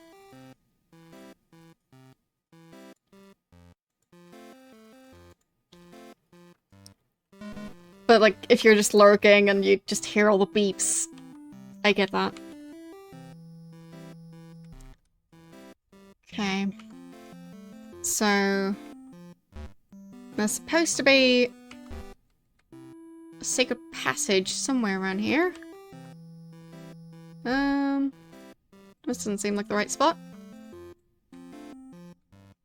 Okay. Yeah, that's not it. I'm confused. Okay, that's the ladder up. Yeah, I just got a bit lost.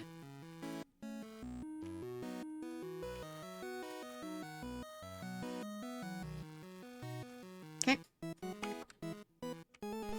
That was the wrong turn.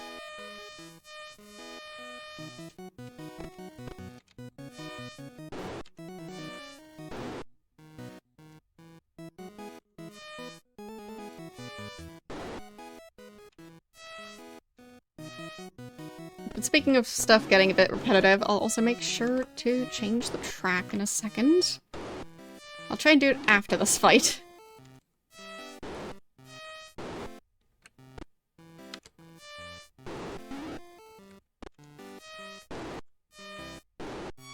There.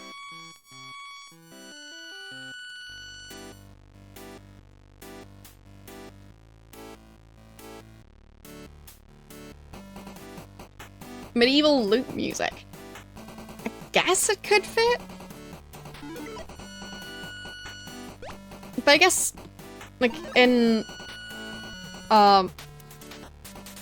Ultima 2 and 3, with how those have space segments, that would be a bit much. Combining loop music with, like, sci-fi type gameplay.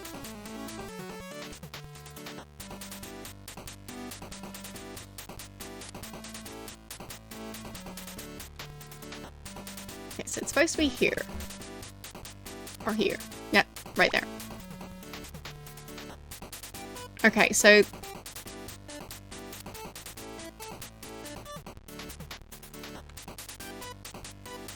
managed to avoid whatever was supposed to be there. Open this box.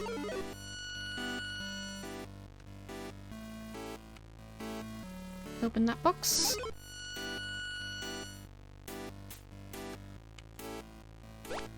Okay, that's gremlins. Of course. And that's unknown. So...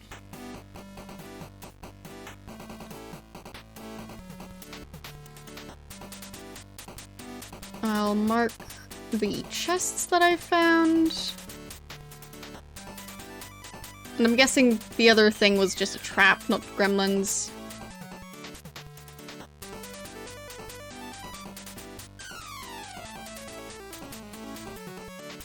Okay. So... just go through that wall. And... I guess we'll just try and head down to the next floor.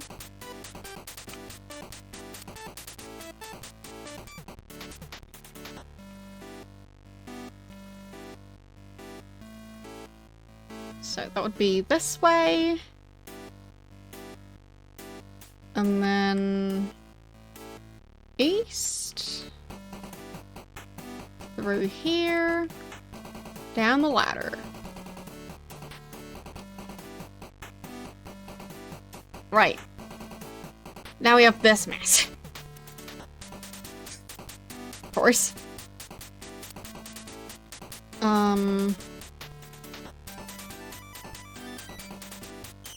Misty writing, secret slides. Okay.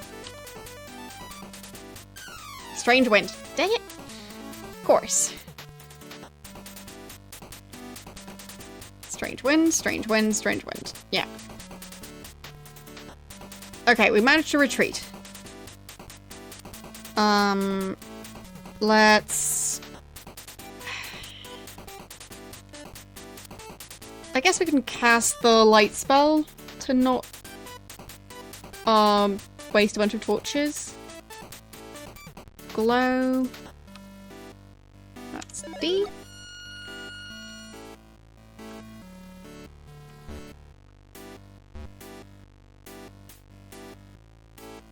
It's dark, okay, so that wasn't wind, at least.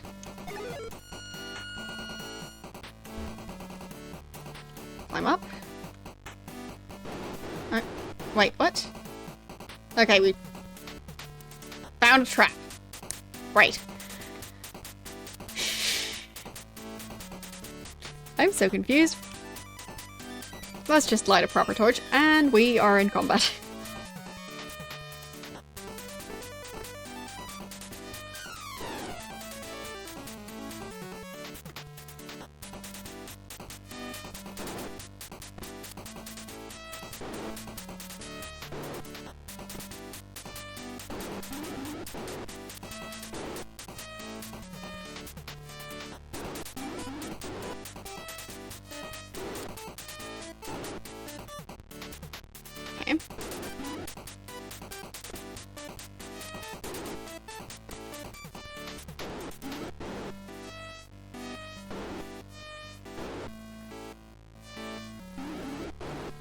I've tried to just kill all of them with a spell, but I forgot. It happens.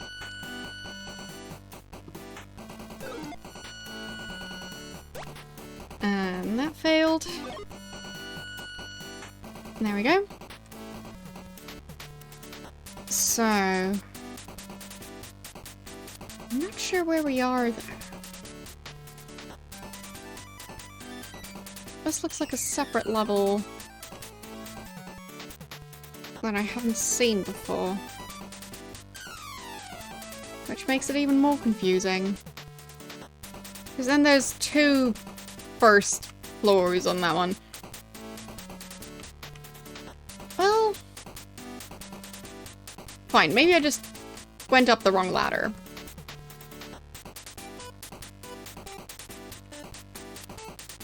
Seems like that might have happened. Yeah, I think I just went up the wrong ladder and got confused. My bad. So, descend. And then we walk around the side and climb. No, that's the same one again. That makes no sense. How are those ladders the same ladder? But what? No, that one's different. I'm very confused. Okay, descend again. Climb that one. Okay, it does look different. Is that one just not marked on my map? What's going on here? Like, it looks like it's still in the same area. I'm just very confused about it, so I have no clue what's going on there.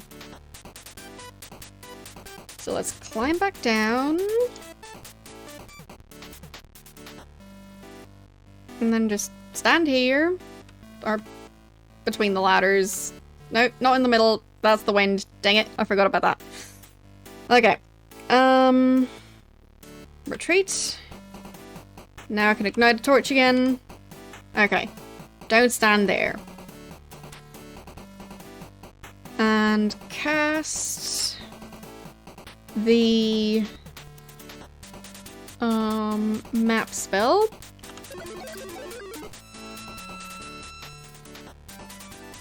Okay. I mean, just look at those secret passages. Why? And I've got a feeling that all of these are just wind. We'll see. So I'll save the previous level map.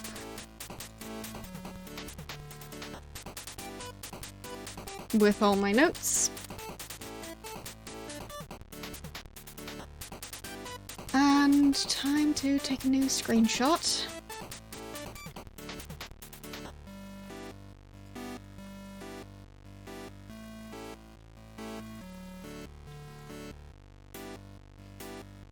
So that's level 2.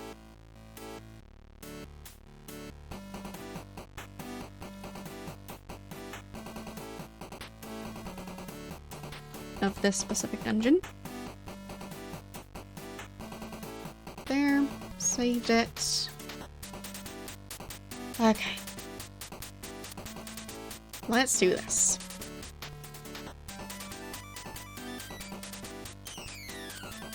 So...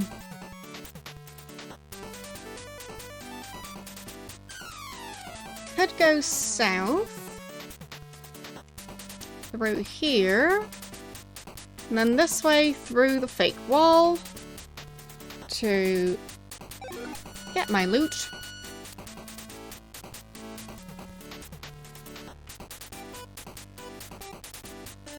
And then through this fake wall. Around here. Through this fake wall.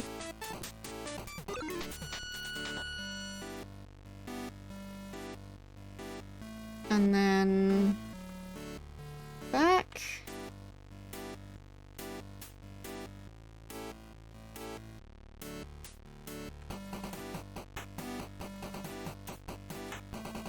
There. And just go north. Do the same thing. Got it. Okay. And over here.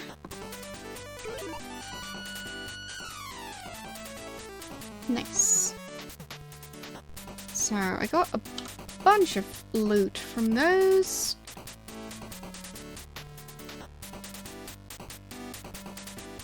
So basically, so far, anytime there's been a question mark on a map that's boxed in by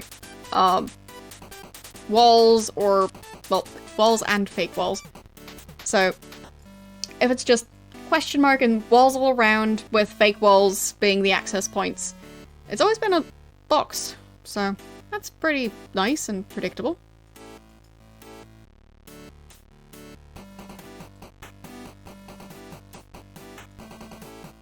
I wonder if it is predetermined which boxes are trapped or not. With those ones that spawn no matter what. So... There, got those marked down as boxes. And let's try and go north. No, west. No. Thank you for the follow. Okay. So, zombies. Sure.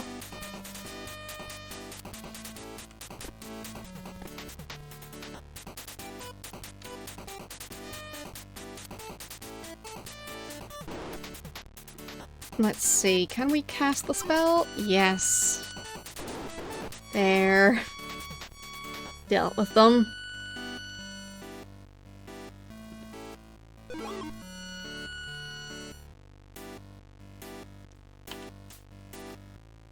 How much money do we have now? 1,632. Nice. Hello. How you doing today? Offset to the right? Oh, you mean, like, the way I'm sitting is... yeah. It happens. I move around. I am a human being, sadly. So... well, I would prefer to always be perfectly in frame. I don't always nail that. So... that should be safe-ish? Maybe? Oh. That's a lot of boxes.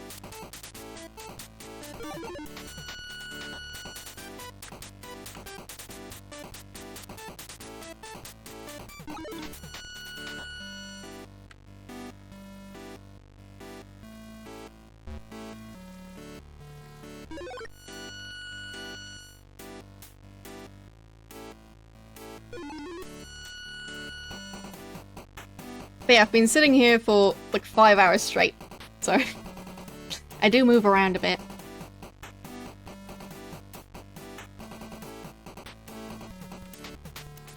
If I didn't, I probably couldn't be sitting for that long.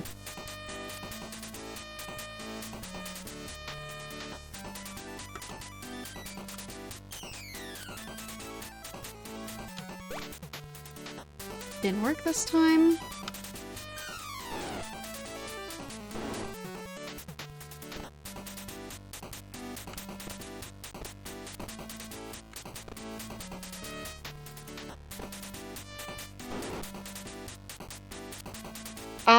Quite possible. I don't know how new Ultima 7 is. So I don't know where I'm going to cut it off yet. But for the ones that are, well, still, like, old enough to be, not exactly a modern AAA game, for those, I'll probably play them eventually. Early 90s for that one. Yeah, then I'll probably play it. Sounds like that's going to be very interesting to see those. Okay.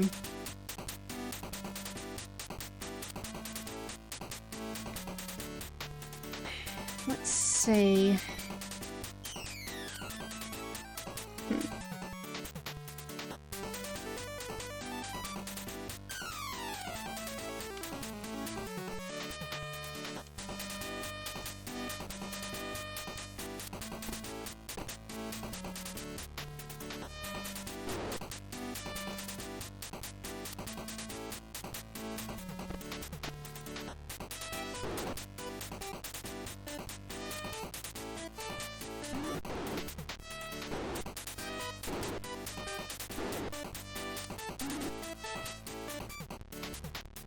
Shouldn't have skipped that turn.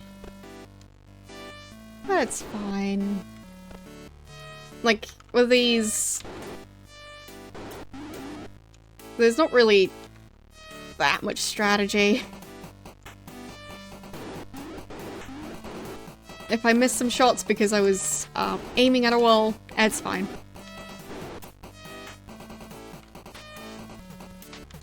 As I was saying.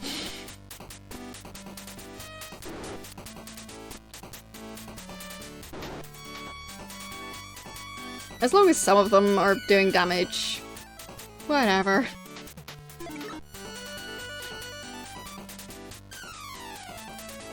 They don't all need to be on the same page while fighting. Okay. So... where am I? On the map. Oh. Apparently I'm in combat.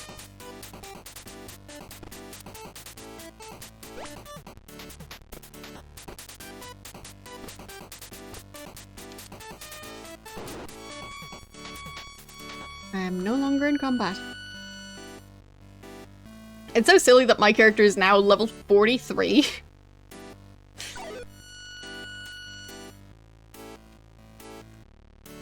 That's just... well... you stop leveling up health at level 25.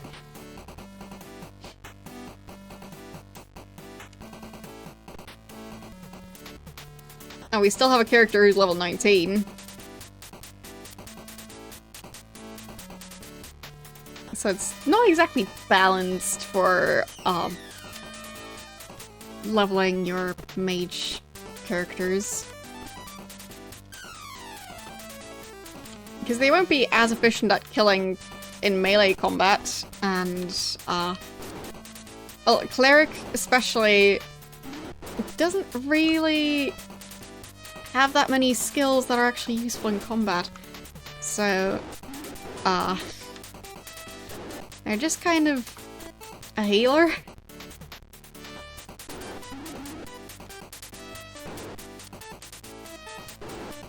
So it just feels a bit weird that they get measured the same way.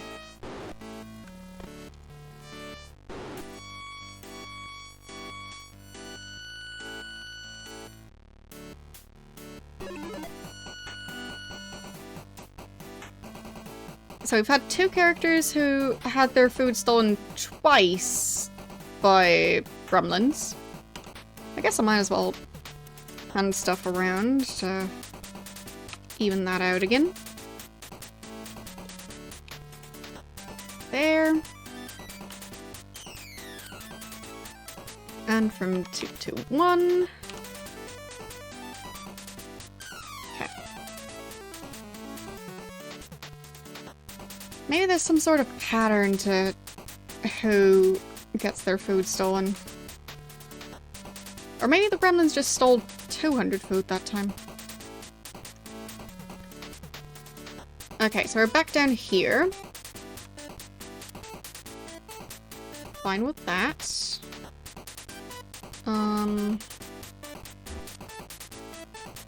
So I want to go out here, and then up here. Just through the wall, over and over again. As you do, and... okay. We'll have Violet touch it. Left a mark, okay. What kind of mark? Still just the Mark of Kings. Really?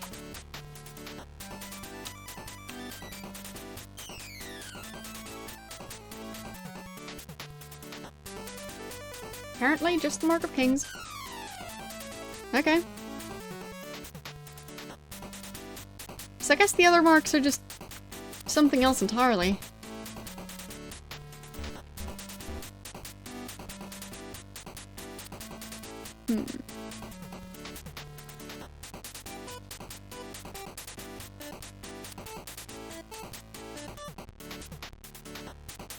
There, okay. That's the wall. And if I walk around here and then go up this way, there's supposed to be something in the center. It's a fountain. And let's see if Reginald drinks from it. Taking damage. Great.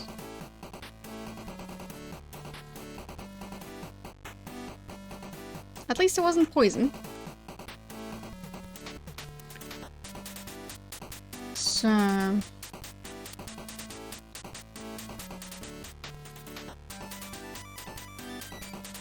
since I am still here, might as well go back into combat.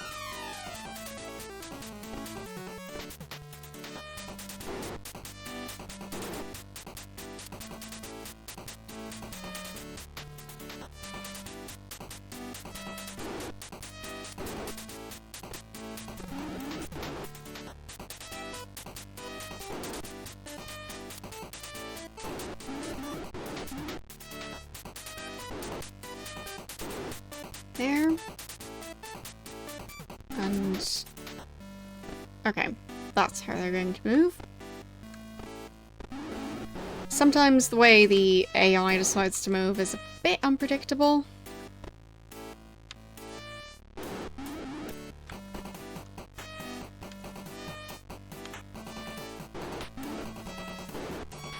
There. Got those.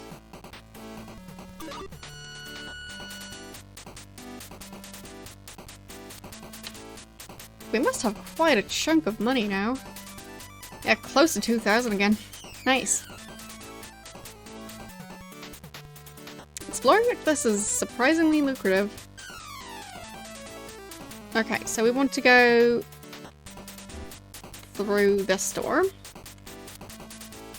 And then this box. Nice. That didn't work.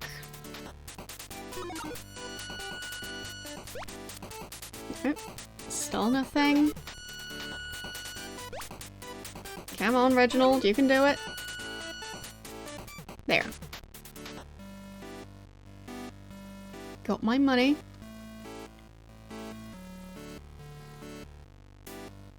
So...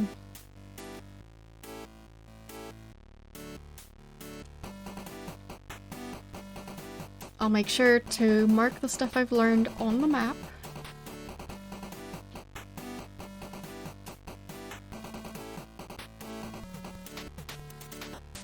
Because this floor was quite eventful.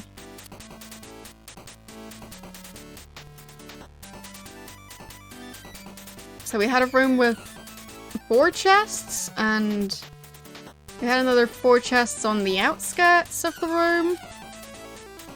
And then some, well, at least 1 additional bonus chest in there. And, well, there's also the 1 tile that just has wind. Because the game devs were just feeling spicy that day.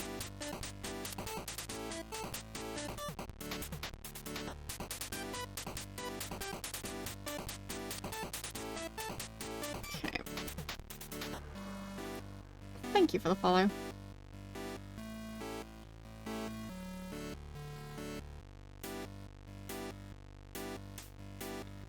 Alright. And I'll also mark the red thingy, so like the red, like, glowing metal thing sticking out of the wall. And the evil fountain.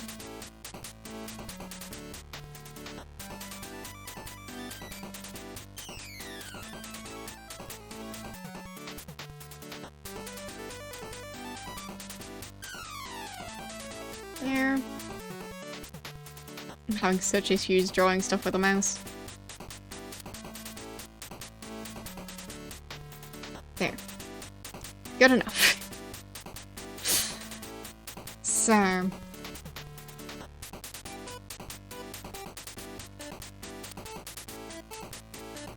mice really aren't meant for drawing things.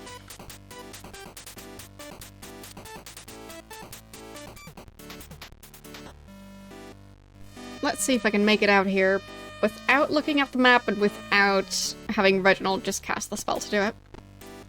We'll see. I mean, we're still pretty high on health, so we can take our time. And I just don't want to pull up the map for this. So, it'll be interesting.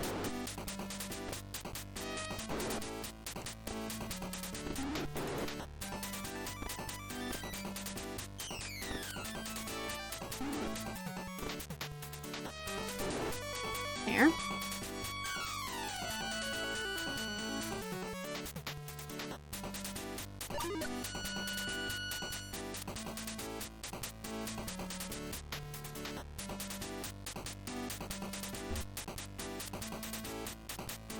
Okay, that was weird. I accidentally ended up in a hidden room.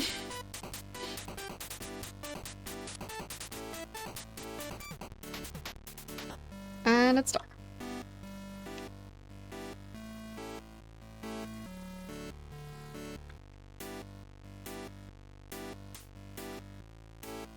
I feel like I'm running in circles.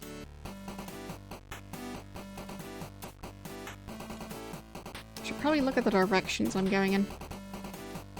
Yep, there's the ladder. Perfect.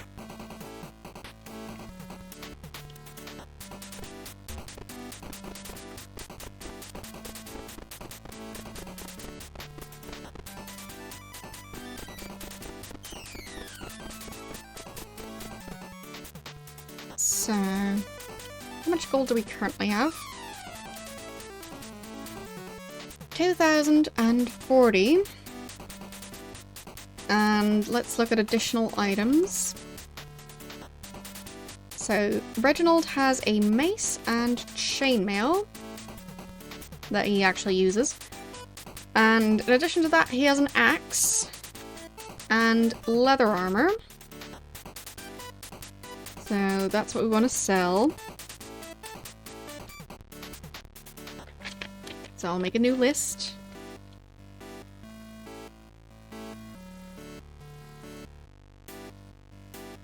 And for my character, bow and chainmail is what we're using. We've got 2 maces and leather armor. Okay. Might as well sell it before it gets stolen. Because I think the additional stuff is what gets stolen, not the rest.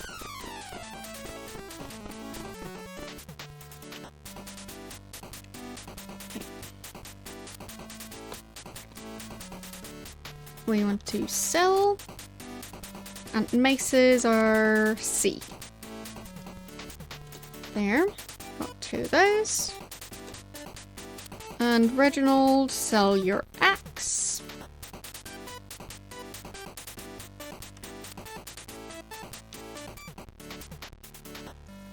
No, E for axe. And that's that. Now you'll need to ready your weapons again. So, Reginald has, I think, a mace. Yes. And my character, the bow.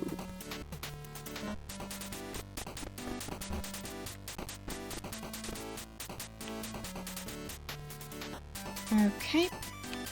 Now let's do the same thing again.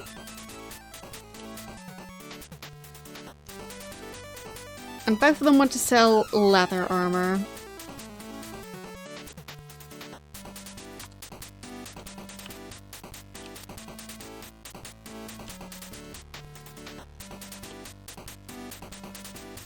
There. And wear the armor you were previously wearing, which I think is chainmail for both of you.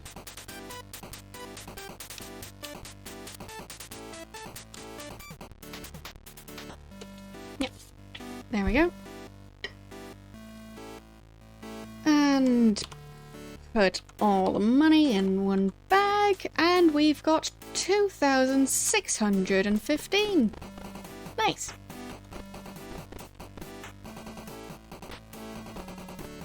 So I think Violet still has the fancy sword. Let's see. Just want to make sure. Yeah, 200 sword. I don't want to sell that. And I do hope it doesn't get stolen, but since Violet is usually in the back, I don't think it's going to get stolen.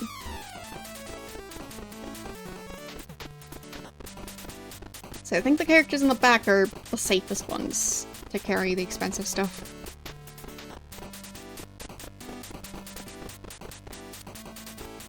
Okay. And I'll buy...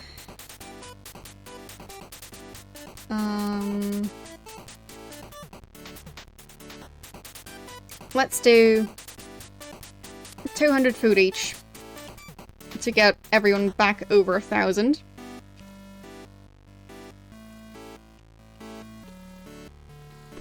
There.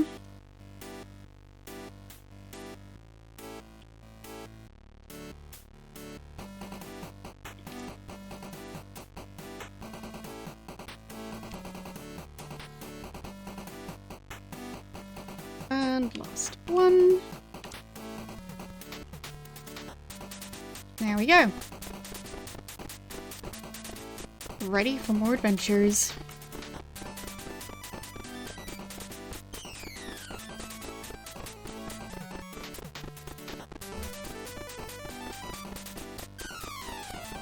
There we go.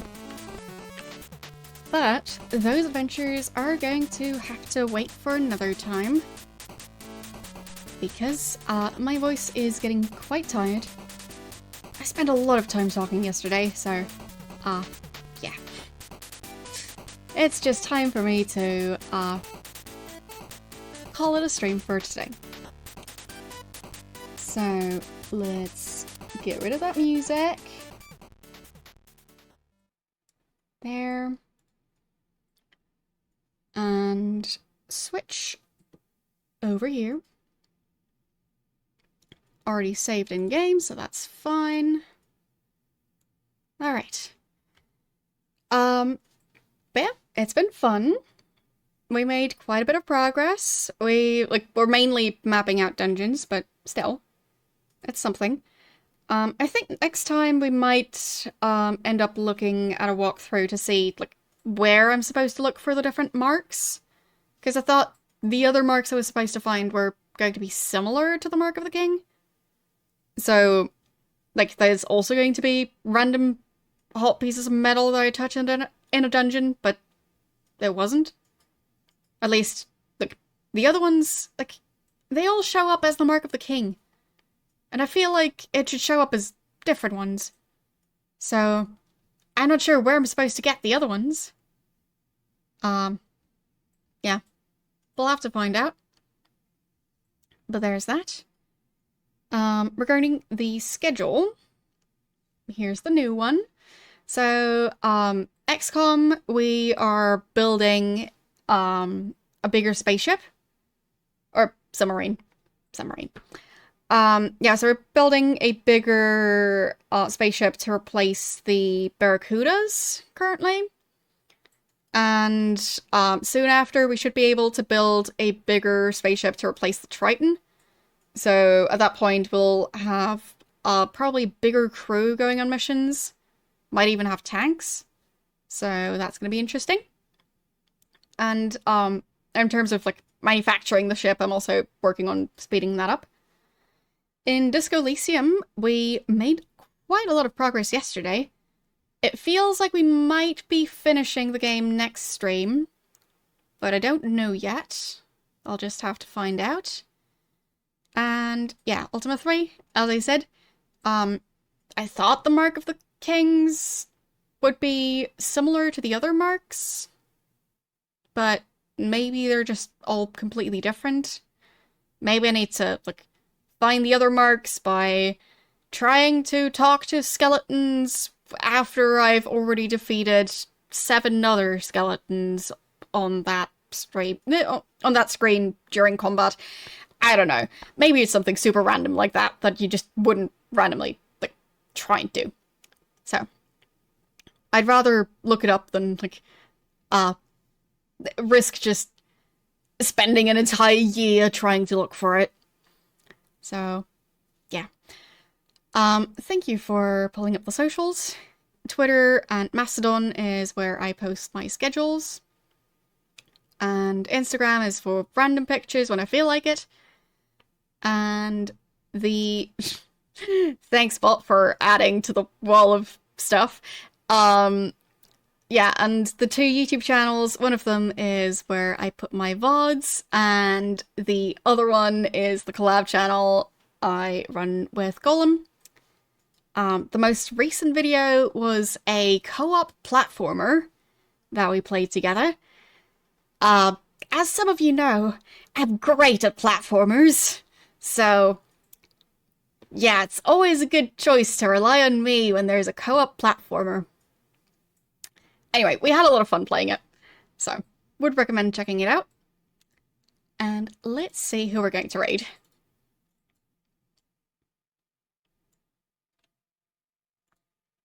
So,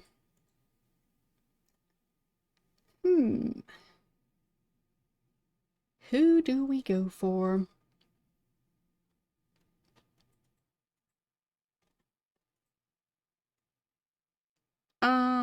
Tom seems to be finishing Resident Evil 4.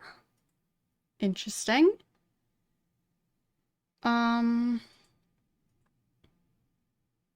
actually, let's head over to... I'm bad at usernames. Anyway, I'll assume the name is pronounced, Inde?